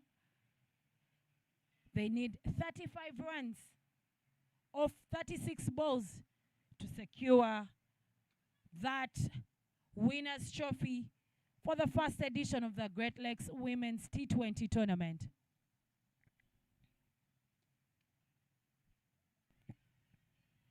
Very good diving effort by Nasuna. I like the way these young ladies have put their bodies on the line, fielding and backing up each other. You've seen the captain, Rita Musamali, and that's what it happens when the captain leads from the front. She's put her body on the line for the team, and that kind of energy and spirit has flown into the other players on the field.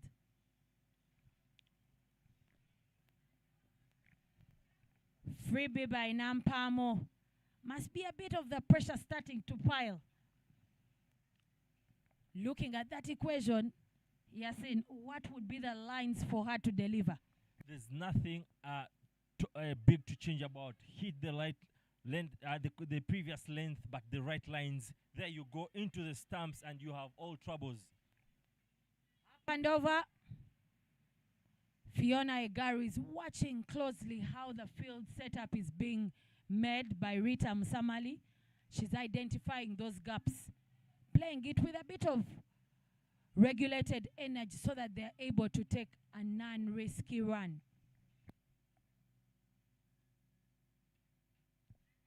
Malisa hits that in the mid-wicket region. And Nasona slightly far away from her right-hand side, but should have created that opportunity. Because this is the partnership that is very dangerous. So as I was saying, nothing to change. Just keep that line into the line of the wickets. Body touch fuller and just allow the mistakes to come.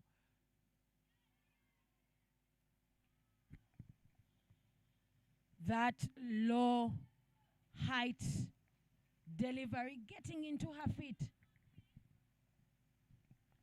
There you go in the replay there. Across, shuffling across the line, swiping it. Not anywhere close to the ball and could have easily been an LB dismissal. But I want to take note of one very important thing that I mentioned earlier. I think you want to give credit to the field placings of Ritam Samali. Look at those angles. Look how where fine leg is more into the deep square leg. Look at mid wicket, the angle he's in, and actually that's exactly where Fiona Kulme has been hitting straight to the fielders with 2 possible dismissals. So fantastic field setup from Ritam Samali.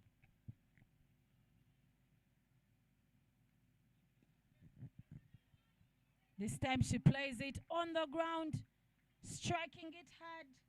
but no returns.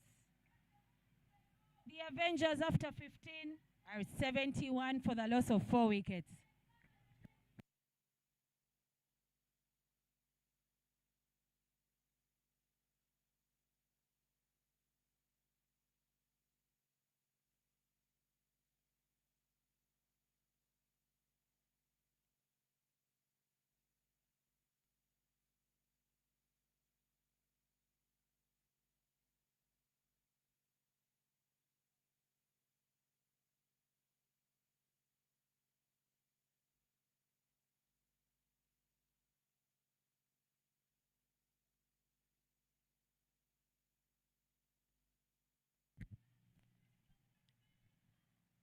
Hanifa back into the bowling attack from the Ginger Road end side.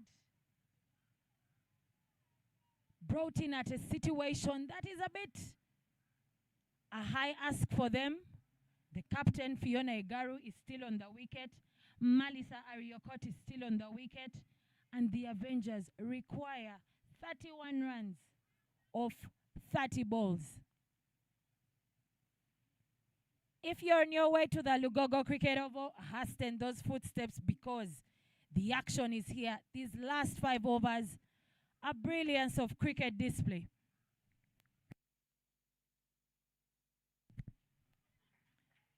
Struck in that gap, but of course with that good field setup, Malisa is only able to pick up 1. So now, Alaron, you're asking what is the ideal position to bring in Namiro. Now we are at a point where it is scores level. Now Kulmi has brought the game very closer. A ball run is needed.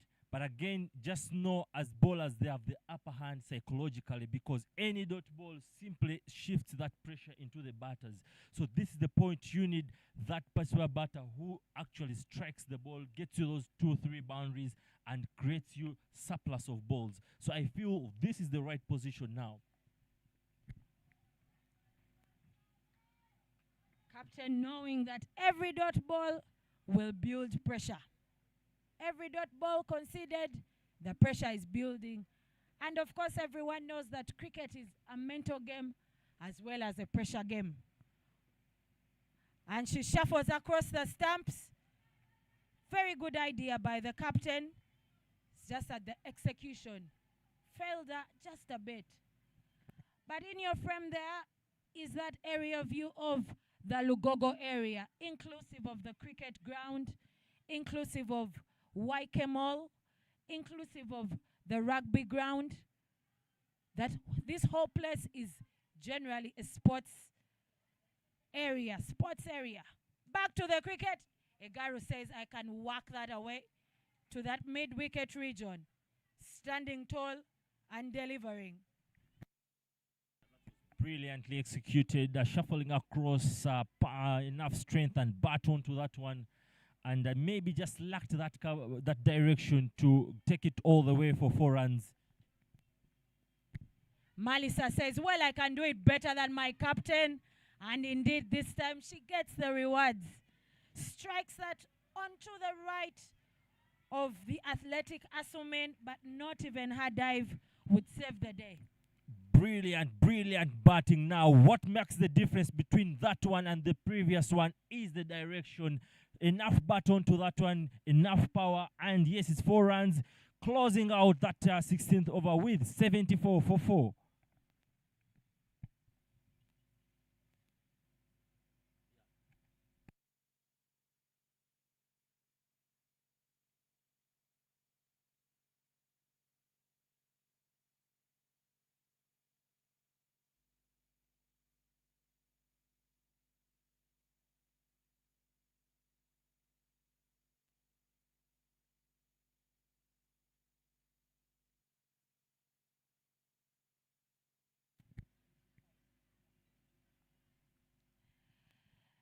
The Avengers dugout, coached by Biaruhanga. Joseph, I'm sure a couple of them under their breath are saying a couple of prayers for God to help them cross that line. and having that trust in their captain and Malisa to help them get over the line. The equation starting to get tricky. 25 of 23 balls. That is the required amount of runs if they are to secure that victory. That shot from Malisa was an incredible shot, just in a lot of confidence into it, a lot of power, timing, direction at such a moment.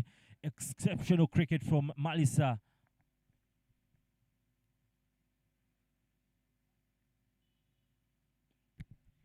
Well, the captain says, I can work that. At least let's push for the 2. And it is that communication of energies where both batters are attacking, bringing the equation to now 23 of 21 balls.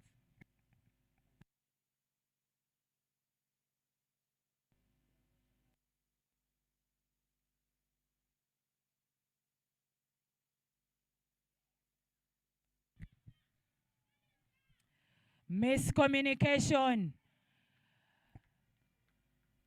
Fiona hit that straight to the mid-off region and started her journey to the other crease. Sadly, Malisa did not even move an inch. Yeah, I feel that goes back to the decision over the non-strikers, because actually that is a call from the strikers. She has the best view of the distance and where the fielder is placed. But once again, you want to give huge credit to the fielder in their first pickup and taking that critical decision as to which end to throw in this minimum seconds. So brilliant fielding there, and the turnaround possibly for the proceedings of the game.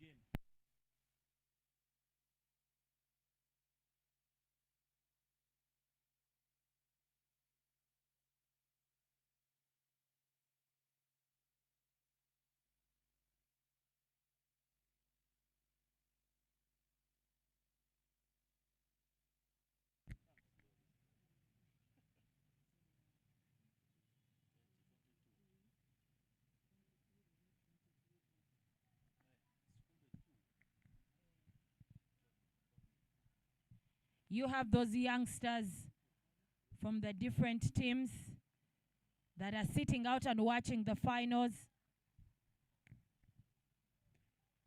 What a way to get out of the blocks. Struck beautifully by Nyamer Divine to bring the equation to level. Nyamer Divine, Gabriela, is meaning business 100%. Just brilliance is the word to describe that. Total brilliancy to send the ball all the way, nowhere foot cleared, but the bat swing there and the spot onto that ball, smacking that one all the way 4 runs. Just as I was about to say, maybe that run out had sent the Choga, the Bunyonyi Warriors as champions. These shots again changes my mind, and I'm like, could it be the shot? And indeed, 19 of 19, and then 18 of 18. Nyamer Divine must be that impact factor, because she has now brought the equation back to level. An interesting final here. All eyes at the Lugogo Cricket Oval in this final of the Great Lakes Women's T20 Tournament, first edition.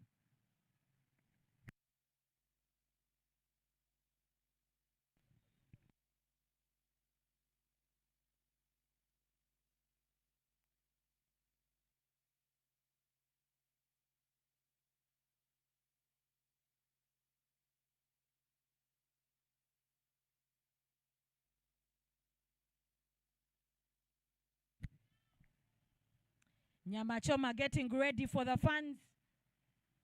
A bit of foil onto it. Kachumbari on the side. All to put for a good display, but Divine says, guys, I'm here to work everything.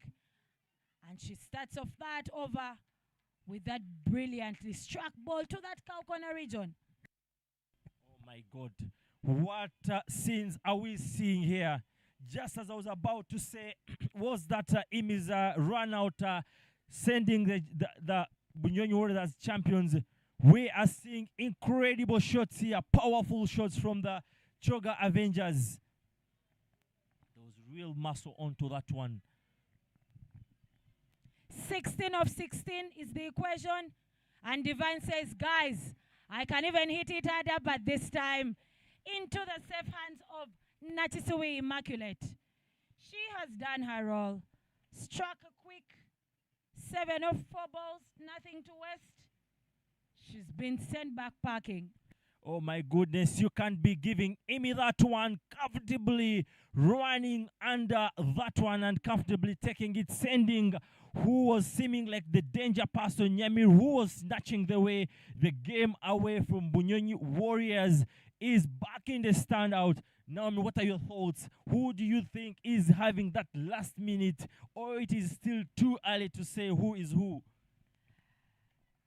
Yasin, I'll give my opinion in that penalty met over. I want to see how Akelo faces those 3 balls in this 18th over to kind of show the position that they're in. But Divine was definitely taking that game away from the Warriors. The Avenger in her definitely came out in those 5 balls that she faced.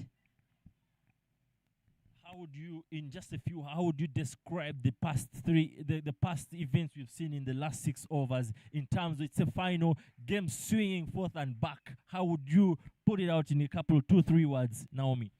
Pressure game, pressure shifts. Whoever bears that pressure and handles it better takes the day. Can we say it is typical definition of a true final with the way it has played out? A brilliance of a cricket final here. And you can see the dugouts. The pressure is shifting from red to purple, red to purple, purple to red. Mental game, but also pressure game. All here at the Lugogo Cricket Oval. I'm almost running of the right sitting position because of the game. Struck hard. Malisa wipes that all the way to that vacant region. It's all getting level here. 4 runs. No way, Ikuma. You can't be giving away this gift at this point of time. Way outside off stamper and just granting her all the width to just thump that to the boundary. What a show that was, and what a gift that was.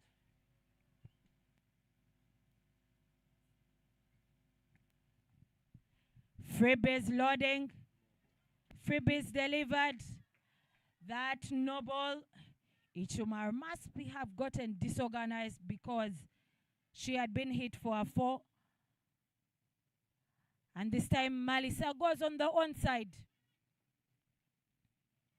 Only securing that one, but also wisely because the over is coming to an end. So she will be facing the penultimate over. The Avengers only requiring 10 runs off 12 balls.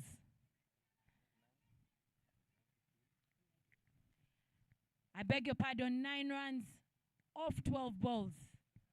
All that action packed and shared in the form of a final here at the Great Lakes Women's T20 tournament. Of course, that previous no ball, there's a change in rule. Initially, that would have been a dead ball, but now the previous rule is if it pitches off the playing pitch, that naturally becomes a no ball.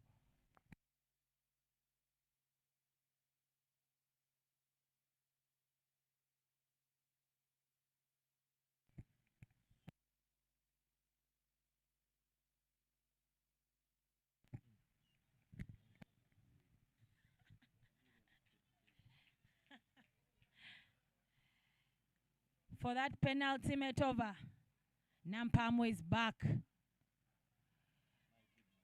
Striking that into a no man's region. Malisa Ariokot not caught, but they're able to just keep it to the 1 run. Question is, would you want to express to expose the other batter for the other 5 balls, or try and get the 2s or a boundary. Questions for Malisa because she's the senior batter at this point in time. Well, worked in the air, but it doesn't have much of distance to it as Akelo is caught in the gully region. Wicket stumbling for the Avengers. Of course, I'd offered the right width for Akelo to just go through that, but I think there wasn't enough bat into the spot of that bat, and gifting away, hit the bottom of the bat, and just donating that wicket. But here comes the star bowler in Akiteng to do some magic for the side.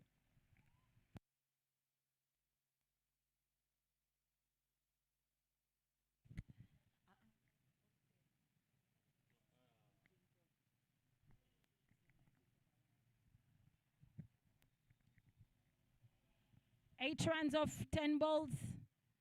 Akiteng tried to contribute with that ball, was not able to pick any wicket in the first innings and conceded quite a number of runs. But this time, what the team requires of her is to work with Malisa to get those 8 runs to secure the silverware. But just look at how much the young bowler in Nampam has had control in such a very critical moment, getting that wicket.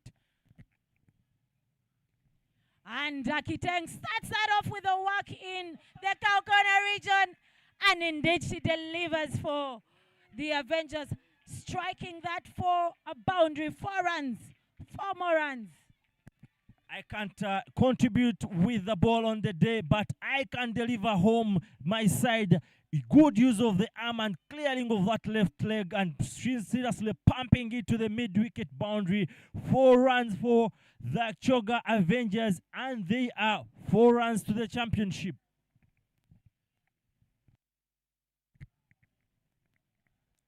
The pressure is getting high. The fielders are doubting their placements. Pressure is shifting from red camp to purple camp. And Akiteng is able to keep that low to stop that ball from creeping into her stumps. She didn't deliver much with the ball, but with the bat at a crucial hour, a bit of experience is called for. And that's exactly what it means to be a superstar.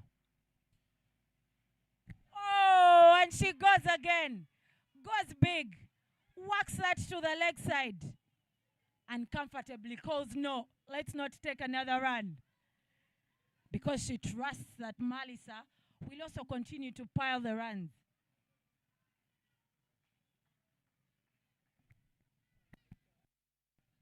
What an incredible game it has been.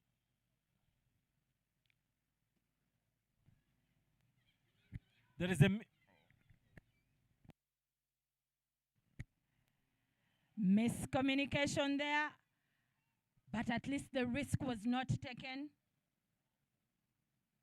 99 for 7 after 19.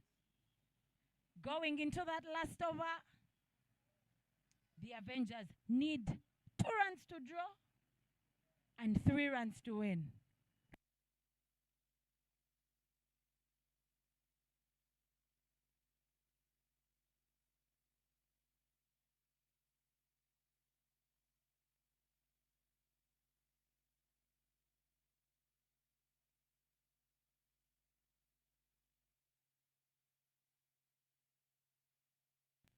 Alako not into the side, and the Buchoga Avengers almost very a sneak away from a championship. What a moment, what a game of cricket. And if I've been entrusted with 3 runs to protect.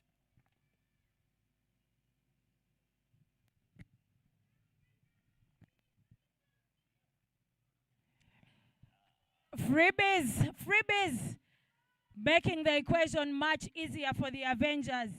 And if I starts off that last over with a wide delivery. 2 runs to win, 1 run. Akiteng going much faster, much quicker than that ball that is coming to her. And then she shapes the correct one.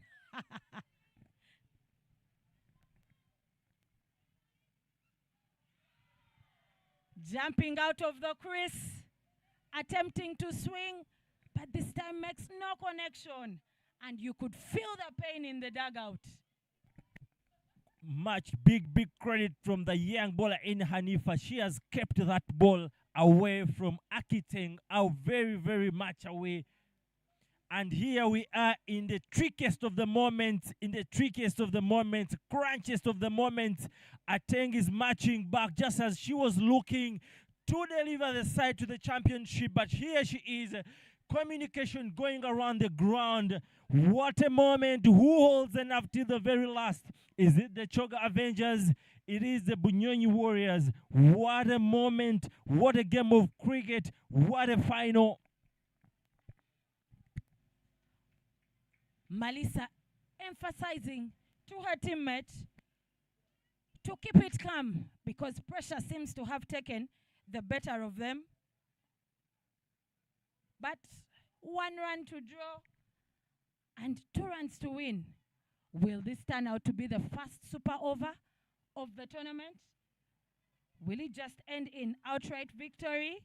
Kevin Awino saying her prayers there because the pressure has mounted. Pressure in. Pressure mounting in the purple camp. It's all happening here at the Lugogo Cricket Oval. She doesn't want to be looking at the scenes. Now, if it were you back in your playing days, would you prefer looking at these scenes? Yes, I would, because part of the contribution there is everything that is there already is a team contribution.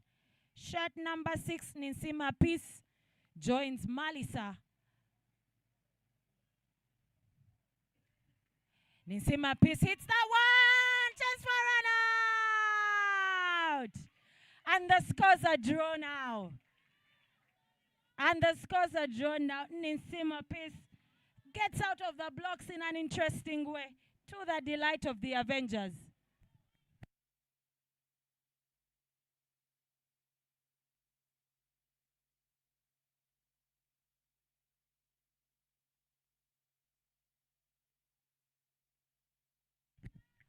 Malisa facing that 4th delivery, 1 run to win. And it ends with a freebie delivered. Hanifa gives them that wide, sending them to victory.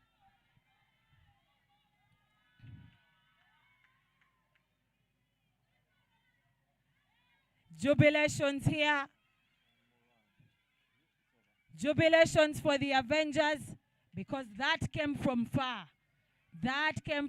And you can see the Blasters were definitely supporting the Avengers. Blasters were the team in orange, the under-19 outfit. You can see the under-19 boys from Rwanda have also watched a very classic and an interesting game, final game of cricket. And you can see the Mapiano moves already coming out. Something that you want to see, but also cricket is being enjoyed. Big jubilations in the Choga Avengers camp there. What a disappointing moment from Imi, who has had a very fantastic tournament. But it has been a very incredible match of cricket, incredible final, and I would love to say this is exactly what you would describe as a final. Game has been swinging back and forth in both camps. At one time, you would have thought maybe Bunyonyi Warriors are in the stead position, but here we are. We've seen Akiteng and alongside Malisa snatching away the win from the Choga Avengers. Brilliant game of cricket, brilliance, individual brilliance there. We've seen from the likes of Malisa. And there is the match summary. Musamali Ali Ron posting a 31, a well calculated 31 of 41 balls. Nakisui 29 of all 35, and then Nandera bringing in 21 of 22.